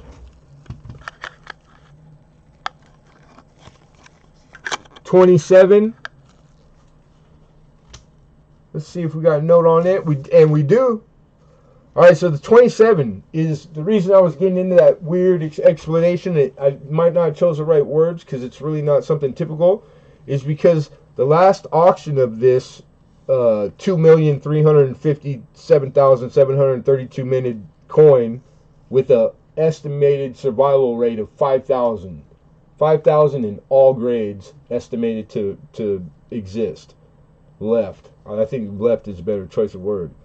Was in this grade was $70, and a bunch of other current auctions, real auctions, realized money, current. That means last few months that it like outperformed, not a little bit, but by quite a bit, quite a lot. So that's telling me not the guide, not the price guide or the resource, because it's none of that. It's telling me that for some reason right now, something that I don't know, I can't put my finger on. Maybe I'll find out down the road, but it's popular, the 27 right now. Go figure. I couldn't tell you why, but I could tell you literally that it's selling for twice what it normally does right now. Pretty cool. Who come on, man. Who goes that far, digs that deep to let you guys know something like that? Nobody. Lemonhead Penny does, though. So if you're new to this auction, you just stand to get more of this. So if you don't like this or this bugs you, this is not the auction for you. But if you really like knowing things that like you're not going to read or get unless you do the hard work that way, that who knew? Come on, come back. Because I promise to keep being a weirdo because I can't help myself. And I will do way too much that's not necessary to make a living doing this. Because I could make a lot more money, but I never will because I can't help myself. I believe it's all genes. It's genes. It has to be, right? Trader at 35. Thank you, Lincoln. And Lincoln he completes me. and he always has since day one. God bless him, because he's my tough medicine where he'll tell me in not so many words. All right, Trav, shut up. 35. Thank you, Lincoln. How much did lot 13 go for? Hold on, and I'll answer that right now because I'm going to call fair warning. We got 35 liquor for 36. Going once. Going twice. And sold. Awesome. Trader, congratulations. 35.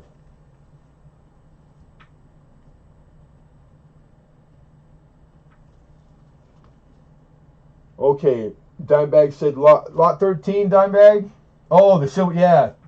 Dude, they're only $1 over the opener. 36, and it was the last thing I researched, so it was today, right before auction. Like, it was running like a chicken with my head cut off. And 36 to high side, 46 is what they're going for, which is not a whole lot over just the silver content. Like, that's a lot of silver in there, like about $30 worth. So he stole it. All the buy it now asking prices were like in the 46 and change. I don't know why they put the extra jiggly in. Everybody's got different formulas how they come up with their prices, but there was like they were all close. The plus or minus on that was tight. So it was like all markets. All the people that were selling them, they all were sticking close to each other. There's always the random like way too high, way too low, but there wasn't a lot of that. Nice and nice set. Very nice looking coin. Beautiful, actually. It wasn't any dogs in it. No cloud. So it came up. Whoever got the 66 set, nice set. More valuable than paid. It must have been something in father's genes. Literally. Philip, welcome. I told Dimebag hello. JD Francis. John Trader. Hey, thank you. And you're very welcome, John Trader. Thank you. Looking through Wheaties. And bait the hook. Okay, I'm caught up. I don't think I missed anything. Right?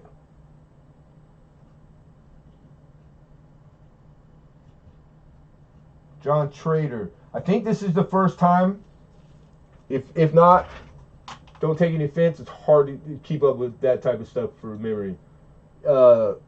Winning auction block? If so, don't forget to send an email to the PayPal email. That's my personal email. One of the mods, but maybe put up the ramble about that. That way I have a way to contact you. That's the only prerequisite that we ask for new to the auction, or if you've never bid and won before. Okay, that goes for everybody. That's it. I just ask email from you first, and then feel free to partake. All right.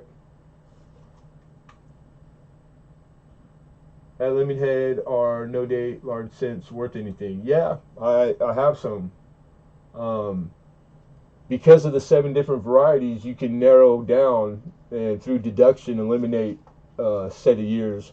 They do have a collectability. That's what it boils down to. Are they collectible or not? There's reasons in factoring. Some coin is not collectible until XF grade. Roosevelt, dimes, modern. You're not to collect them because they have no collectability, only starting in XF. Most people don't know that either. I tell you, it gets deep. It gets deep. Awesome. Yeah, if you send it, I'm not going to go verify. Your word is enough. Matter of fact, you don't even have to let me know right now, because I'll either like recognize the name or not. If I ask, then tell me. But I trust. It's a trust system. I have no reason not to. So benefit of the doubt stuff when I first meet you, it works. It's always worked. Go figure. We're kicking we're knocking the system, or the typical. We're not the typical here. Coin collectors are they're a good bunch. It's all my personal opinion. Lemonhead. That was lot 27. And I pay attention to stuff. It's weird. And it's like I notice these things and I keep track of them. We're a smarter bunch. Being smart, better or not, I don't know. It's never served me typically well. But the coin collector, I can tell you, most coin collectors they're well read. They're pretty intelligent. A little eccentric. Funny as hell. Weird. Sick sense of humor. You know, I could go on and on. If I'm describing you right now, type 1 in the chat. Oh man, lot 28 is a 29. That was, I don't care who you are, that's funny. All right, this is a variety, it's large letters. Very good tin. 1829. And there is large and small. This is large letter variety. And the 1829 came out of we're still in that realm. 1,414,500. That was the mintage on the 29. Estimated survival in all grades, 3,000. Only 3,000 left in the world in every grade possible. And list in this grade is $48. So $50 bill basically is what this in this grade is. And I believe I'm asking for an opener of 36. Damn, that's too low. But I'm stuck to it. 36 is what we're looking for.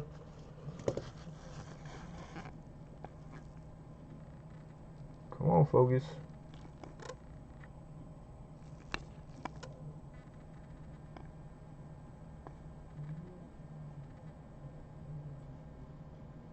Now, the very good 6 to very good 10, it's just that way. The 10 asks for, it seems like a big jump as far as detail in the coin wise. It's a lot of stuff that it has to have. The pickup points, you know, like the detail in the hair. It's quite a bit more from 6 to 8. It's hard, or 10. It's hard to make the 10 when all of these were pretty much in about the same grade. So I just started, like, maybe it was coincidence, a lot of them in a row, because I spent a lot of time on one. So I was like, an hour, 2 hours go by fresh. I'm like, I could spot a good 6 in a second now, because I just, you know, did a bunch of them. Then the 10 comes, and 6 to 10, I go, damn, it was a lot. The only reason I'm telling you this because it's fresh. I just did all this just prior to coming on here. Because I mean, it's like school when you were a kid in high school. Test me on it a week from now, I'm only going to retain X amount. So thus, you got to be, I got to deal in these every day to be Johnny on the spot with an answer. That's why I'm excited right now. I can give that right now. I won't in a week. And I won't be able to deal in these every day. That's why it's like, man, I was happy. It's like, this is one that I'll remember for a long time and treasure. Hopefully, and it's turned out that way. I would say, yeah, right now. All right, 37, 38, 39. Hidden's in there. Steel Wool 40. Philip 42. We got 43. Metal detecting NC's out. Philip 44. Steel Wool Queen has conceded. She's also out. And we have a question of Dimebag, is that a 69 bid? My mod is asking. And I'm going to assume that no, it wasn't. And I see that the taken down. Awesome. So that's worked its way out. So I believe we are at 44. Philip with 44. Awesome. Good job. Thank you, Lincoln. Yeah, like etiquette-wise, the answer would be yeah. It's good etiquette to spell your numbers. Just because you could see, they could be misconstrued. I don't demand it, but we used to ask and remind people, and I don't know more, because it's been long enough that most people know. But it's not that tight here.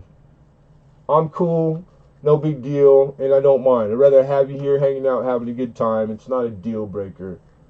But it's like at the beginning we were a little hard on it, and that was because that's enough. Yell at the kid, give him a smack backhand one time, and he'll, he won't do that again for the rest of his life. All right, fair warning, everybody. Fair warning, fair warning. Last chance to bid. Going once. Going twice. And sold. Congratulations, Philip. Bait the hook. Good question. He asked kind of late though, but he asked a question that's like pickup, like a pickup point to grade, and it was, are the hair cords visible because it's dark and I can't see? All right, so I'm gonna give you the best. Oh, right there. And then now I'm cartwheeling her a little bit.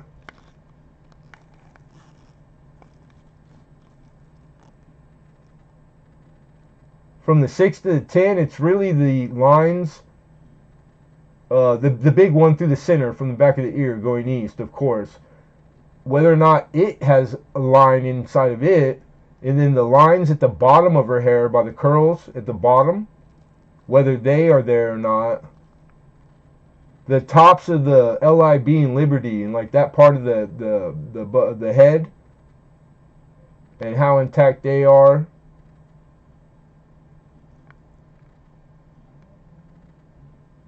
Those are the three places that from 6 to 10, it's like day and night. The 6 will be melted in to it's okay to have the tops of the Liberty that they're already gone. It's worn down far enough to where it's melt. I use the word melting. I don't know if that's right, but you guys, I think you'll understand with that adjective.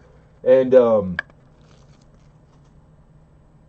was I? Lost my place. You're welcome, Philip. Thank you.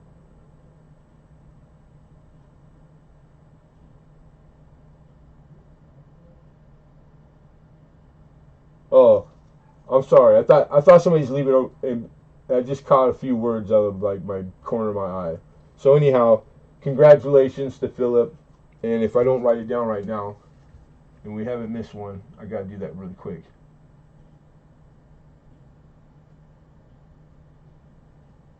But I hope that was a good enough view for you. Or and then that my why I graded it, what I used to go the grade. And Philip, I'm gonna say that for sure that this is I don't know if it's the first time with us, but bidding and winning an auction block, and I could be wrong always. So I think you told me you already sent the email, but if you hadn't, just a reminder. BJORD. BJORD. Alright, I gotcha. Sweet.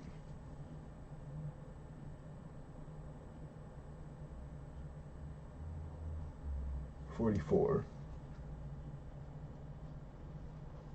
Alright, so that was lot 28. 28. See you later, alligator. We're on lot 29. And only 3 more, guys, and then we're into the giveaway. This is another good one. And it doesn't, again, I didn't have enough room to put in those in the description why. So I put exclamation marks. Because I couldn't find a star, like a big star. The star on my keyboard and it did really small. I don't know if it's like that for everybody, but anywho. 1830. Oh yeah, 1830.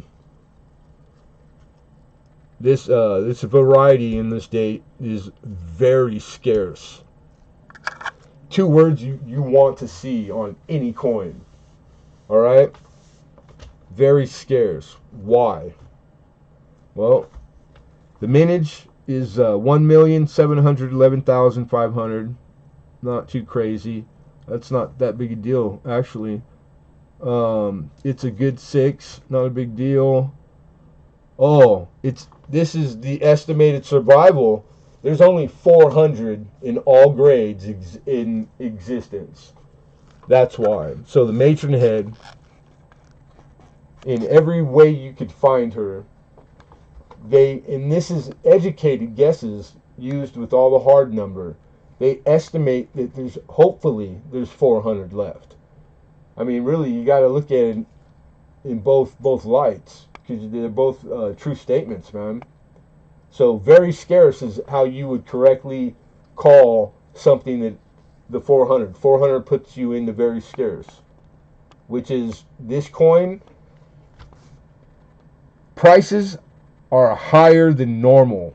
That means that this sells for higher than what you will find out there in reference, like I had said earlier, in price guide, in value, etc. This one always is it's going to outperform the estimates almost always. That's typical of this coin because it's a very scarce variety. It's also a red book variety, and the supply being that low, intense collectors are after this. So it's really highly sought after. And this is new. This is I love research. Sometimes I mean it's work, but sometimes it's not, man. And this time it wasn't. So I didn't know that. I will always remember, and I hope all of you that within earshot of me right now, just burn it in there. 1830 large cent, 1830 large cent, 1830 large cent. Because you don't want to pass them if you come across them. Buy them, pick them up, get them. You know what I mean? Because they're coins that the chance of you accidentally stumbling on another one, you might not ever again as your collector. This might be the only chance you get this. Literally, being divided 400 into coin collectors. You have a better chance of hitting the California lottery that nobody's hitting is over $1 billion right now. Better chance. That's probably a true number. I'm guessing. Can we see the reverse? Yeah, heck yeah, you can. My bad. I didn't want you guys to see that my nipples were hard. Sorry, I didn't say that out loud, did I? So she's got original surfaces. What does that mean, Lemonhead? It means that you can obviously see. I didn't try to clean her or make her look better than she might have because she has gunk on her. I'm not touching my coins. I'm not cleaning my coins because it's not part of coin collecting. You want them when they're old to look ugly and original. You want whatever travels this coin went through to still be on coin, if possible. Because I can still see all the details. I still see the reading. Clear separation from device to rim. It's kind of soft and weak down at like 5 o'clock, like all of them almost are. I don't know if everybody picked it up tonight, but they're all hard rotated die because that was common. So the dies, they weren't installed like correctly to each other. The orientation. This one's sitting cockeyed. If I flip it over because I'm holding the flip square, the obverse will be dead to right, straight up and down. On more modern coin, that's valuable. That's worth money on certain coins in series. Not on there. And actually, there is. I take it back. There are some varieties. Cones. Cone is like the Wexler. That's what you use for large cent. Cone. Cohen. There is a cone for rotated die. Known die pair. I take that back. But typically, most of them, you're not going to get more money because it's rotated, because it was common. All right, done with the explanation. Yeah, so sometimes it's like mercury dimes. You really got to look, probably because of the size. They're so damn small. Through the toning to see, like, is this that great? Is this a good grade, a better strike? You know, like, and then my eye, and maybe it's me. My eyes are getting worse. I'm diabetic. And then all of a sudden my eye will, it'll focus. It'll see all that fine detail. It just takes me longer now. Sucks. Don't get old. Don't get old. Steel wool, I see 80, and I'm just skipping the prior bids because I wasn't looking. We don't need to. I'm picking up right now at metal detecting NC with 82, steel wool 85, hidden 86, steel wool queen 87, metal detecting North Carolina $90. I have hidden numismatist with $91 bid. There's even rinsing the coin, some dish soap. I wouldn't put the dish soap, even though like it's not. Dish soap's not supposedly isn't gonna hurt it, but just water and dish soap, if there's something on there that would get off without hurting the coin, and that was just a known practice, then it would already been done on this type of specimen, or this, like on a large cent. Like the way I learned it, and a lot of you guys will not know a lot of stuff. Cleaning it's etiquette. It's practiced and done quite often, but in context. It is okay, and most dealers that deal in ASEs, they almost always dip them because they come from in monster box from when they're made and packaged. They haven't been tampered or messed with, but they'll have some haze or milk or like something that, and you have to know what you're doing because we're talking about chemicals that will eat stuff on silver and then into the silver if you leave it too long. You got to know what you're doing. You got to use the best stuff. There's all kinds of shit out there people will try. They dip them, and you never know because that's possible. It did not hurt the coin. It didn't penetrate certain depth where it will leave remnants of porosity. Because there's ways to tell when the coins have been tampered with. We know, or there's people that know how to tell. I don't know it all by any means, but I'm getting there. I'm getting there. And anyhow, it's so there are situations that it's not really talked about a lot. It's not, I don't have to be forthcoming with that. I don't want to accidentally encourage a new collector. Well, I heard Lemonhead say that dealers clean coins. That's, like if you're vague about it, that's what's going to happen. Then, damn it, it's going to be my fault because that's he's going to do it. He's going to tell somebody else. They're going to tell somebody. Kid down the street with the big mouth. So, yeah. But just on a whole, really don't clean your coins because it will hurt the value. The most expensive coins in the world that hold the highest auction prices realized, which is kept track of in the back of all your red books. It has the top 100 list. And large cents are in there, a lot of places in there too. The coins, they're like, you'll see them and you'll go, damn, the coin's dirt. Like you imagine like what a modern coin looks like. It's not always the case. And then you get the ones that they look like it was made yesterday and it's 250 years old and you go, what the heck? It's everything possible is possible and happens. Crazy cool. Crazy cool. But just don't clean your coins. Send them off. They call it conserving them, conservation. There's most of the third-party grading companies have that service. That if you think if it didn't have that smudge is equal to like it'll make it worth a lot more, then they have a service. We're professionals, and they'll tell you whether or not it's possible. They'll send it back and they didn't even touch it, and they go, it's not possible. Or they'll send it back and they did it or they fixed it. They got that blemish out. They have that service. Yeah, but that really all is only in play when you talk about like a real, expensive coin. It's not a beginner's topic, so I don't talk about it very often at all. And I only talk about cleaning when asked about it. I don't. You won't hear me broken record about that. Yeah, it should be done by an expert. If you want to learn, then it's on you. The products they're not only wholesale, like not sell to the public. It's coin shops will have all kinds of different stuff, and if you're willing to risk the coin, you can get coin that'll never be worth more than face value and practice on it. That would probably be the best way if you wanted to learn that.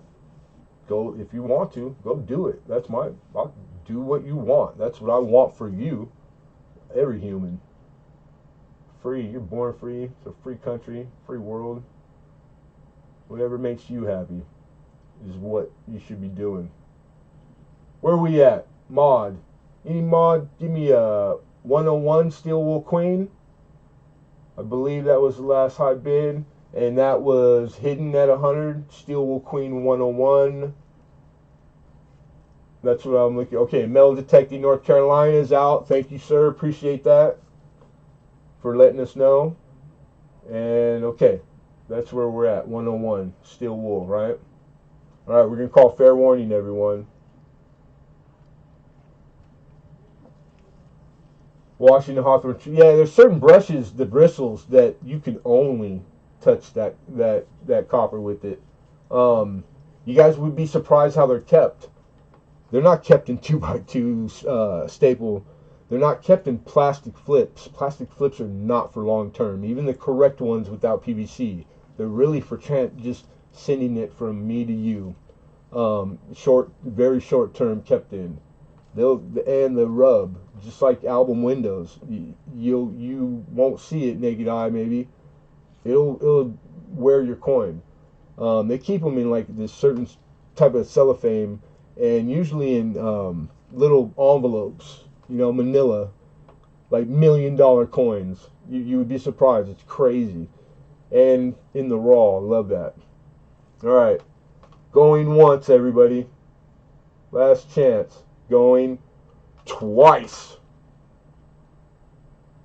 And sold. Sweet. Awesome. Steel Wool, right? 101. Freaking cool.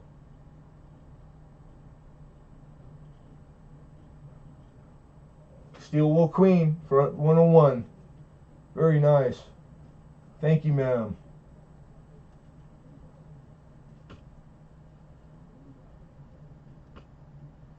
You just joined a pretty select and small club. 400. 1 out of 4. Now there's 399 that you don't know where they're at, but you know where one is. I think that's bitching. Call me crazy, man. Oh yeah, but no big deal. Good point. It is 105, and I see 105 now hidden, but it's after I closed it. So, but you are correct. Usually the increment is 5. In Steel Wool Queen's defense, this is her. I believe this is her first time here in bidding.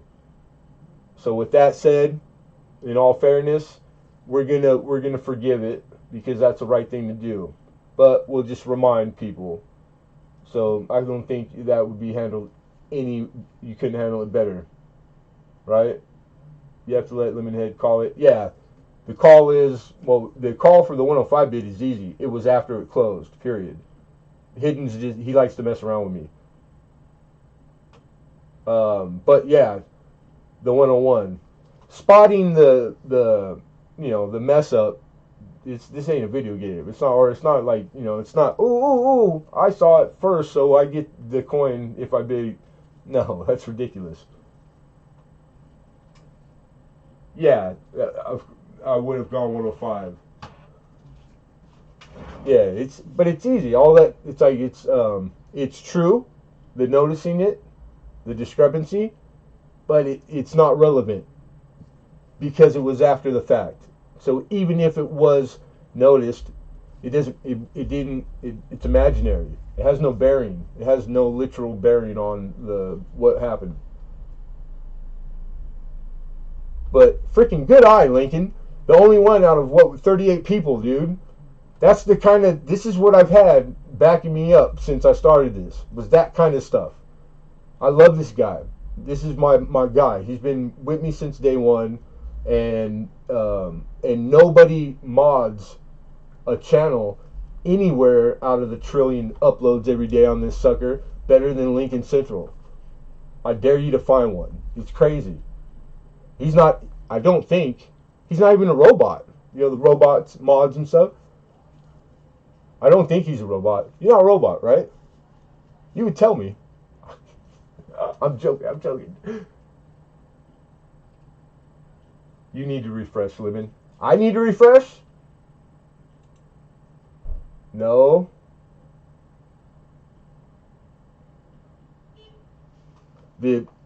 My screen, my chat, that's directly in front of me, whoever has high bid, when I say sold, that's all that matters. It sets precedent and takes precedent over everyone else's. However you see it, because everyone sees it different, believe it or not. If we all had the identical, it doesn't matter. You got people on the phone, you have people on a desktop, you have people on PlayStation Network. There's all kinds of ways, more than you would think, because that's my analytics tell me, of how people come and visit Lemonhead Penny's auction. The only thing that matters is my chat, because the programs and the computers and all, they all make the person, me on my phone, it will show me first my comment over your comment, just out some of the algorithms, the way they work and behave. They don't know it's an auction, that it matters. So, but we already got that fixed because we beta tested it for 3 years here through hundreds of auctions. Mine is the only one that matters. That way, it fixes all of it. It's completely fair. There's a default leeway. I checked it. I want you to understand. No, don't say sorry. That makes me feel bad. That's why I'm not using the right words. Because there's somebody else that's not speaking up that doesn't quite understand. Trust me, dude. And it's okay to say it every once in a while to explain it. Because I didn't understand it myself. I still probably fully don't. But I know what works for us, and that we've done over and over and over, and changed slightly, and changed. Like, people don't realize, man, most of these auctions on YouTube and the sellers, they all copied Lemonhead Penny because we started this here. First one. Nobody did real auction format selling coin on YouTube. We started it. And it's been, and it will continue to be, constantly changing, constantly learning. Go back and watch some of the old ones, you guys. You laugh your asses off. But because this one was the biggest and most important to doing this and being able to even do it, it was first. One of the things that popped up first. We put more time into it than anything, and the longest run of that worked. We don't have to mess with it or try this or try something else. It's been how we call the auction and what factoring we use, and it's simple. It's finally down to there's not a lot of factors if everybody does this, and we tested it, beta tested for a long time, and it works. And every once in a while, something you can't foresee will pop up that takes it and makes it not fair now, or it changes it. When you think everything possible you've seen it, or nothing else can happen, it'll happen. Crazy. And then we'll fix it. We will try anything till we get it. So I hope that eases you and everybody. I'm speaking to everybody. That you understand that that's where I'm at. That's what I know. It's how we do it. I hope it's not a deal breaker, but we're not going to change it. We're not going to change it mid-auction either, because it works. Until somebody can show me a better method, which no problem. It's been about 3 years now, hasn't it? Yeah, I know. I would say 5 minutes. 3 years. It goes by that fast, Lincoln. We're on lot 30. Number 30, everybody. That was lot 29.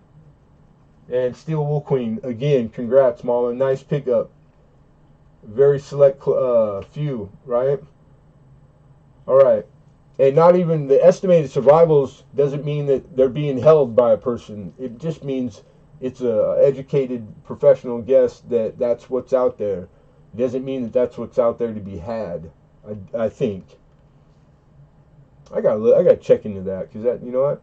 Hearing it out loud, I want to know whether it's 100% correct or not. This is a 35 large. This is a cone. There was only one that it was to even put it down. It's a cone 1. in XF. So list price on this is 115, all right? I would like 90 as an opener. So hold on. 35. Where you at? Oh. Here we go. It's perfect. I made a mistake, everybody. I made a big mistake. Damn it. It's because I'm just trying to get it all in. All right. I need to just state, because it's not a bad mistake. I had typoed and put large cent. This is a half cent. I had 1/2 cent in the batch. This might, which is, it's like, what? Yeah, my bad. I did put on the auction list link at lot 30. I put down that the 1835 was a large. It's not. It's a 1/2 cent. So it's not a 1 cent. The grade is correct. It is a cone 1. That is correct. List price is, it would have to be correct. And I'll let double check the list price. Just not to be rude, but I mean, I have to. It won't take me but a second. But it's a 1/2 cent. So this is a classic head too.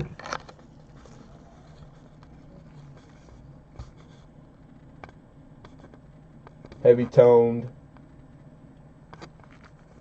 She's like a dark, how would I describe it? Kind of on like the burgundy purplish side, which is like a typical toning if you use photograde or have photograde the annual books, which I use. It's my Bible, one of them. But I've used multiple. And then you're going to see in certain grades, these 1/2 cents, man, all kinds of colors. I mean, crazy the amount. And this is one that it's almost spot on. It's a little outside the grade, which means it could be like it toned a little faster or slower. But it's how like I knew. I kind of looked at it and thought, man, I don't know. And then when I went to go start doing my homework on it, I was nicely surprised that like it not only was it the opposite, it screams legitimate. It helps for the case that this thing is badass. Thank you. Love it. I love. Who don't like 1/2 cents? You gotta be a communist not to like 1/2 cent, right? Am I the only one? I can't see you guys chat right now, so hold on. I'm asking questions and I can't see the chat. That's funny. 35 XF.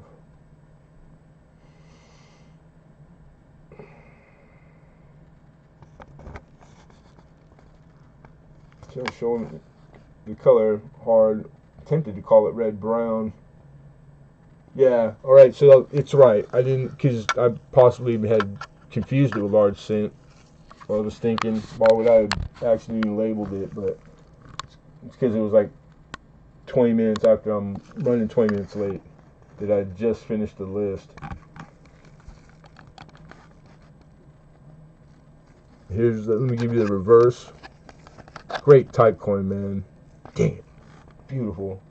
Slightly rotated die. Typical. Original services. I think that's obvious. But concentrate on the detail, the fine detail and stuff. And the reverses on these are much better looking than the obverse. Although I take it, like in this grade, they both look like dynamite. And I have the feeling, and I always say it, but I want to say it on this one, not to get morbid, but I'm conservative, and it's bit me in the butt. I'm too conservative sometimes. This is one that I don't get 1/2 cents all the time in this grade or better.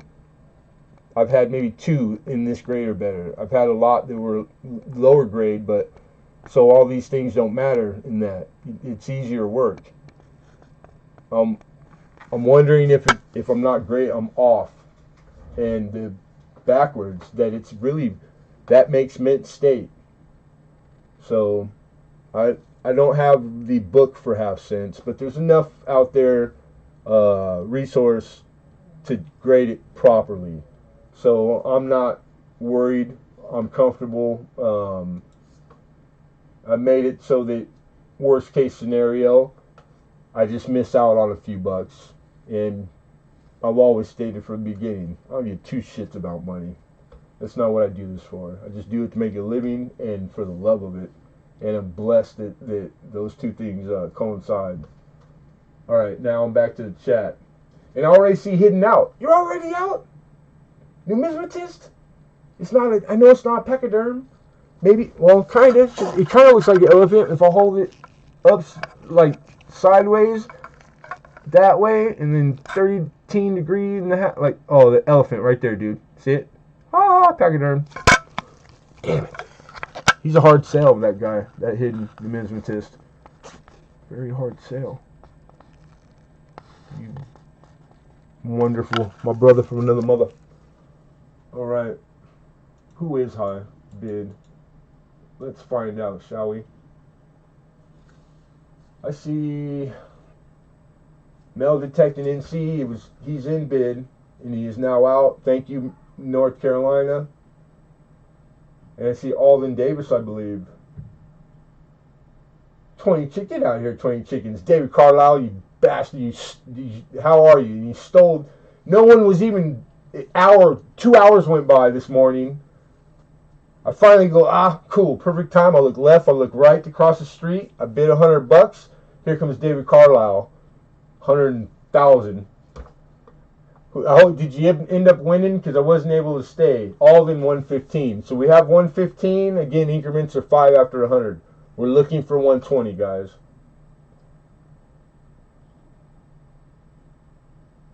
Yeah, extremely fine. XF and 40.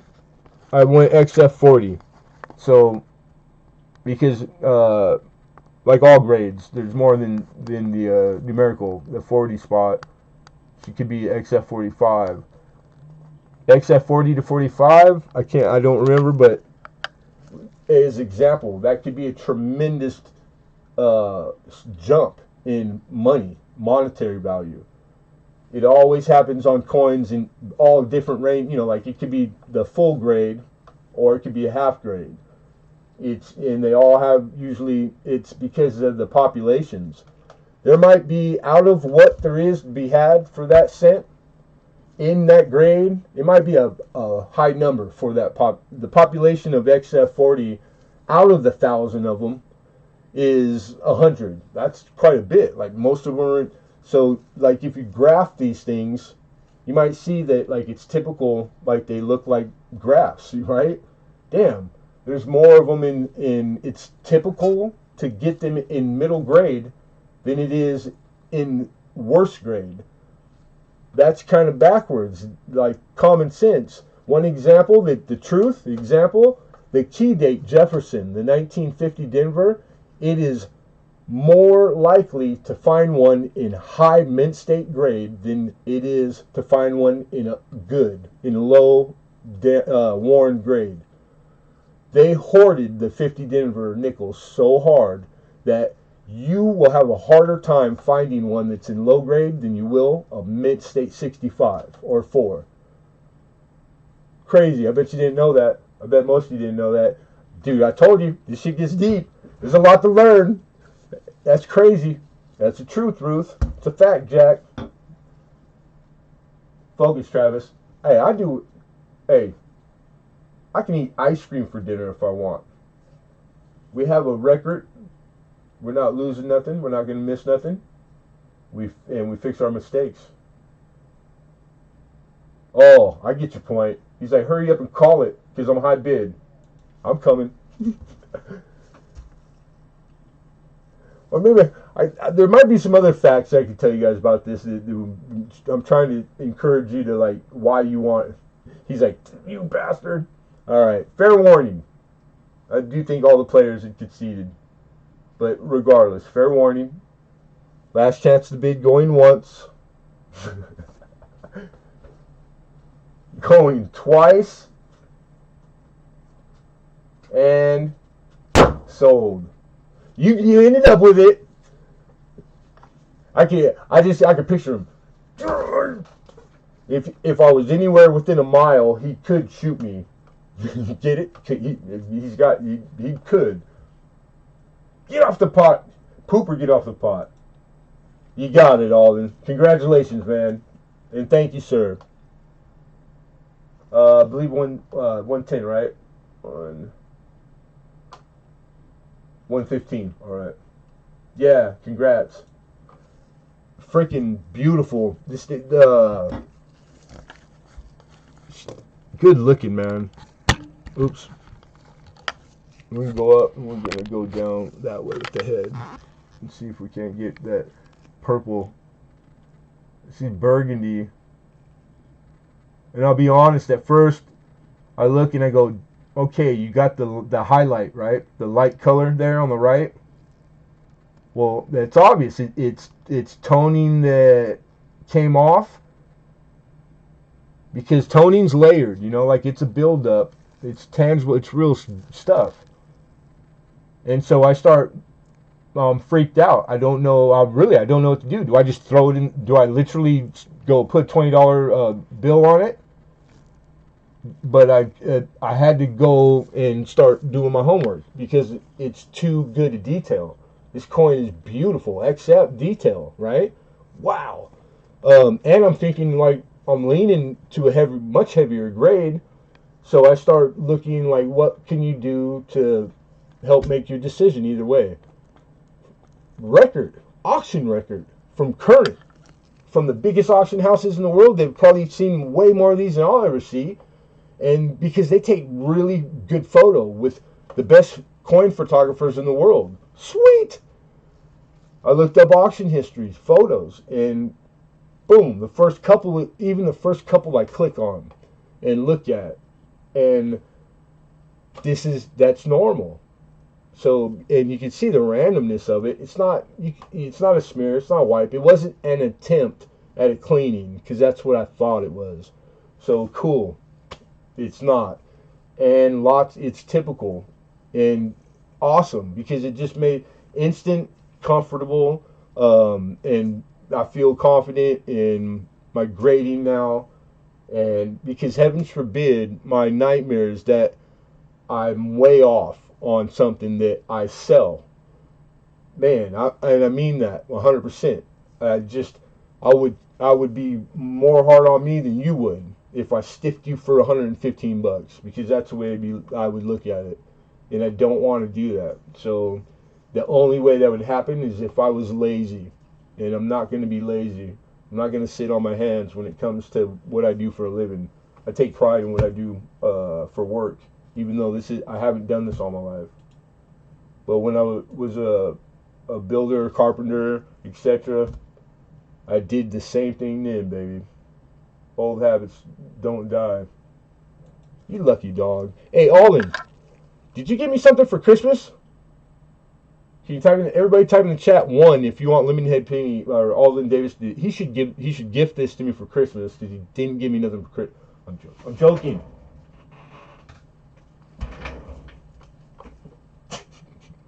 I am. I'm joking. He knows I'm joking. Frozen chickens.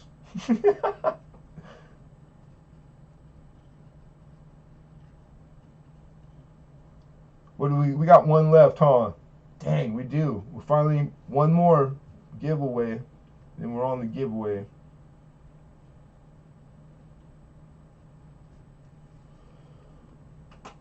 You get down to a little older than all the specimens we've seen tonight, and the design, it's one of those 7 designs like I had said earlier. This is lot number 31, everybody. And this is 1798. And I put her, even though there was more valuable coins, I want it, because she's at that cusp of, like, you don't want her to take on any more wear, because she's down there, she's worn. But miracle, nothing short of a miracle. To somebody that collected goes, oh, I'm gonna save this out of circulation that it's been in all its life, obviously, and you can still see all the device. There's the complete outline of her, even some detail. Liberty, every letter of Liberty's there, but starting to go into the rim. And I'm describing all this because these are all the grading pickup points. What you need to see, what you don't need to see. There's the date. Bam! 1798. Nice. She been rode hard and hung up wet. Excuse my choice of description. Then we're gonna flip her over. Oh, nice. Much more fine detail on the reverse. Reverse is a lot nicer than the obverse. This is an About Good right here. About Good 3.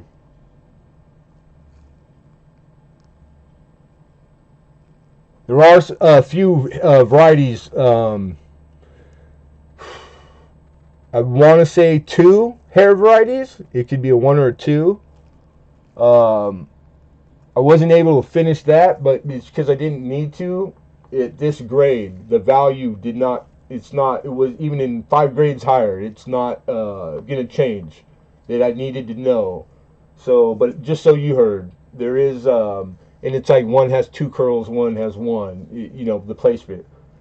You can make it out on here. I started to do it, but I knew time didn't permit. So, and because of the fact that I didn't need to really. So if you really want, if you're that in depth of a, collector, how you do it, which it's however you do it is the right way, which could be different than everybody else. So just know, look it up, buy a red book. Make sure you got minimum a red book if you want to be a coin collector.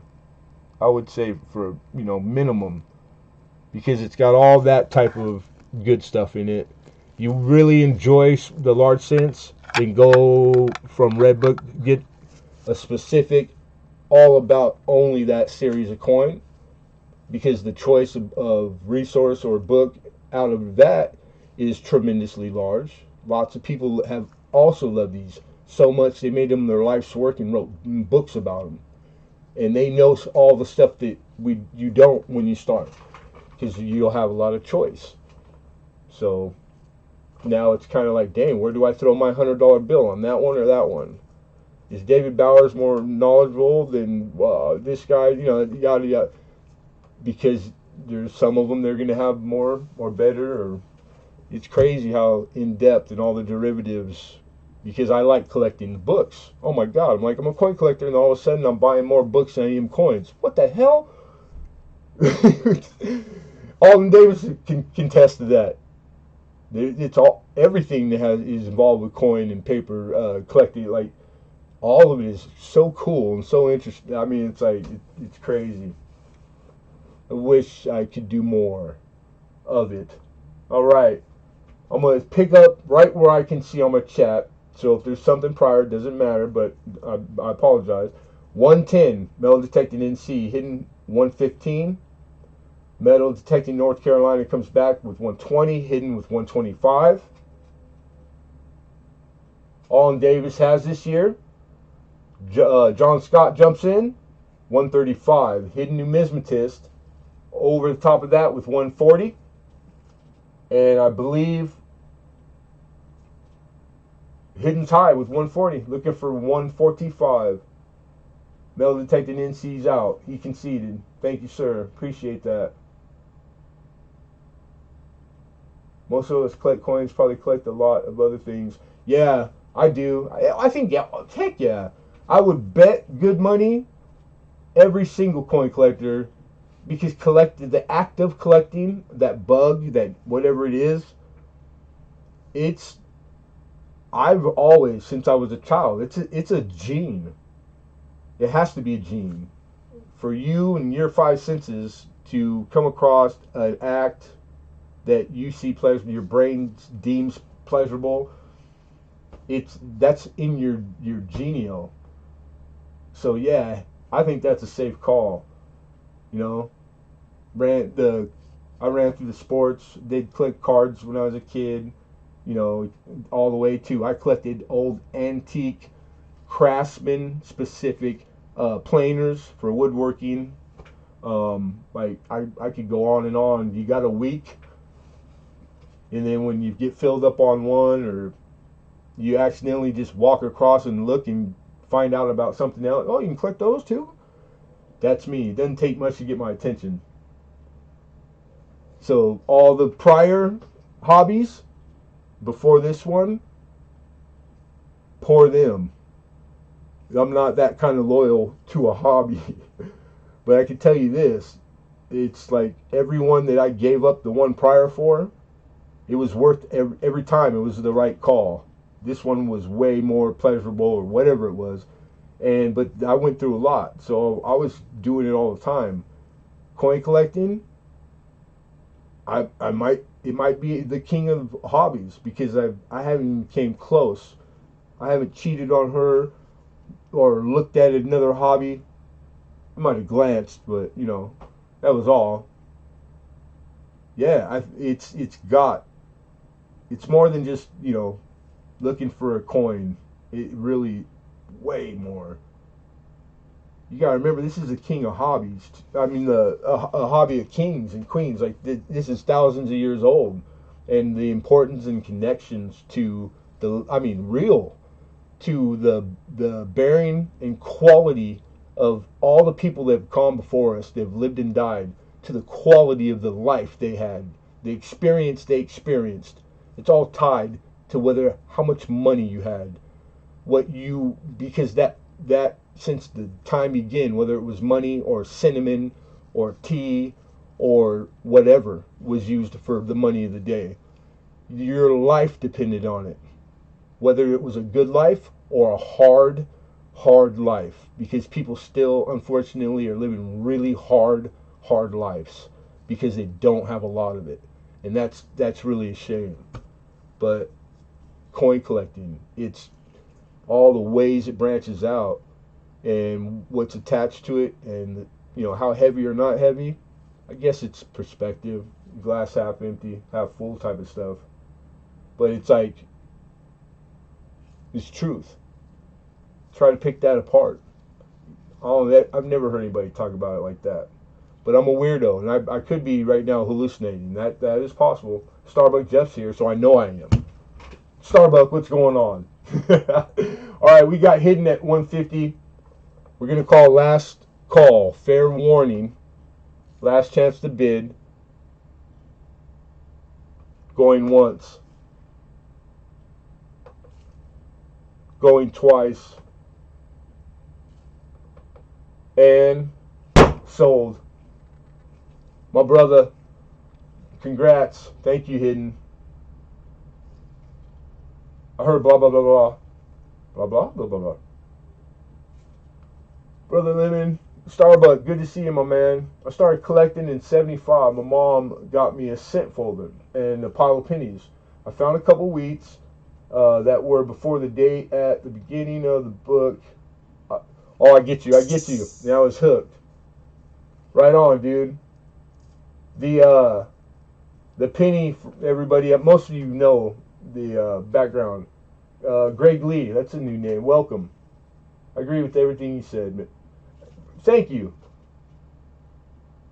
But it was the cent. I coin rolling customer wrap from my mom and pa at the corner, right down. I could throw a baseball from here.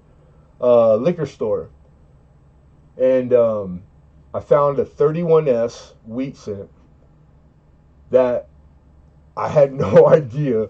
I just know, like, it's on my cheat sheet of it's a semi-key date or a key date, you know, like, and it's valuable. It's one I'm looking for, trying to memorize. And then I put it up as fast as I could for sale on the local the OfferUp website. Guy hits me right away. I sell it for $50. I get this stuff they trade me they let me dig through the rolls. Hey, let me get a quarter roll. You know, like, it cost me a penny. And I sold for $50. I made $50, $49.99. I was hooked. That was it. I'm like, oh my God, what if I crank this up? What if I do this seriously? I invest money. You know, I bought, like, it was on and cracking. I'm like, and that's pennies. What about nickels, dimes, quarters? And I don't even know. This is literally, now I know, because I know how to grade. And I know it was that deep, wet purple that the 31S can turn. It was that. It was the one that you don't see very often. It's highly sought after. It looked like it was dipped. It was wet, but it wasn't lacquered, because they used to lacquer them all the time with real lacquer. They used to put shoe polish on early wheat scents to protect them, and it works. They used to clean them and encourage you to clean them. Like it told you that on the penny board that you put them into. Believe it or not. So anyhow, but it was legit all the way around. It was probably like a $350 one, because that's what I ended up learning. You know, like getting to. And I'm like, damn it. But I don't ever look at that memory with regret, because it's what got me into this. I could have that easily not found that 31S. So for me, it was also a penny, and it was bitching. And I'm grateful. I'm very grateful for all you guys. How much is shipping? You know what? I'll have to go over, but I'm gonna say that it's gonna be in the four. That's the minimum, maybe $5 range. There's not a lot of heavy stuff, but I know you want a lot of blocks, so it plus or minus. Let's just call it 4. All right. So 4, you're good. If it's a little more, I'll pick it up. I'm not worried about that. And you see, doctor, it was really hot in there. I'm just so glad to be born, because now I need to do is go and sell some coins. So you need to get me out of here. I can go. He's like, I can only carry one more thing, Lemonhead. What are you talking about? The giveaway.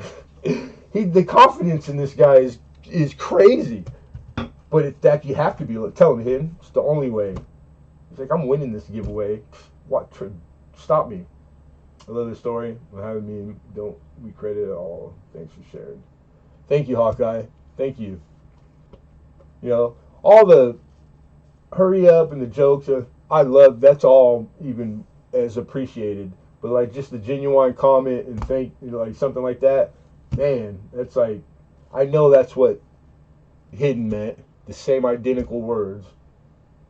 It's just people have different ways. I'm just glad I recognize them both for what they are. All right, so that was lot 31, everybody. 32, we're doing our giveaway.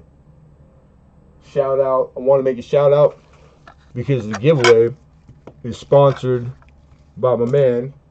Where did I put it? Oh, here it is. Mr. Brian Hooper. He also sent along channel stickers for his channel. 2 of them. Well, he sent a bunch, but like 2 styles. These are sweet too. Nice looking stickers, man. One just plain the round. The other one die cut. Same design. Badass. Bad arse. Excuse my language. All right. Make sure I'm not missing nothing. Oh, I better write down hidden. Oh, my bad, hidden. I got you.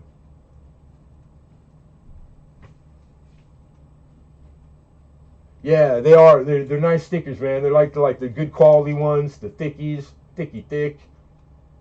Who don't like thicky thick? And I know you won this, but God, was I rambling that long? I gotta go that far back to see how much. Okay, I got 150. My bad. Yeah, it was. Sweet. I like rambling. All right. NGC. Sweet. Third party graded. 2007. James Madison. Brilliant uncirculated. These are one of the gold dollars. Philadelphia minted one. 4th president. Beautiful looking. Channel stickers. Boom. And then the other half is there's more to the giveaway. and that will be surprise stuff for me. And it's not, I'm adding it now. There's coins in here, and they're going with, and that's from Lemonhead Penny. This was donated by Brian Hooper. Awesome. Brian Hooper's a good dude. He's been supporting me from the start.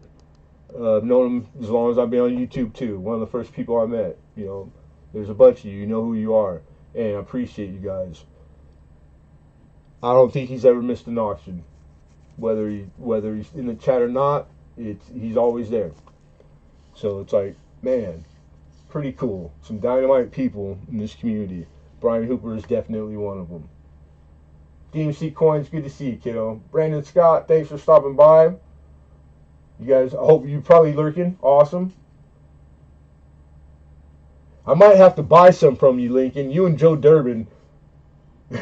Alden's probably got a pretty good damn stack, too.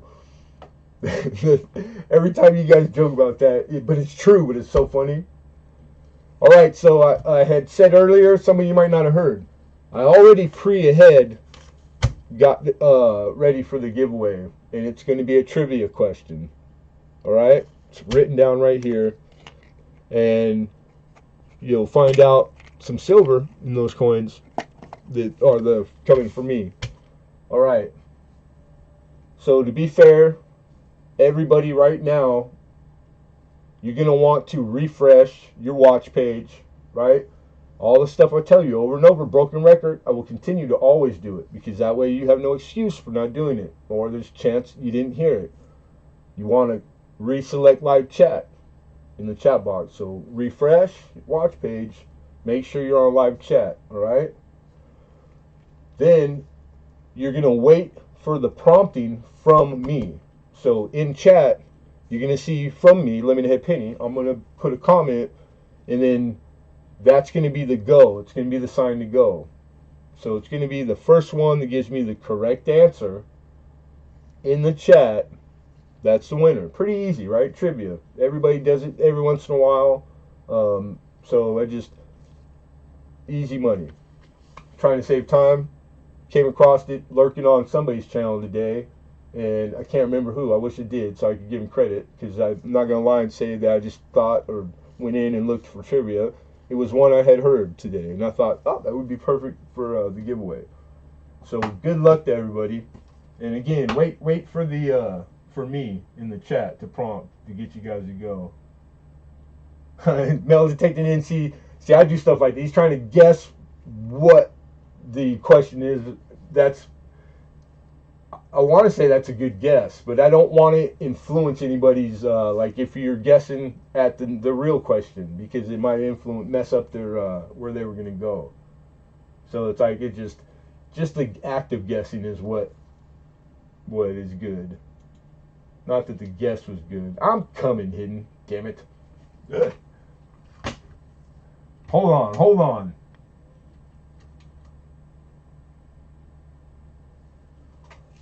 When I ask you guys to stop, please stop. Don't keep guessing past and shooting because it's gonna make it. We got a lot of people. It could go where so far that I can't go but scroll back. That's happened once. So just use your manners, be polite.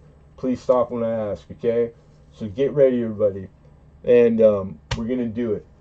I'm gonna read the question.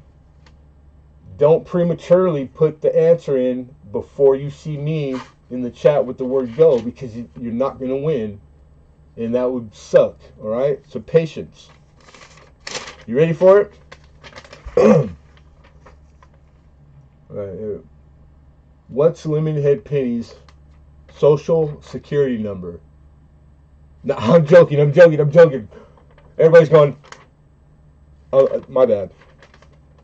What was the first U.S. coin to not have a depiction of Lady Liberty on it? Good luck, everybody.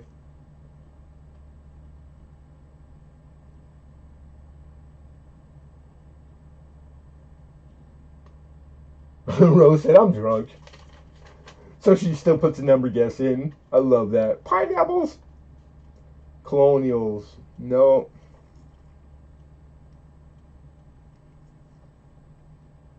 Link, no. Finally, one that Ant didn't know the answer to right off the get go. I think that's the first time I've been able to stump him.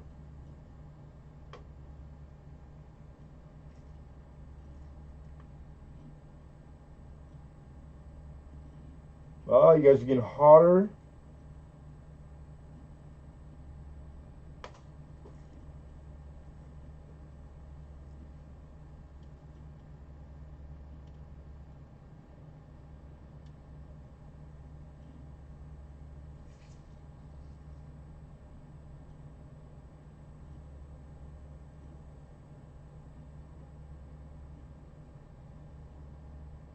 This ended up being a good one. No, not yet.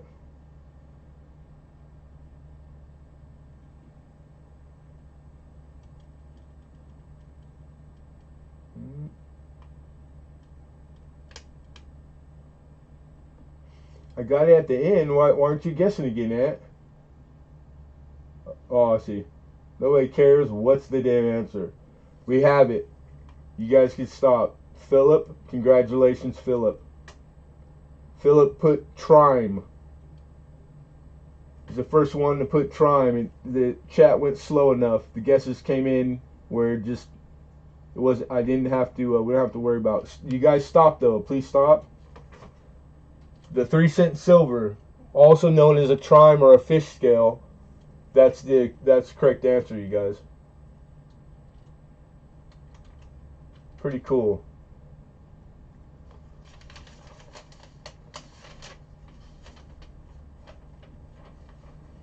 Yeah, that's cool. Because it's somebody who's newer or new. Not to demean any. I'm happy any of you guys that I'm able to even give stuff away or that I get a donation. That's first and foremost. But like the newer person to my channel in particular, and they win something, that for me it benefits me. So that made cool, right on. But I'd be equally happy if any of you won it. Except you got plenty hidden. You can win tomorrow, okay? Yeah. Awesome, you guys. Everybody's congratulating. Good etiquette, good manner, respectful. Right on. You were gonna say you're thinking the Fujio? That's our first cent. Somebody. I think Melissa. Colonials, but in general, but no, because it's like our official after the first mint.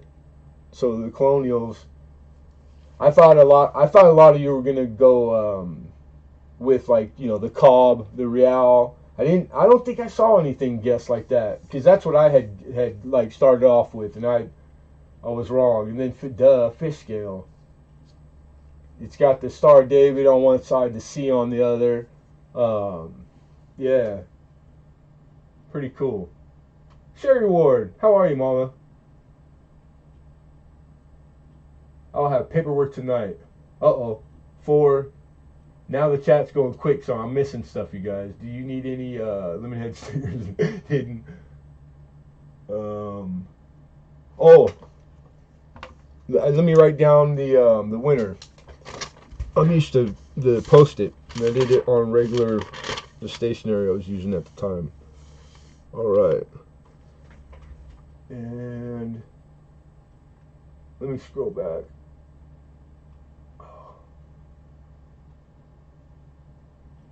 I don't know by heart. Oh, type the winner of the giveaway in, or giveaway winner. Say something. My bad, because I forgot. I didn't write it down. I want to make sure that you get the win. And then also you're going to want to send an email to that PayPal address email. That's my personal, with shipping info or wherever you want the win to go. Good night, Hoove. There you go. Thank you, Melissa. Philip.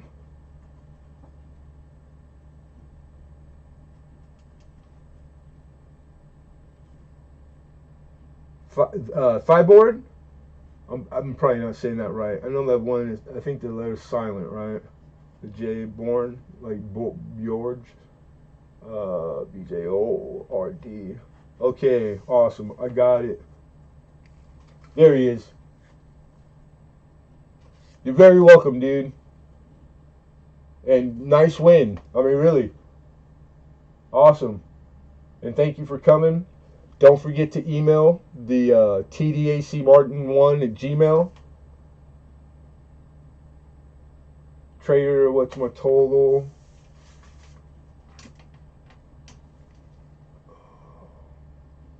Oh, John.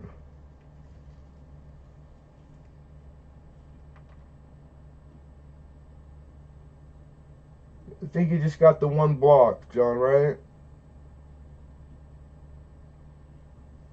That's what it looks like. The 27 large cent. So the shipping is just the minimum for. 35 is what you took that down for. So 39. And of course, as I'm doing it, if I'm wrong, don't worry about it. It'll work its way out later on. But right now, just doing it that quick, I'm pretty sure 39.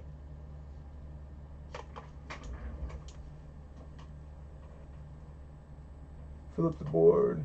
It's fill the board. When was the last time I was at your trivia? Yeah, probably been a while because you've been here, and I didn't do trivia. Not that long ago. But you here when trivia happened to be the style, like there's like 3 or 4 different ways I'll do giveaways.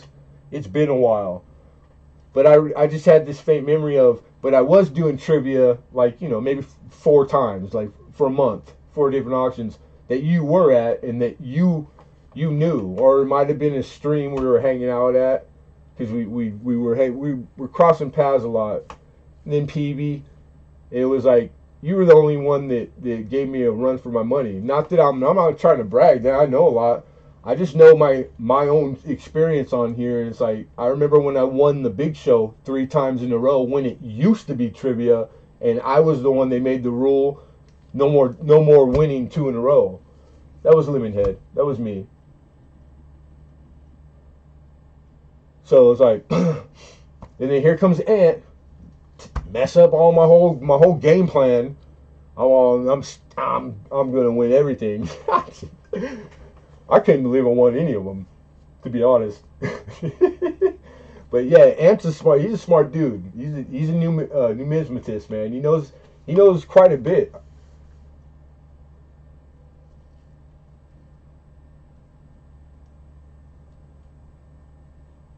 Wait, you're in California? I'm in California, but you know that, so you're not talking to me. Steel Wool Queen, I'm sorry. So 4. Yes, Mama, 4. Unless it goes over, it gets into the pound area, then it'll go maybe 5.50, but nothing. Then it's over the pound. I go flat rate. I don't know by heart, but if you're asking for a total and you're willing to chill and hang out, wait for it. I'll give you one right now. I'll give you a correct one.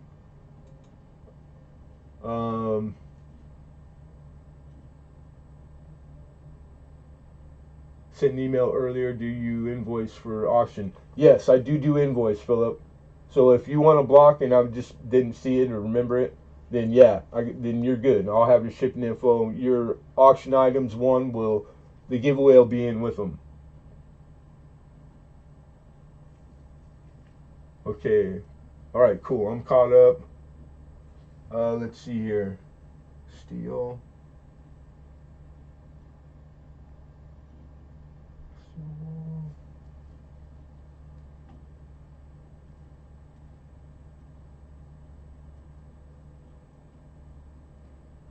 Oh, you guys, you know what we're not doing?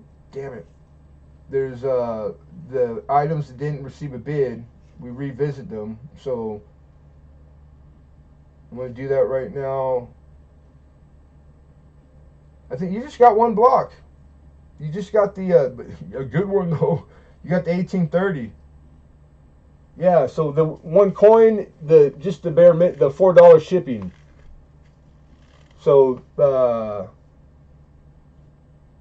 105. 105. Steel wool. Hey, take care, Kayla. Tell your dad I said hi. Just quickly, for the folks that are still here, we had the Walker, the Better Date Walker. It's like conditional rarity was what drives it, and not known to be in the value because it's not like an insane low mintage. But the 41S and mint state 61 list for 85. I was looking for I believe a 70 opener. 65. Yeah. Wow. $20 off of 85, like percentage wise. That's huge. That's a pretty good starting price. Then there was the 75S Proof 68 Cameo Annex Roosevelt. 14. Look at $14. And we have the Barber Liberty Head album with 11 specimens in it, all different ranges, but they're not all just slicks and dogs. Actually, there was quite like 3 or 4 that are actually trending. And then 1898 was in a better grade. I think it was like a fine. That's a $18 quarter right there. That's the raw, in the raw wholesale current market. That's what the dealer's price guides, because I had done the list on all the values. But 11 coins and 90, all added up, it was well over $100, 110 or something. And 90 is what I was looking for on it. And I believe that's it. You guys are crazy, wonderful people. I did have a few extra large cents that I just, time didn't permit me to get them listed. So what that means is, sweet. Next auction, if I might try to fit one in between next Tuesday, but minimum next Tuesday, we're gonna have some really good stuff again. So that's good news. It's kind of nice that I had too much, even though I'm rushing trying to get everything up.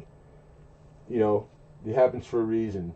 It's like that was quite a few of them, but really probably all the better, like the best to be had.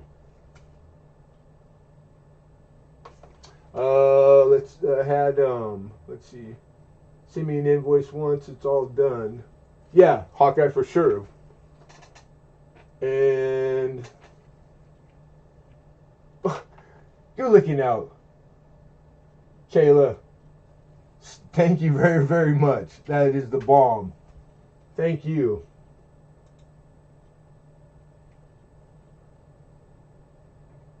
I know I'm missing some stuff. Steel Wolf says thank you, and you're very welcome. Native Warrior, take care. Thanks for coming. Have a good night too. Alden, thank you for all the help. Great modding, great job. Thank you for the auction win. Appreciate you, brother. Appreciate all you guys. And all right, that's as far as I went back. I'm coming back to you guys now. All right, metal detector NC. Please confirm you got it. Oh, that's you doing more than you have to. But I paid attention all night. Will I think the same way? You're gonna have to give me a second, but I'll be in my email directly after I end stream. But I would step out on a limb and take a wild guess that you're probably right on. I bet you're right on the money. But I will. I'll let you know. And I'm glad you had fun, because that's my goal. Sweet, man. I had a really good time. I look forward to this, you guys. And more than you know, it's not only is it my living. So you know that's one thing. It's like Tuesdays are necessary, but it's like I get to do this with you guys, and it's every week it's this way, and so some weeks it's needed more than others. If you get my drift. So God bless all you guys. Thank you very much. Um, I appreciate you guys so much. I'm very grateful. And Rose Dragon, pineapples, pine. Thank you, Mama. Boom. Thank you, Rose. You guys are awesome, man. I'm gonna raid my bed. That's when I'm done tomorrow. These are my long days. I don't know though because I had a lot of good, just especially this night, like coins, individual, not a lot of big stuff. Maybe the one set, right? Yeah, it might be a quicker. I think so. It's gonna be an easier packaging night, although there's a lot to package. But some nights, I got big stuff, a lot of sets or albums, and then and it's all different. I need to use one of every style mailer known to man. Those nights they take a long time, long time. You get figured out, doing these shrink wrap, and then it's like, man, it's amazing some weeks that I even get them all done and off to the post office that the following day when the sun comes up. It's 9:28 where I'm at right now, so pretty early still. I'm not. I should be able to finish. I'm gonna go out on a limb and make a guess and get some shut eye. Those are the best. I don't actually have to stay up all night till the sun comes up because it works out that way. But sometimes it matters whether like I get the invoices done quick enough because I don't expect you guys to like wait till 1 in the morning for your invoice. So people always pay when they wake up the next morning. So we'll see how quick I am. My fingers, I'm gonna stretch my fingers. Hey Philip, congratulations. Thank you for coming and be well. And Rose, same thing. Appreciate you, sweetheart, and thank you for coming, Mama. Sweet dreams. I'll be dreaming. I'll be dreaming when I'm awake when you're in here.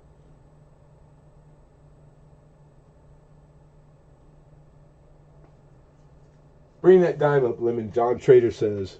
Here you go, John.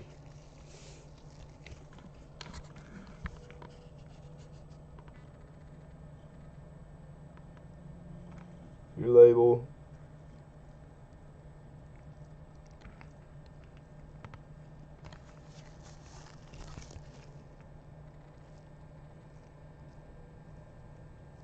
Some spiders. Yeah, see the scratch. You can see the scratching there. Now the camera is showing that more than my naked eye sees, being this close. The coin is literally its grade. Which 68s are, I dare you to find the what kept it out of 9 or 70. Great, I mean, really nice grade, high grade. But as far as like value list wise, there was two that I might have started pretty close to market because of what they are. They dictate that. I don't remember if this is one of them. Because everything, 99% of the rest of the stuff, I took, my starting points are pretty good. Pretty damn good. Awesome to meet you, Lemonhead Penny. I had a good time, mate. Greg Lee, thank you. Appreciate you too, sir. Be well. Take care. All you guys.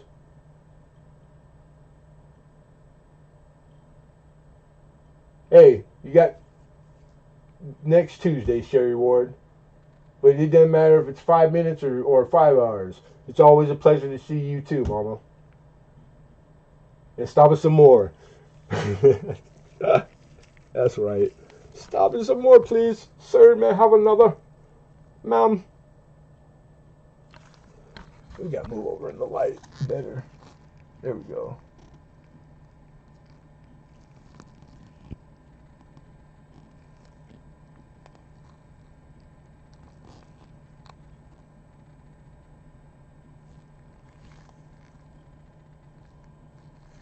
That's not too good right there. There we go.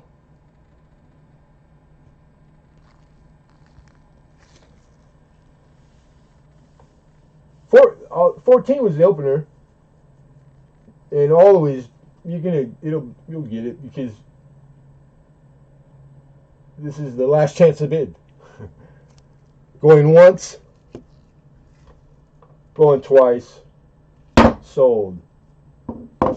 Yeah, I don't think ever they fight at the coin at the end didn't get bid. So cool. And where you at, Pin? Here, boy. There you are. 15. I was thinking. Yeah. Oh, duh. It was that was the very number one lot. Yep. John.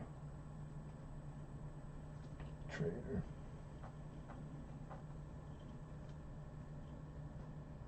Thank you, sir.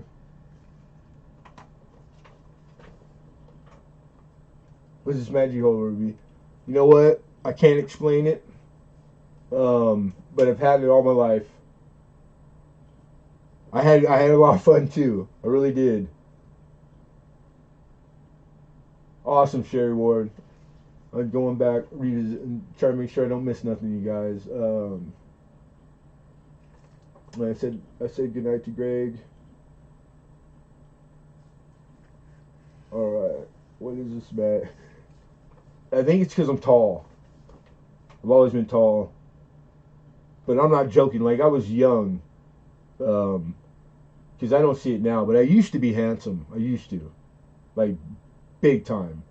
And I'm 6'5", you know, and I used to have a lot of muscles and stuff. And like, but I'm like 15 years old, and I was always with my mother because I'm a mama's boy, and she worked 7 days a week, so she drugged me everywhere. We'd be in line at the store, and like older women, when I was really like adolescent, they would hit on me right in front of my mom, and it used to upset my mother. But it never. Then it was like she would laugh, you know, because she enjoyed telling, like, you know how old he is.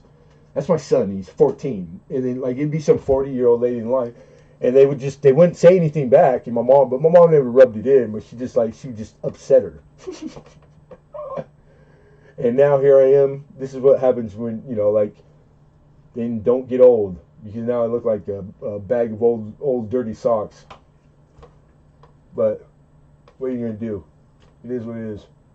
I earned it all. I paid him over $1 million for most of it.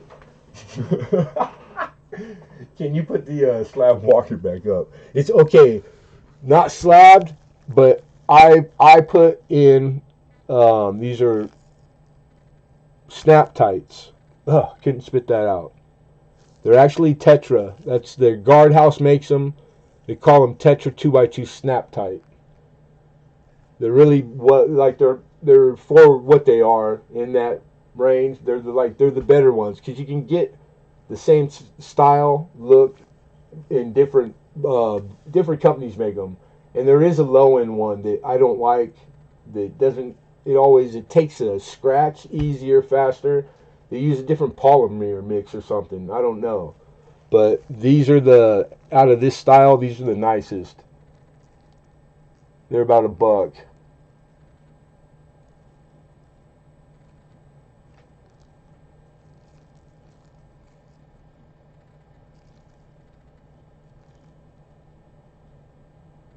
All right, so like Y61, because of the fact that the cameras, this looking better in my hand than you see it right now on your screen, that does directly it matters right now. The lack of luster is the 61 grade, because I believe the grade would be higher if the percentage of luster, original luster, was more. And I'm conservative purposely. It's a business decision. And this coin, it gets way more expensive in that area, which is not typical. From 61 to 62, like a few grades plus or minus. So That's like I do it. It's a habit now. I'm not enticed by money. If anything, it scares me because if I was to sell and make twice as much, one grade, what if I'm wrong or my customer doesn't agree when they get it? That's the stuff that I avoid. Thus the conservative grading. So this that's weird because I've never really came across that where it mattered, but it does because it's it'll hit the light and look like it's got it's all like they look when they're 100% mint, original mint luster, but it still has some mint luster in the protected areas, but it's just lackluster. That's really what the 60 and the 61 two grades for. It's just the mint luster and the lack of it. You can't call it a choice coin because it's not choice. It has to have all its luster. Original 100% mint luster. Then all the other different variables are kick in, but that's a minimum. So bitch and coin. It'd be nice if it had all its luster. All right, what would be least you could take for it? That's a fair question after auction, so I appreciate it. I'm just catching up. I'm coming right now. Was it 15 to start? It was 14 actually, John. So if you're keeping the record like some people do, go ahead and put 14. I started to talk about that, and I think I stopped like mid sentence. So John Trader, instead of 15, the winning bid, 14, $1 less. That was what the opener was. And I'm gonna change mine. I'm glad you said that because I started to think it, and I don't know why I stopped. Can you put okay, Travis, you're so full of it. How so, Lincoln? Was fun, Lemon. Sweet. Right on. 1941S, the best date in the short set. I'm not sure. I don't know 100% either way. So I just know that condition wise that they're not this like the availability the specimen in grade. I think it's partially the conditional rarity. But rarity insinuates like bigger deal than it is. But for all those later years, it's not typical. So it drives. But what you're saying, asking, I don't know. I don't get to do that condition of walker very often at all. Getting Mint State walkers, I was lucky to get these. I've brought them maybe four times to auction where I had a handful of Mint State walkers, dude, because they're gorgeous. I love them. I absolutely love them and adore them because that's what they look like, and they're just one of my favorite relief. Both the obverse and reverse are top 3 my favorites in that mix. I like busy ornate coin, and it's like the walkers they got it going on. You have a snap type that fits a large cent. You know what? I had gotten extra. I got the wrong size. I think I had picked up. No, I don't. But I can get you. I had picked up 28 millimeter, and they're just a hair big. So airtight with the cushion. I'm gonna say 27 millimeter is what large cent is. Because of the 7 varieties, it shouldn't matter. Planchard, back then, it must have, because there's a list that corresponds with the air type that tells you what millimeter for coin series years. And there were different sizes for different series, varieties. So I must have read it wrong. It's a small piece of paper. So if you want one, just holler, tell me that in the chat, and I'll pick you up one. I still have to get it great. What would be the least you could take for it? I'm sorry, I didn't answer you. You know what? 60. I mean, really, it gray sheets for 85. So my starting point, I really thought that was getting get her done today. I'm really surprised, but I know how it is because it's weird. Something you guys might not notice that I do because I done this long enough. It doesn't matter what it is, from $50 to 65. It's really 50's the cutoff to where people are like they're down all the time. If it's legit, it's worth it, or a little more. People are willing to spend a $50 bill at this, like this depth of collecting, because it's more earlier collectors and a handful of hardcores, but more the population of people that frequent me are a little on the newer side, right? Because I am, and all day long. But if I get outside of that and into the like 65, 70, 80, it's psychological. I think for some reason people don't want it. That's not a comfortable amount, even hearing it to myself out loud. $100, it starts over. It's weird, and these are things they study. It's like this is real stuff. Um, but it's hard when you're the seller because I know what I have invested in the coin, and I know what I would like to make in a reasonable, fair profit. So to be honest, I'm trying to remember what it paid. The least amount I would take for it is if you're gonna pull a trigger right now, and this is one time only, and this will be for anybody because I have to be fair. I'll say 55, and if that's you'd have to put a gun to my head to get a peso more out off of that coin because of what the value is. All right, there. Now moving on. A PQ Walker was the first slab coin. Oh shit, I already missed it. If I remember correctly, the large cent is 28 millimeter. 28? No. Oh no, yeah, 28 is the one I have that it didn't quite fit.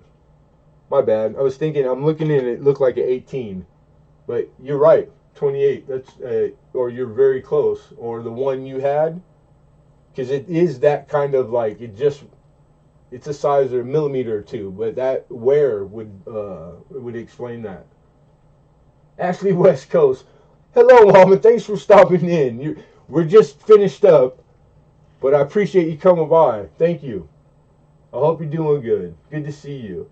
When I want something, I know what I will pay. Nancy Barber. Nancy Barber, the bag lady. How are you? And thank you for popping in too. Silver Tiger says, I'm in. All right, you got it, Silver Tiger. No one else popped nothing up, so it's yours. And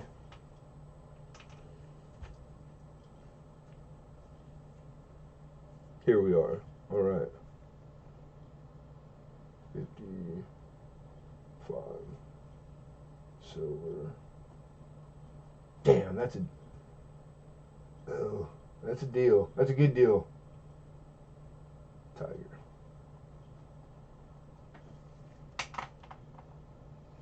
Thank you. Thank you very much, bro. I appreciate that, man.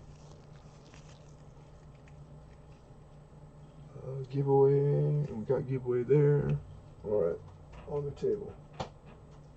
And what year? Lemon.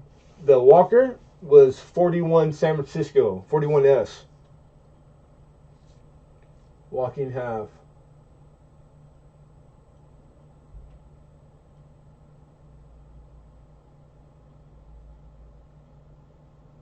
You're welcome. You're welcome.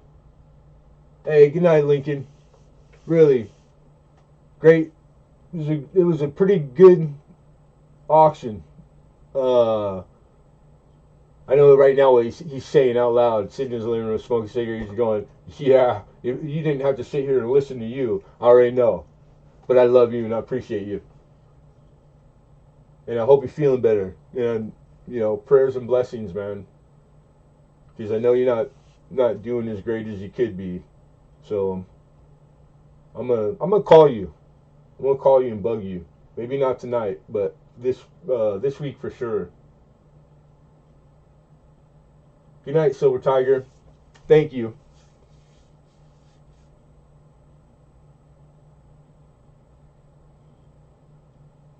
All right.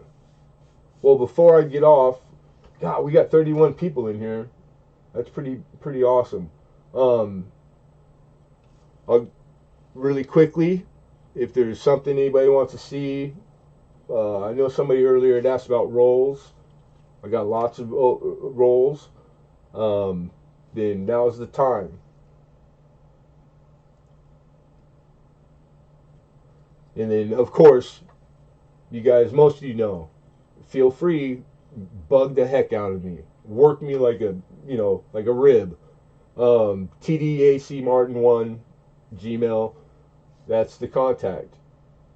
So if you need something, or you're looking to finish your typeset, or you need flips, whatever it is, feel free. That's the contact.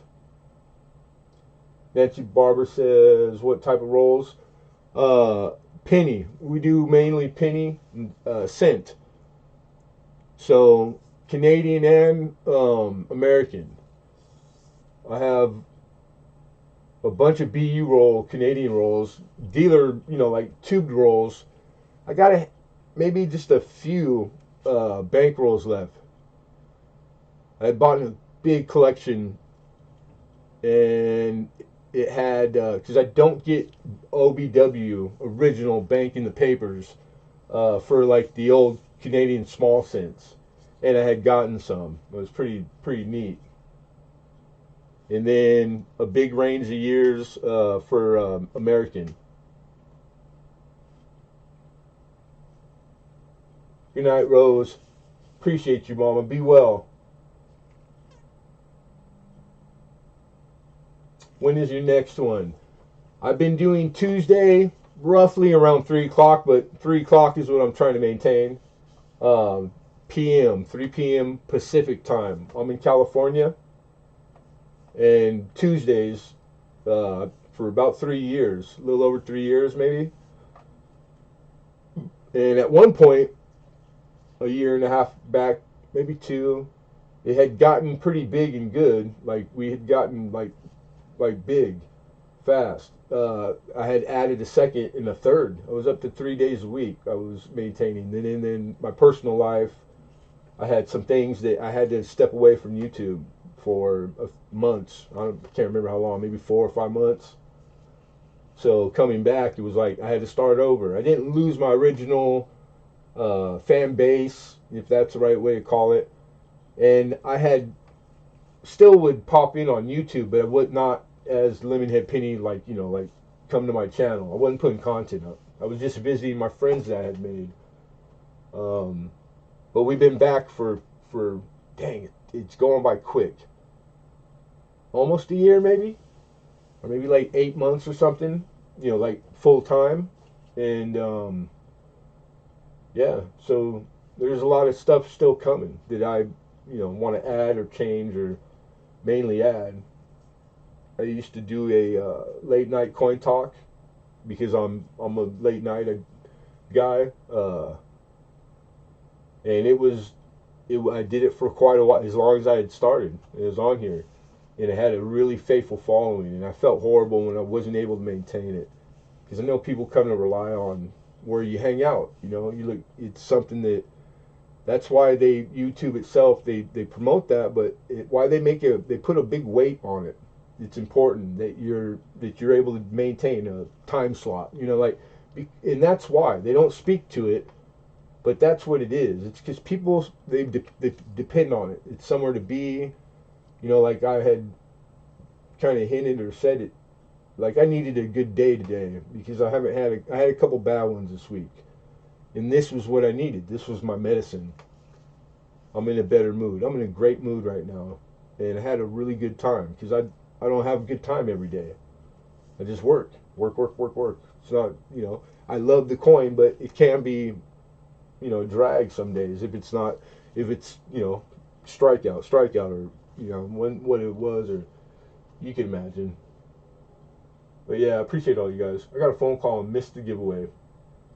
Well, hey, you won two or three in the last couple months. Hi ho. This last one I got in the mail a little later because I had set it down in the house not to forget it on my kitchen table, and I forgot it, missed it. But it's out there if you haven't got it already.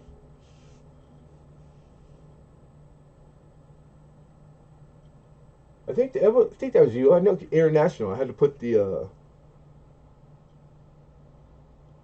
or was it something in Canada? But I know you won it in the last month. Don't forget the snap tight lemon. Okay, I missed that. If you had said you wanted one, then I missed it. I'll make a note right now and put it with your stuff. You want one? You just need one snap tight. The one you have is fine. Oh, the oversized. You're okay with the it rat being loose in there slightly?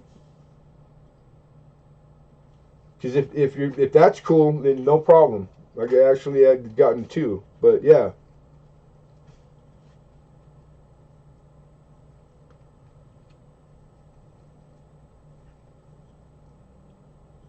But I'm like It might be a few days if you don't mind. I'll hold your ship until I'll run down and get it, but I can get the proper size. Like I'll make sure I fit it.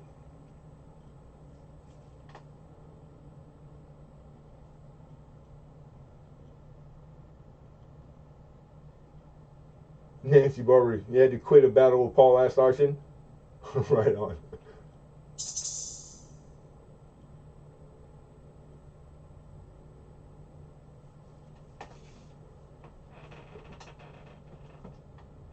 Don't forget the snap tie. The one you have is fine. All right, because he must have took off. Now he's gonna get the one I showed. Cool. That's awesome. It's not the unsaid advice. Like if anybody asks, I advised you to get the properly fitted, but it's not gonna kill you. Kill it.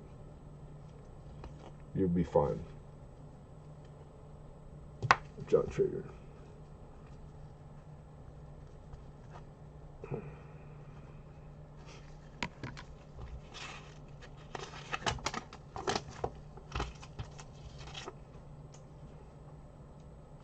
I'll leave that up there and put it in a bag. Put it in the bag.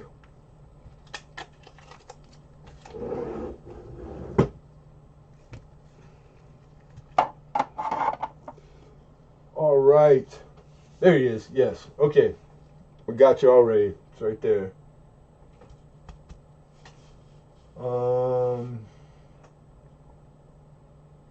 Yeah, be well, Sherry Ward.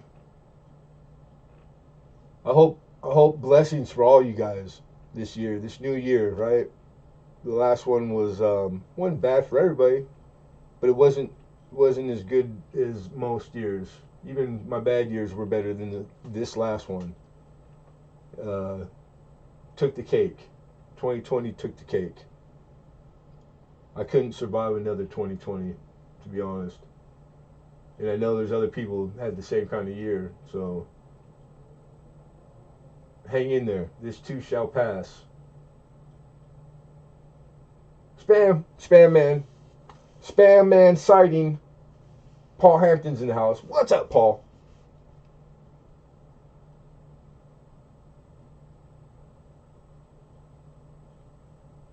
He won on the Canadian rolls. He let me get my 90 sets. Sweet.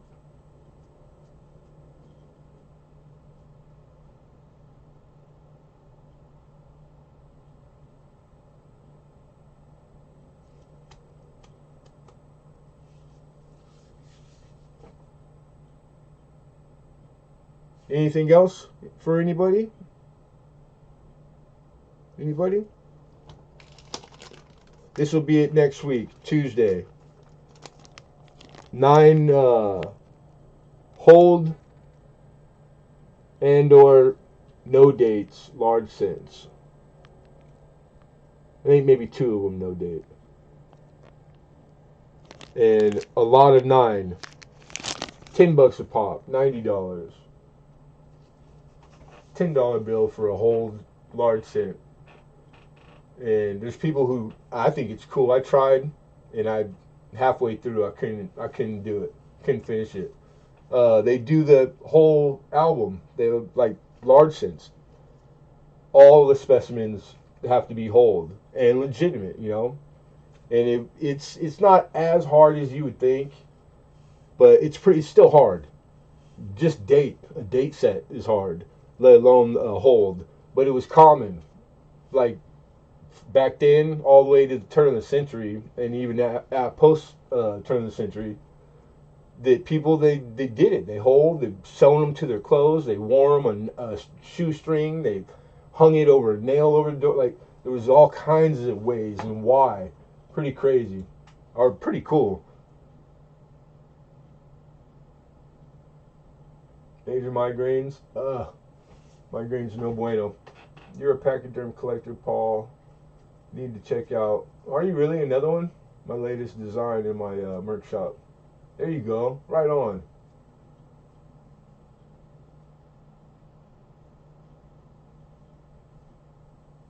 Hey, good night, Ant. Thanks for coming, brother. Don't work too hard. Try not to. And be well.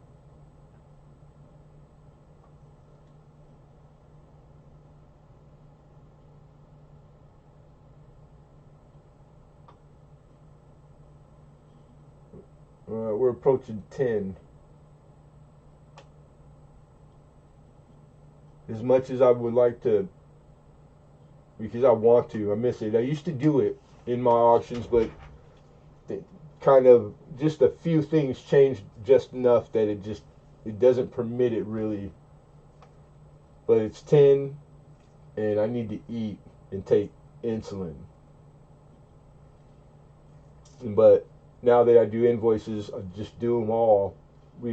That's one of the things that it morphed into.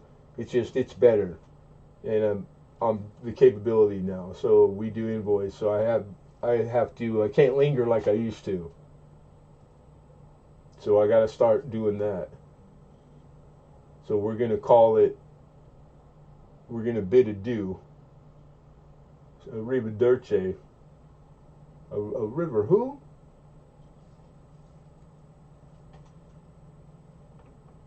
All right. Now nobody's. All right. It's quiet. Cool. Thank you, everybody. Really. I mean, thank you. Bitch and auction. It went better than I was looking for. I was hoping, and I knew because the late sourcing, which occasionally happens, and this was one of them. But the source, what it was, a blessing to be able to get the large scents, and I was so excited to get them here, and I could only process so much stuff when you don't just get it and it's ready to go, like amounts and current markets. It's a lot of work. So anyhow, it went really well, and everybody so far, the feedback's great. I think everybody had a really good time. So cool, because I know I did. All right, that's what we're shooting for. Hey, Mushroom Shell is a shell.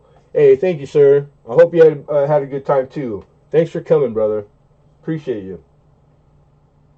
Hi ho, my dude, Sherry Ward, Nancy Barber, Paul Hampton, everybody else that's here. You guys be nice to each other. It's free. It doesn't cost anything. And treat them the way they treat you. That's the easy stuff. And be blessed. All right. I've been a Spanish ho-hos.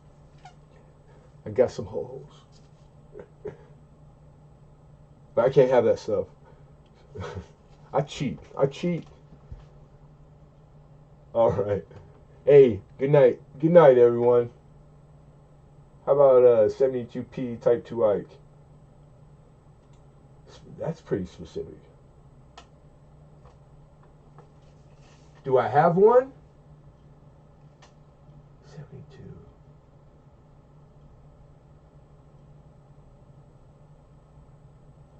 Type 2. John Trader. Are you somebody that I know that I don't think I know, but I do know? Like that? Share Ward, my ex for you. Okay.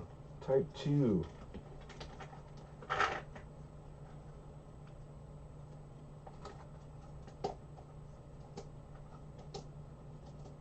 Well, I'm thinking it's, because I'm going to say no. I got some Ikes yesterday or the day before with this stuff. One of them, but it's not 72, it's a type 2. But like I had said, if that's something, because I don't do a lot of Ike, I can get the proofs, I can get Ike, but I don't do them a lot. So type 2, I know what type 2 has to do with mint mark, but I could be wrong. Mm-hmm, Mr. Ross. Or mm-hmm, mm-hmm. Dang it, man. Buy a gun and go to the range. That, hey, take me. I want to go. I love putting holes in paper. Love guns. I like shooting them. I like stripping them down. Like, love them. 1911, long, compensated, bowling pin compensators. I love it. I got a couple hot rods. I can spell my name in cursive with a 45. Cool. Shooting's fun. It's a great sport. It really is. People would be they'd be surprised how much enjoyment you can get out of shooting.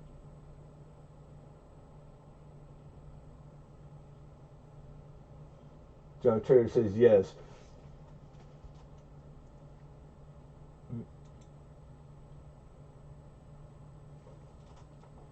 I feel pretty good today. I finally got some rest at like normal time hours.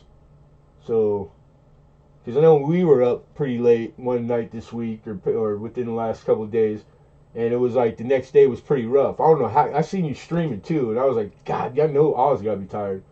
And then I cut a rug and stayed up late night before with oh God, it probably started out with George. Found it buried, and then can't remember who else, but it was enough that I had to stay up. And I'm getting old, brother, because it's harder and harder to do that, because I have to do it every Tuesday. She said doo doo, huh? Doo doo.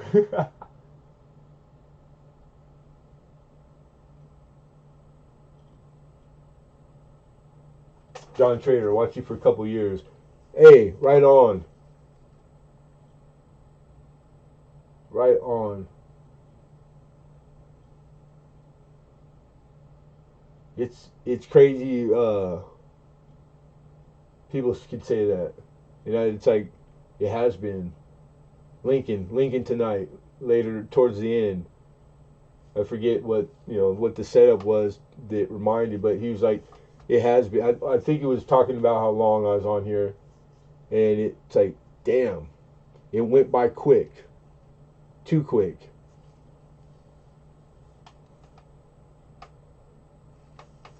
So it's like, I know this now. I'm at that age where all those things you don't learn till that age. There's a lot of them for mid 40s. Actually, I'll say 40. Like 40 really is a stepping stone, you know, monument. Because everything, the eyes you look through, like as far as me, my travels, it's like things start to click. You got enough behind you that the ones you were stubborn on, you finally give up, give in, or you just get because they weren't made to be understood at 20 or 40 or 30 or It's like, damn, there's a lot of them in 40s. Almost not survivable. My body almost didn't survive all of them. Like literally, physically, I almost died. More, I could. God damn, you got enough fingers on these two hands, man. Literally, it's a miracle. I'm sitting here.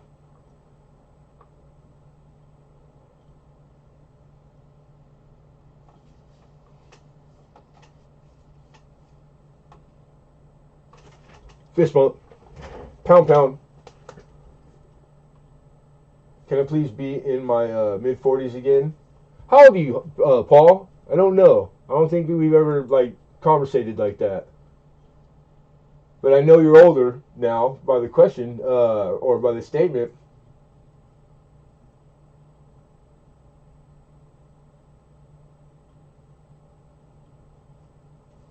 I always slap myself. 50, so 50. I'm guessing you're in your 50s. If you want to be in your 40s again, I, I, give me anything. Give me yesterday. I'm not, I'm not gonna look a gift horse in the mouth. Nancy Barber said she's gonna be 63 years young. I heard. See, I think I read in Cosmo the other day, but 63 is like the new 30. Nancy.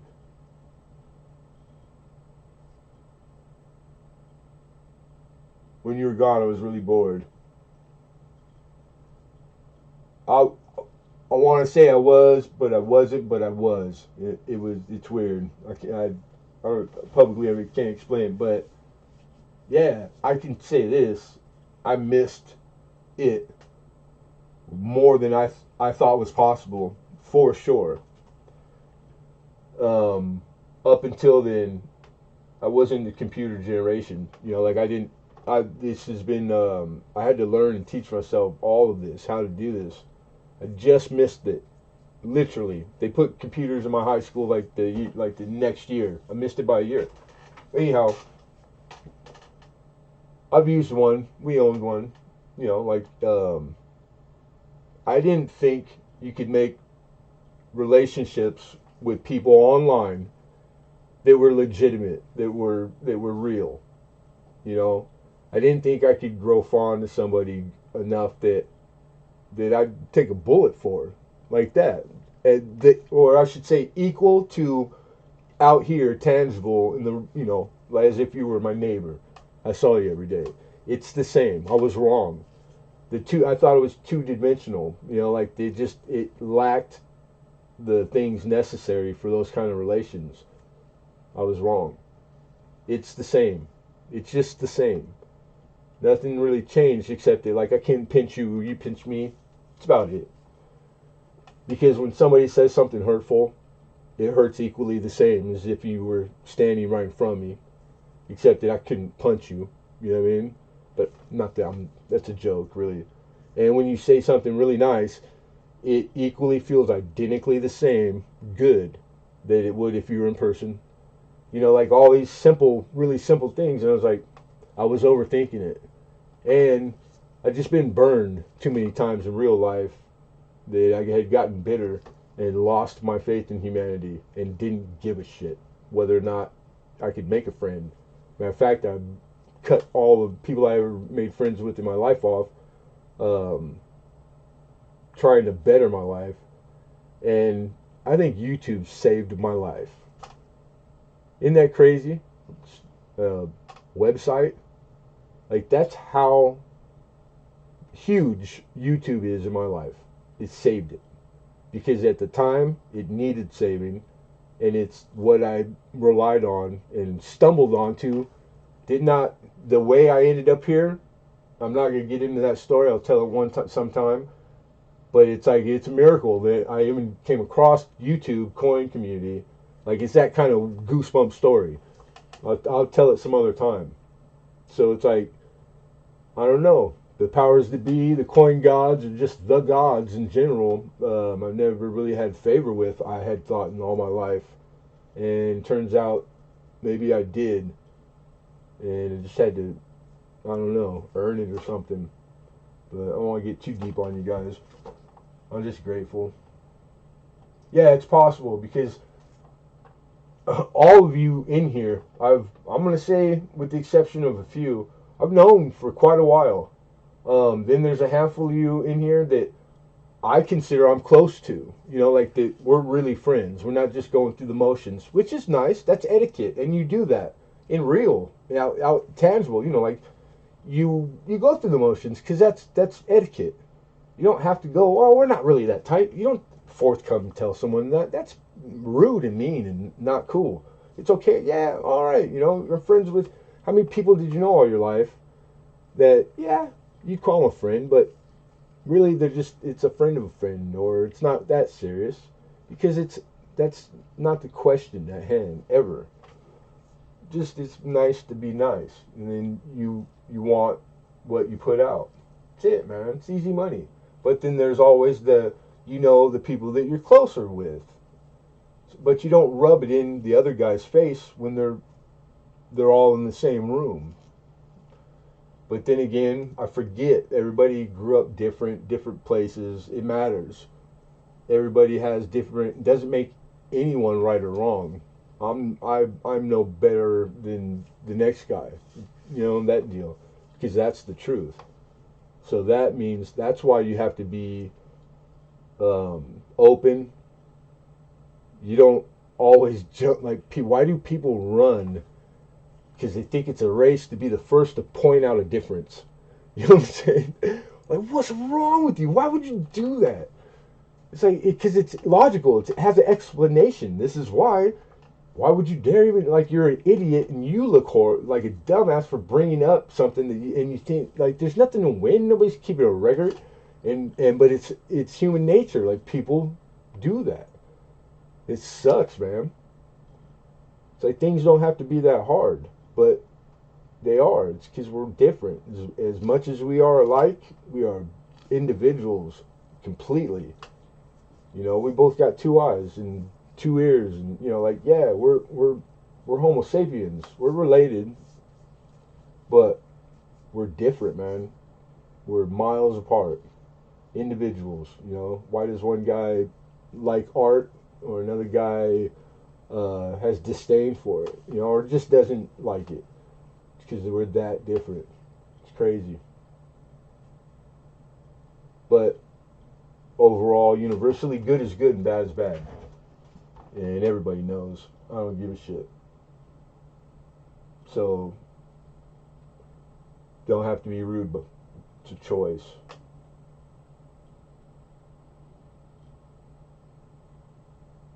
I don't just shoot for turkeys.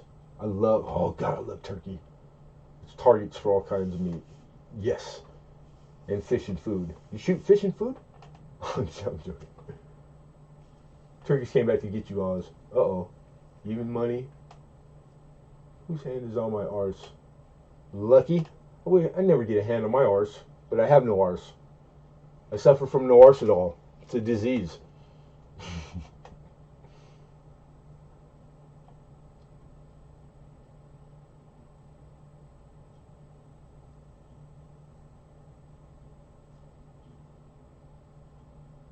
Yeah, pay extra. I pay extra for that. I wish. I wish. I'm a big chicken shit. I can't even. But then, because I never been hard. That's not a good thing, though. Really, it's not.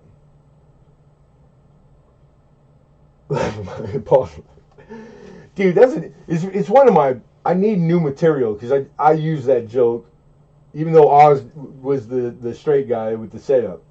That punchline, I use it all the time, man, because it's good. It's that kind of funny. But there's always some people don't think that's not funny.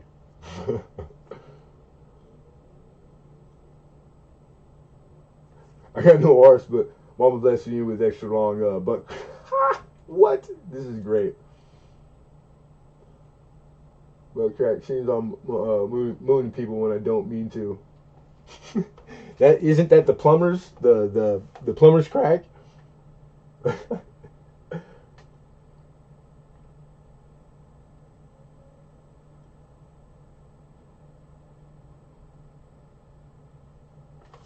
Thank you, John Trader. I'm really a city boy, born and raised, man. But it's like country is in my blood. It's one of the reasons I kind of believe in the genes. You know, my old man was a real cowboy, as real as they come. Like one of the last. Redneck, road rodeo, pro rodeo, all that stuff. Last cow drive from Mexico with the million herd. Like he's a real deal. Never met him till I was already grown. And we're identical in like what we do, what we like. It's crazy. It's genes. But it's all concrete. Southern California, South Compton, North Long Beach. I grew up in the hood ghetto. I'm still there. One of the biggest cities in the world, 26 million people, and with all the bad that goes with it. And I wish sometimes that I was that kind of country, like there, born in it, lived and raised in it. But I like it. I do. Love country music. All of it. All that stuff. Guns. You name it.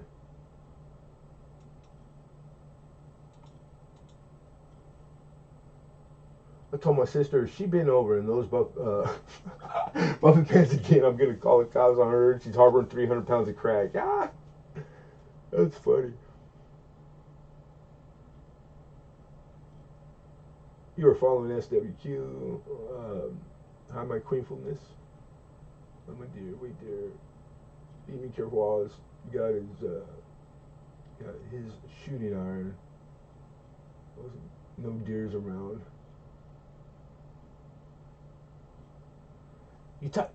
You referenced the game? Maybe? I got lost in that one. I was scared. I ain't scourged. You say scourged. Is that what you guys bet? I think he's in a couple rap songs. Don't be scourged.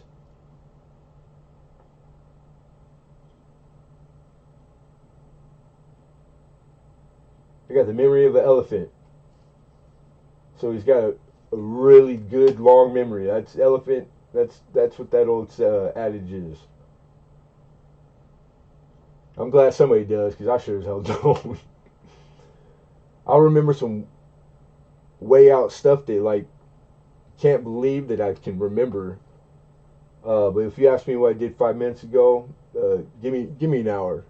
I'll get back to you. But that's all. Short-term loss is explainable. It comes with the territory. She's a big girl. You ever see those those Walmartians? Dang, that's funny. That is freaking funny. And yes, those are like the most watched videos on YouTube, I think. I don't watch them all the time, but I've seen them. I know what you're talking about. That's messed up, but I don't care who you are, that's funny. That's good. I'll take your word for it, brother.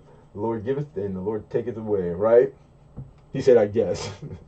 Yeah, because if he took it away, you wouldn't know. Or, yeah, I mean, you couldn't prove it in the court. Thus, did it really happen? That's the definition of faith, my friend. You ain't never going to see or know. And blind faith, you just have to believe. So, it's all to the good, nothing bad. What's there to lose? Eternity, your soul. I don't know. It's one of the tough ones, but I ain't trying to get into religion. We ain't doing religion and politics. You're breaking the rules, Oz. You're gonna have to send me a quart of wine. I want grape, strawberry mix. I want bubbles in it. I want maybe seltzer. Can you cut it with seltzer? He's like, you ain't getting my wine, fool.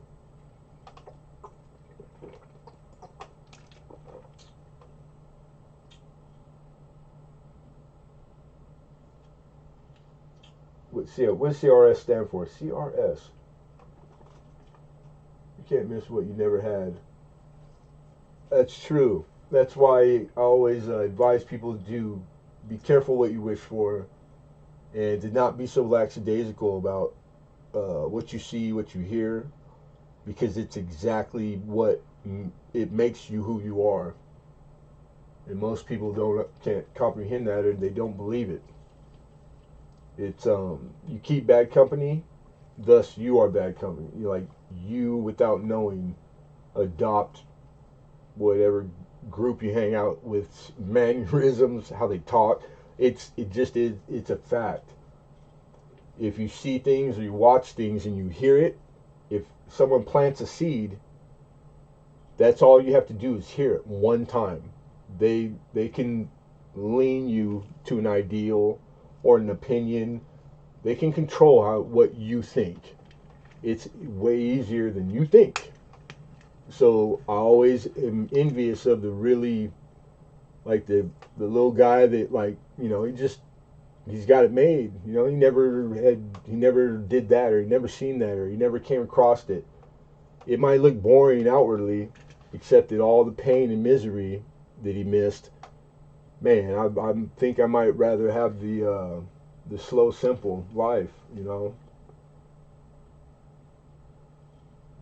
Yeah, I would, but I made too many bad decisions too young, and I went looking purposely out of curiosity. My damn brain has been my downfall. I just have to know.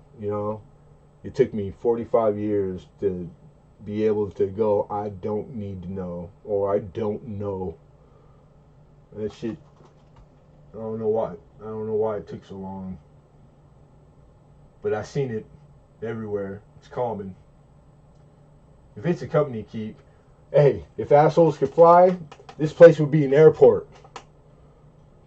It's great. I love that. I read that, on a poster in a bar once. One of the 1,000 bars I used to be a regular at. And I just thought it's still every day. I think it's clever. I think it's funny as hell. I love that joke. I heard Ike's and woke up.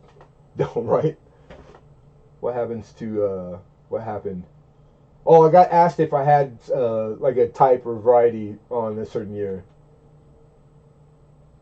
I hear you on that. PayPal leading me down or people. Not any people leading me down a primrose path.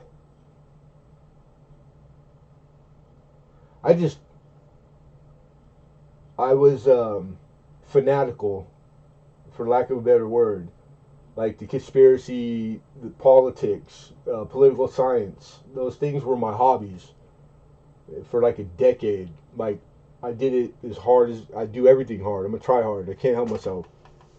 Yeah, even when it's so not what's needed. I can't. It is how I am. Um, and so I found out, and almost all the answers to any question I ever had, like along those topics.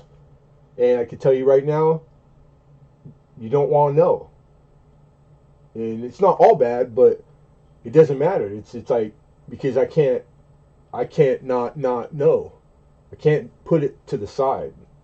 We give ourselves way too much credit when it comes to we think we're strong enough to deal with or that it won't affect me.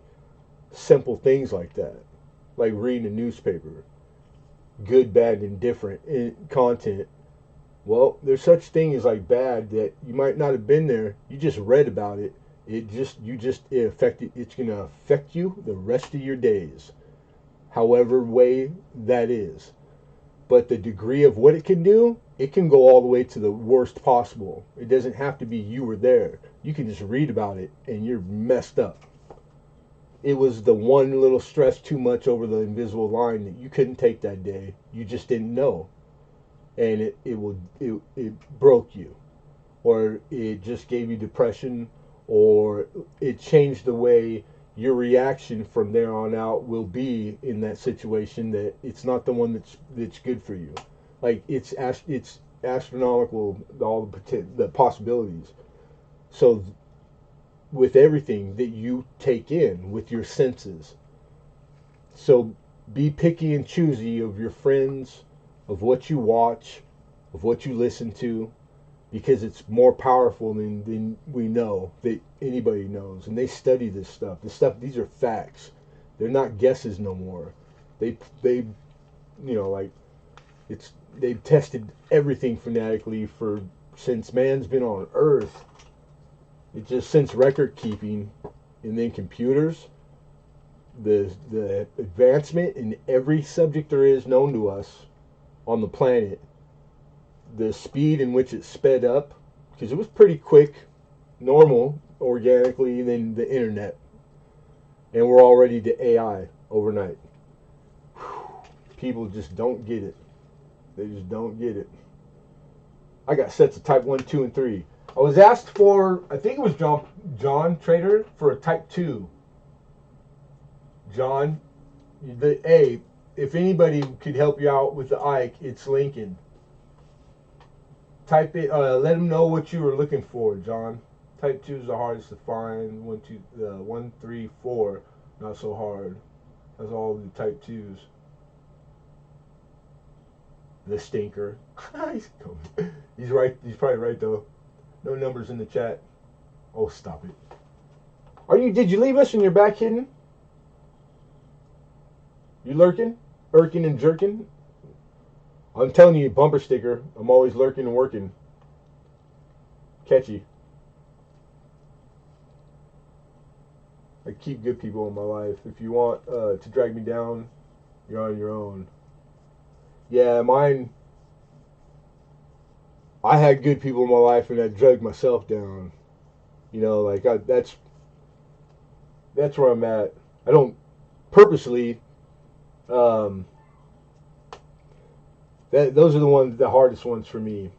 And still, it's the I meant well. I really truly didn't understand or know, because it was I had nothing to base or bear it all. I had no idea. I was screwing everything up. And not to take complete blame, but yeah, it's my fault. And I lost everything I ever cared about. That I thought I was doing it right. And that's how stupid men are. Yeah, I said men.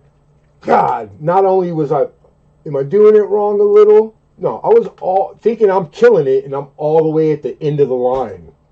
Damn, how is that possible? It can't be. Yeah, it's possible. Right here, Your Honor, right here. So yeah, damn it, Jim. I'm a doctor, not a mechanic.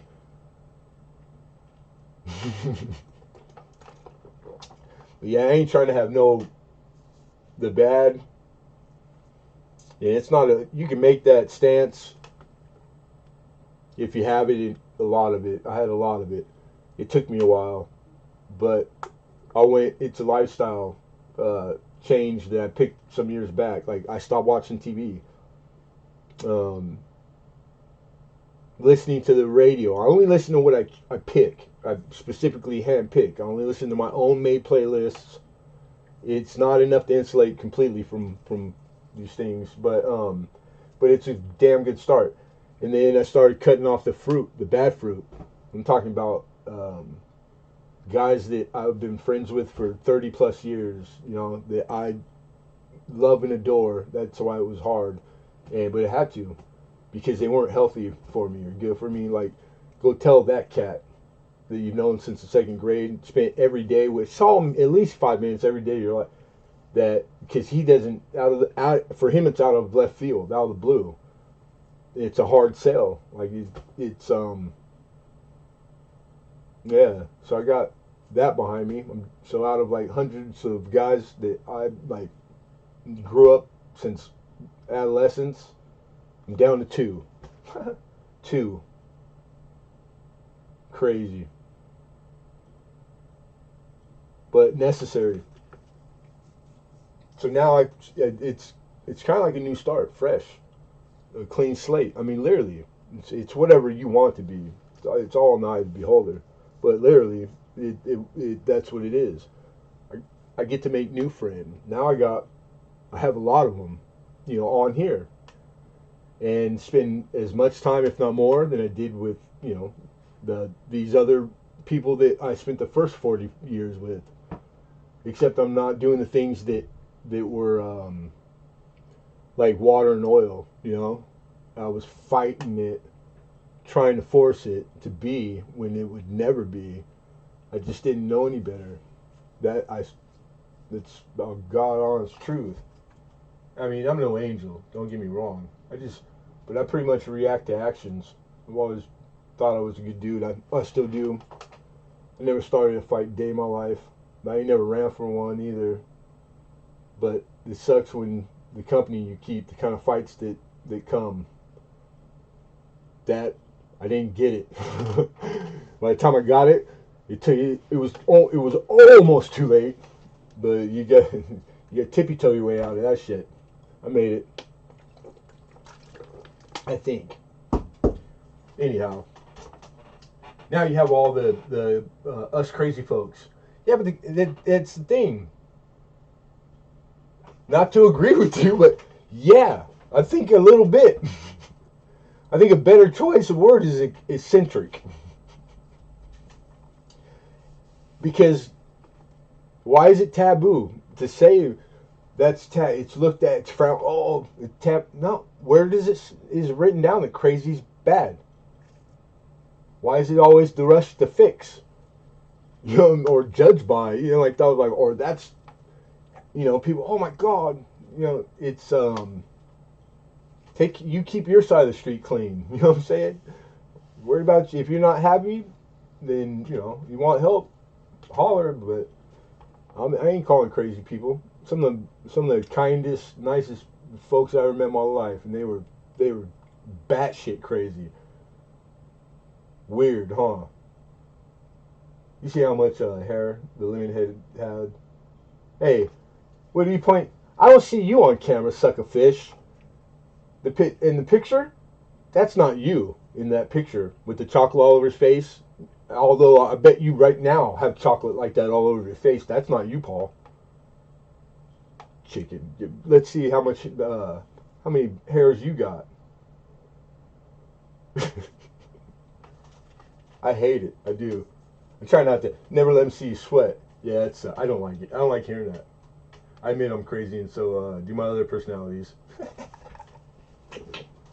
That's good. We're a great crowd. I concur. I know coming on here with this community is great for me. If you're kind of new to it, or you're looking for validation, like honestly, it is.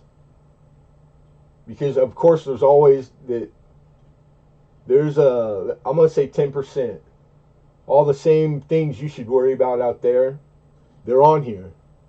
The hustler, the predator, everything. They're here in the coin community. I've been victim of it and kind of try to keep an eye and track of it. And that's it. Whatever I stand out here, it's the same on here. Just like it is, you can make relations and really make really deep connection, true friends. But there's a dynamic that it's just situational. It's just coincidence. It has to do with age and the going-ons. The fact that like overnight you have all these men in like that demographic, that 40 to 50 range, plus or minus, that for the first time, basically, they're home all day long. And this computer that they have always had in the house, they know how to turn it on. They can send an email, but they never really, all of a sudden, they're sitting at it. And a lot of the guys that were hurt from work, they're on disability, the early retired, the forced retire. And then COVID comes around. All of a sudden, they have all this free time, and all of them ended up drifting into the computer. I don't know. I'm going to assume for women it's the same. I keep saying men. I don't mean it to be, chauvinist. Anyhow, and all the range of stuff that for me, I had all of a sudden lost my business. I was working 15-hour days, 7 days a week, and I was in heaven. And overnight, I lost it all, and all this free time, all like I was depressed. It messed me up pretty bad. The letting my family down. I'm not making money. I'm not contributing. Like all the things that you could imagine to go with that, and not being able to fix it overnight. Not be like it messed me up. I almost didn't bounce back from it. The guilt and the shame that and it all from me. I was the only one. If I would have just spent all that energy into correcting the situation, like don't be so hard on yourself. Tomorrow's another day. But I didn't try a little harder. I spent more time sulking the poor me shit that I went past that invisible line, way past it. The whole time, telling myself, because only you can convince you of anything. Nobody can make me do nothing don't want to do. And at the time, like in every way, 100 pounds heavier of muscle, like 10 men couldn't make me do anything they wanted me to do. I could take liberties and did any which way but loose, which wasn't that great, but that's why I stayed working. So I'm only good at two things: getting in trouble or working my butt off. And I had chose early on to work to the latter. I'm not even with the whoever yet. Getting there, I hope. But yeah, crazy stuff, man. So I saw that on here, big time. It might just be me, but my particular analytics is I noticed it early, then the me paying attention, and then all the places I frequent away from my own channel, right? I spend 7 days a week. I'm on here all the time, day and night, and I see how good this medicine for all the men that coincidentally we're going through the same thing, because we stick out like sore thumbs, and we gravitate towards each other without knowing. It's all pretty predictable, easy stuff. And then pretty soon, we can spot each other. We know who we are. You don't talk about it all the time out loud. Some of it you don't dare say. So I'm trying to choose the right words, because I've had conversations with who these individuals are. Every one of them that I've met so far, come across, that late night 3 hour one-on-one, and you tell each other stuff you wouldn't dare tell a stranger. I'm on here spilling my guts to a guy, and he's doing the same, and then you figure out it's the same shit. If I had half a peso for every time I did that, I'd be rich. So it's like I am pro.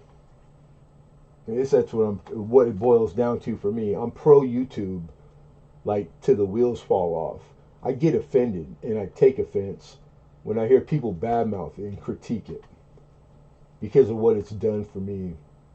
So I try to do everything that I can that they suggest.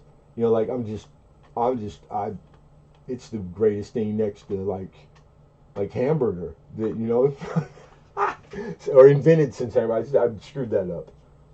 And I haven't been reading any of the chat, by the way, but you guys probably know that. I'm ready for the giveaway. We had to get this. Damn it. That's funny, though. Amen to the Nancy Barber Dagley. Being pretty much pinned up at home for the last 20 years. Damn. Lots of mental. Yeah, because, dude, that would mean anybody, but I can imagine. Here I can be a little crazy. Yeah, that's a big part of it. The being insulated from, it isn't the real world. It's not tangible. It is. I'm just a monitor. That's it, man. There ain't nothing behind it. So that changes the dynamic. It's like if you're thinking of it like math, it's like if you change an integer or a variable, that you're gonna get a different answer, of course. And especially one that big a deal, or is it? I don't know, but because of that, people can tell the story any way they want. Even in person, people tend to and will lean to in a crowd to make themselves a little better. You know, tell a little taller story. Put too much chili on the dog. That's what I say. And all innocent and all normal. Everybody does it. I don't care who you are. Don't tell me you haven't, made it sound a little better than it really was. It's your story. You can tell it any way you want. It doesn't mean nothing. It's not bad. But it is if you do it habitually and you do it all the time and they get taller and taller or they start to hurt people or there's a cost. Then it's because there's far enough where there's no turning back. Now the cost and the hurt is all on you, the perpetrator. Quanta don't know. Lemon has the military look. No. Felt guilty on 9/11 that I couldn't join and that I hadn't, because like my idol that way was my mom's father, my grandfather, who was like he was Navy. But yeah, but I was in an army of sorts, and I fought probably more battles than most enlisted men do if they're not career. And I bled and almost been killed more times than I want to remember. And I've seen some bad stuff I would not will on my worst enemy. And I'm here. I survived it. So I don't know. Maybe that wears on a guy. It's probably what you're picking up on. I think so. Because I've always gotten along with them, and that cut a man. Like natural fit, you know. How are you, Rita Doyle? Hello, Mama. Yeah, this is the auction's been over for a while, and we're lingering. I'm lingering longer than I should, but it's okay because I'm enjoying it thoroughly. But you did miss the auction.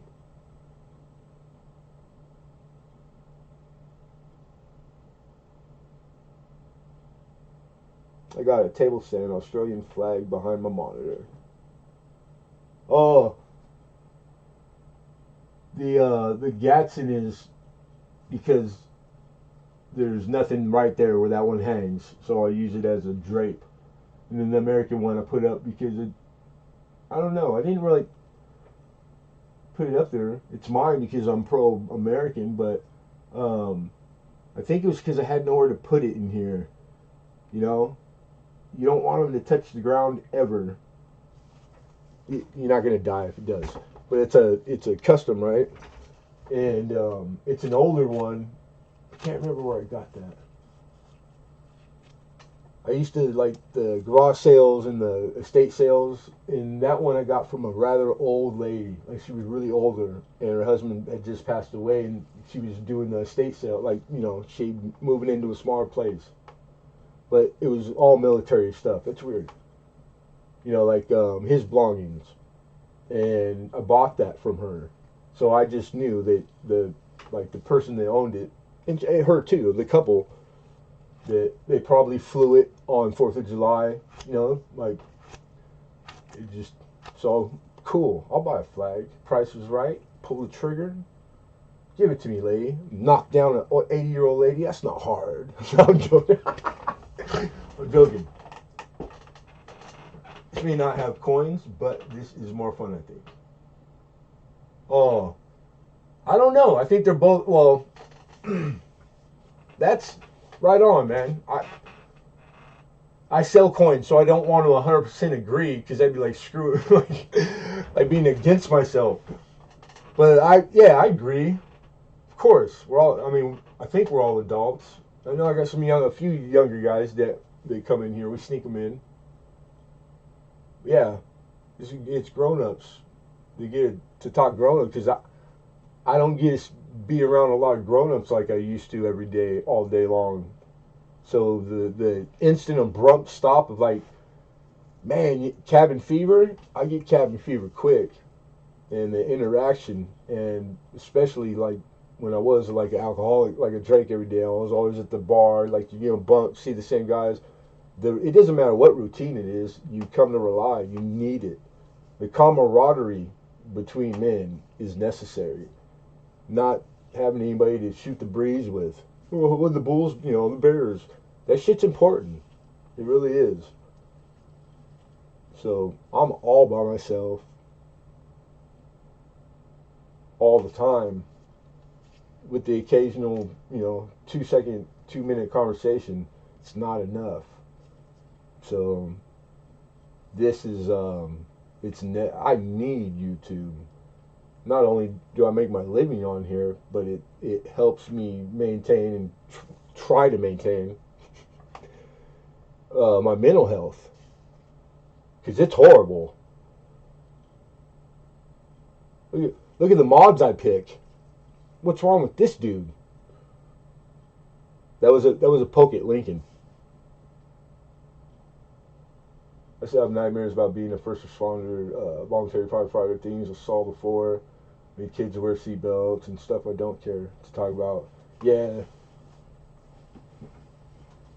it's I wouldn't. God, this stuff that, like, police officers and firefighters. There's others, but just for example, the stuff they see in the course of a day. Most people don't have to deal with or process in a lifetime. It's crazy. Yeah, PTSD. I had all 18 markers out of 18.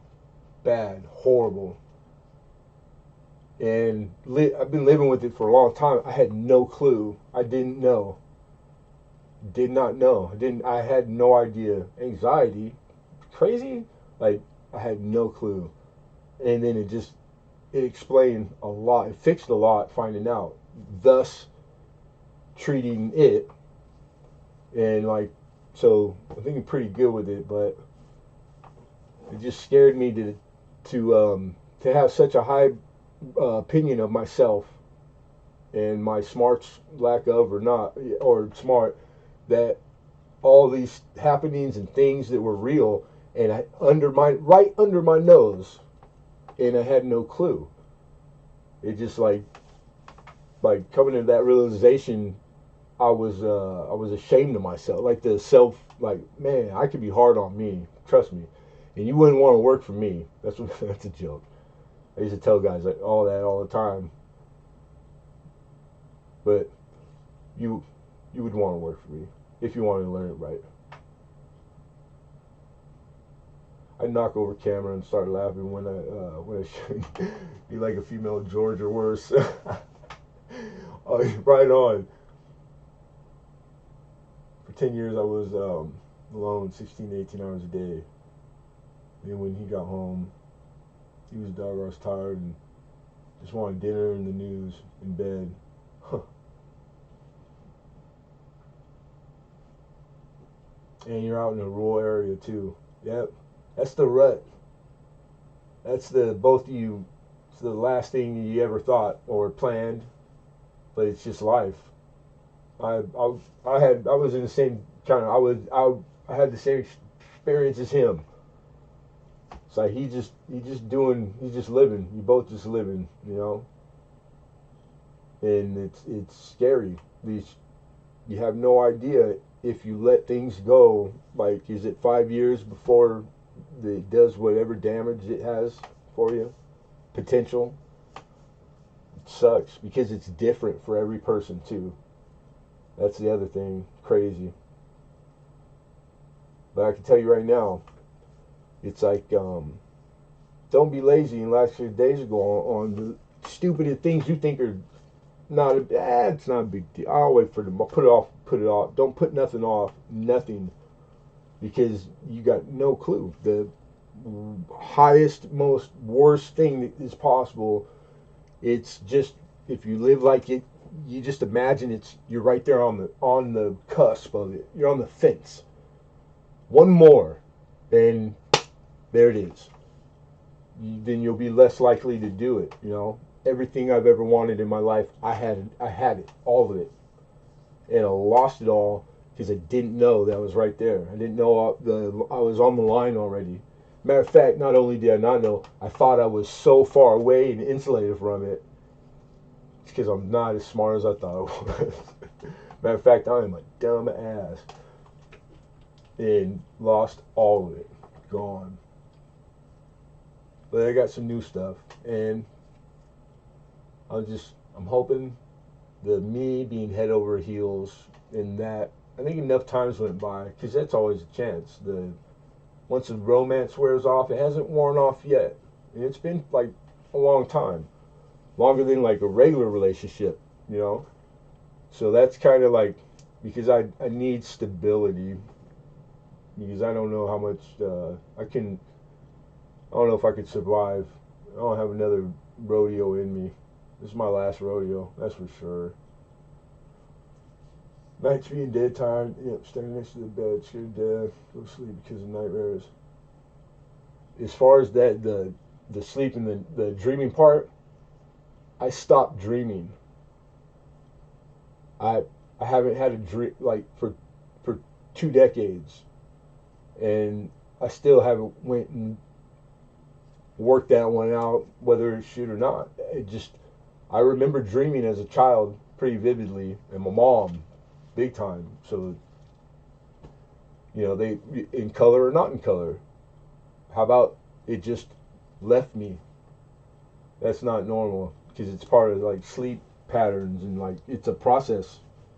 Everybody dreams, so that was never really.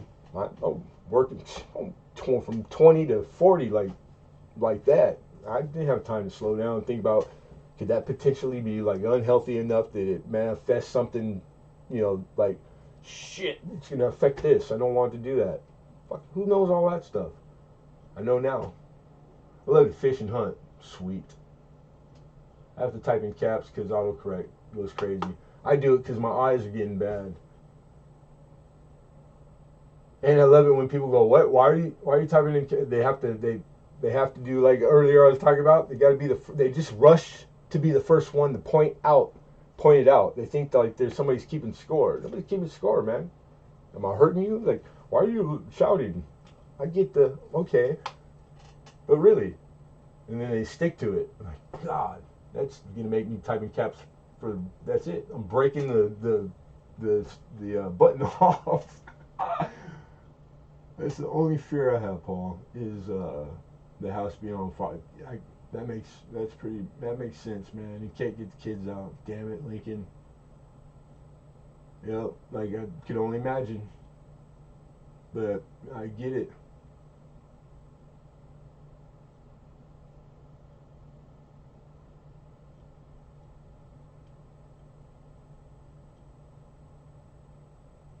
Got an RV 2 summers ago and I love it. That sounds like of course it's like you see RVs everywhere. It's kind of like fits the nuclear family. Like it's you have to, right? That's part of it. But I would love to do that. I think that would be cool. I actually had a buddy that friend that I used to play darts in a dart league. Was really good at it. Enjoyed it thoroughly. Only did it one night a week for like an hour. So I enjoyed it. So the old lady didn't want me to do it anymore, so I stopped. Anyhow, this guy, him and his wife, they had both retired. They were able and managed to pull it off at the same time. The likelihood of that is like that's a miracle. And then sold their home. He college professor. I forget what she did, but anyhow, both working professionals. And then they bought like a really nice secondhand RV, and that's it. They're on the road till the end. Like they had planned it. They both wanted that. What are the odds of you both being in agreement on something like that? Cool. We're selling the house we paid. We just worked our ass off 30 years to pay. Let's go buy a van, a fancy van, till we die. Like we're gonna retire in this. That is man. I think that's bigger deal than it sounds. That first, that's a big deal. That's a big commitment. But a whole lot of luckies have to happen, and it did for them. They're the most bitching couple, and I'm sad because I haven't been able to see them or talk to them since. Then we weren't that degree of friend, but we were pretty tight when we were together. and never not had a great time. Really nice people. So I wonder where they're at. I hope they're well. But yeah, I would say I do know that story right there is true. So that's my vote. There's a vote to the yes and the good for you. Freaking bitching. There's a lot. It's still a big world, even though it's really like 5 degrees of separation type of small, and getting smaller fast. But literally, and you couldn't in 10 lifetimes see all the cool stuff that like Wyoming had, let alone there's a lot of good stuff out there that you had no idea. I worked for some of the richest people in the world all my life. I was lucky. I've worked for some people and places that way outside of my pay grade. I should have never been there. Still don't know. Don't even try to figure. And the kind of lives that people lead, they're out there leading these crazy, insane good lives. Like wow, like that is possible, or you can do that. There's way more stuff than all of you know, and me too. I mean, it doesn't stop there. Things that you've never came across. You just never knew about it. You never heard about it. You never read about it. There's lots of them, and like really bitching. Whatever your favorite is, it's your favorite isn't the best of what there is to be had if you think it is. Trust me. Awesome, John Trader. Appreciate that, man. Thank you, sir. If you didn't, I'll email you. I'm glad you brought the. It's 11. I need to start doing invoices too. You know why? Because I forget that the people who might be waiting to pay it, and I forget that. I just started this recently, like within the last few months. It always was you folks on your own, grown-ups, kept track of what you're buying on TV and paid on your own. And I'm not trying to make you feel guilty. I don't mind doing invoices, but that's the thing. For me it's conflicting with me keeping the 24-hour shipping. A lot of the times I sit here because one person didn't pay their invoice. And I should just leave and go ship everybody else's stuff that paid on time or paid, or stayed up late waiting for my invoice and paid. But I'm obligated to all of you equally. To be fair, I don't want that person, because if I'm starting to walk out and the email came and I wasn't here for it, so I get it, which is silly. That's where I go and I do it. That person missed out. They're not getting their stuff shipped. Silly, huh? Isn't that stupid? It's trivial. I haven't even went into my email yet, Steel Wool Queen. I'm cutting a rug, messing up, playing hooky. And I need to get out of here. I was having too good of a time.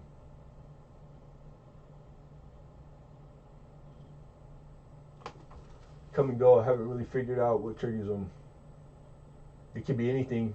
It would be the thing you least expect. The smell, the way the TV lights flashed off of the window, then bounced off of the fan over the bed. It could be anything, dude. It's weird. But psychology is it's all our childhood, literally, every single one. No, 100%. RV, yeah, RVs, man, they get fancy quick. 300 grand, you can spend 300 grand with a blank. RV, there's some badass RVs out there. Make you hate houses.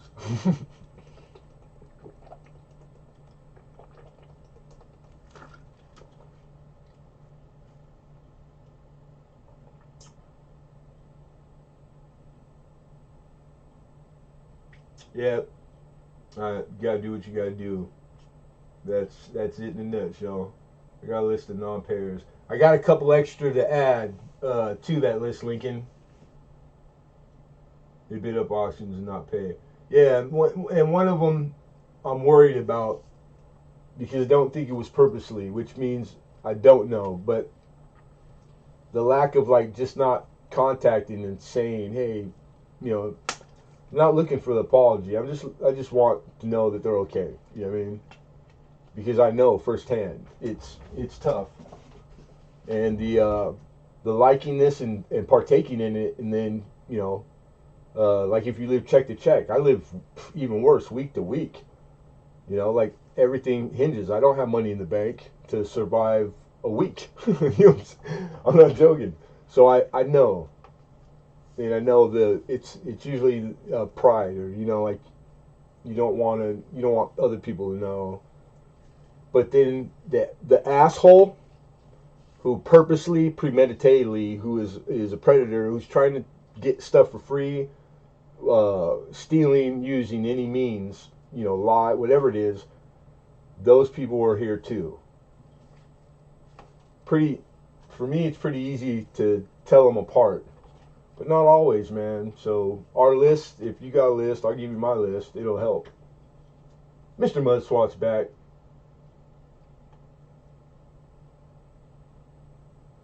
Comedy channel? Me? Who? Not who you talking? Who's she talking to? I want a subscription. I played hooky last night. Now here I am doing it again. Hey, get ready, because it's really we got to be fools to assume that the same things ain't going on that TV they're capable of and all that. They are facts. So it's like it is, but it's a lot better than the other. But yeah, it's we think we have control 100%. We don't. Your brain is an independent entity to itself, and it has more control typically than with the average person, and then the person that owns the vessel that the brain floats in. If my brain likes it, I will not be able to stop doing it. Because my brain likes it. My brain likes it. Brain likes it a lot. It's like, damn, you ever sat there and go, I know I gotta go, oh my god, I gotta sleep before I go get up, I gotta get up in 4 hours. Is that 4 hours getting worse and worse? It's because your brain is fighting you. You're saying it out loud. I need to get up. I need to leave. Whatever it is. And you're 100% correct. But what's happening? Nothing. Hit me, dealer. I ain't played blackjack in a while. Yeah, I did the degenerate gambler thing once. But honestly, I was really good. I'm a really good gambler. Never really lost. But I enjoyed it. God damn, I enjoyed cards. I played tournament poker, started getting into it, was winning some money, and I liked it. That's where I messed up. She's like, no more cards for you. You got my email address, Mel. And who's back? Damn, I really do. I keep glancing at the time, but right now I just got a little bit of rush when I leaned over. Sugar, my sugar. I'm diabetic. A lot of new people in here. You learn all my bad luck stuff. I earned it. So I gotta eat. I gotta run in here and eat. Clint Ness, what's going on, my guy?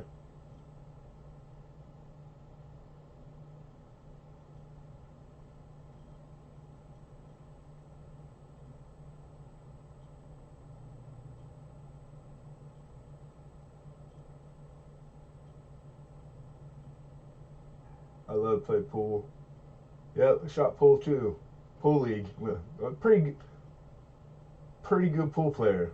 I'm not bragging, but yeah, I'll play anybody in the world pool, professional or not. I'm not saying I'll win, but I played pool a lot of years. You're gonna go pro, got married instead. Yeah,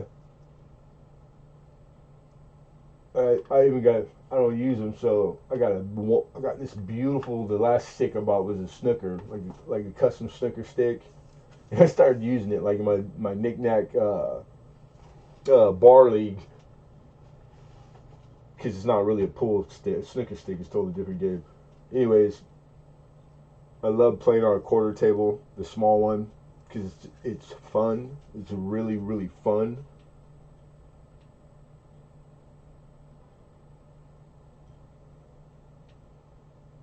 Yeah, and we used to play for money. We always. That's what I did, man. That was my thing. 20 years straight, 7 days. I'm not joking. I don't. I just enjoyed it. I'm a people person. I had to, like I couldn't say no to a good time. That's what it was. I inappropriately, I stayed too long every time. I'd be the first one to open it up and close it down, or the first one to punch in and the last one to clock out every day, every time. I just infatuated with I have to be the best at everything, or I have to win everything, and you can't sustain that physically and mentally. I did for about 20 years, but then I crash dived. What's up, Kuya? What's happening, Ed? HD Shovel. Yeah, but I did. I don't regret a lot of it. I just wish I should have been home more weekends. I should have said no. Every one of them. But that's a young man. Young men make, it's a coin flip. You don't make them all right decisions. But if you don't learn, you're doomed to repeat them. Damn, every adage I've ever heard read, they're all spot on. They didn't come from just clever imagination. They're a real deal. I love adages. How did you get that hole in the wall behind your head? The hole in the wall behind my head. Oh. I don't see a hole. Like, really, I don't. Oh, you're probably talking. You thought it was a hole. It's not a hole. It's some stupid round thing. I keep it right there on the wall. It's Clinton. He made that. Isn't that badass? You don't do it no more, huh? No time? You've been working too much. Don't work too hard, damn it.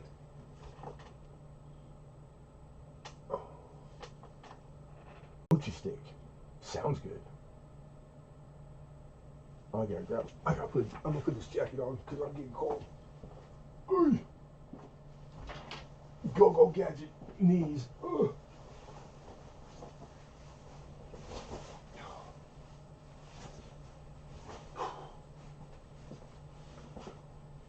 Dang, it's like just bam, instantly turned. Like your temperature just dropped 10. It does that. Kind of weird. Damn it. It's my sugar. Yeah, I get freaking cold. My blood. Diabetics, our blood's like thick as hell. It's like molasses. That's why you get your feet first because it's farthest away. Circulation. I got a bit to do. I want to hang out. I could even start doing what I do to package up and invoice while I had you guys, but I need to go in and I'll be gone for like half an hour before I get back, but I need to get back.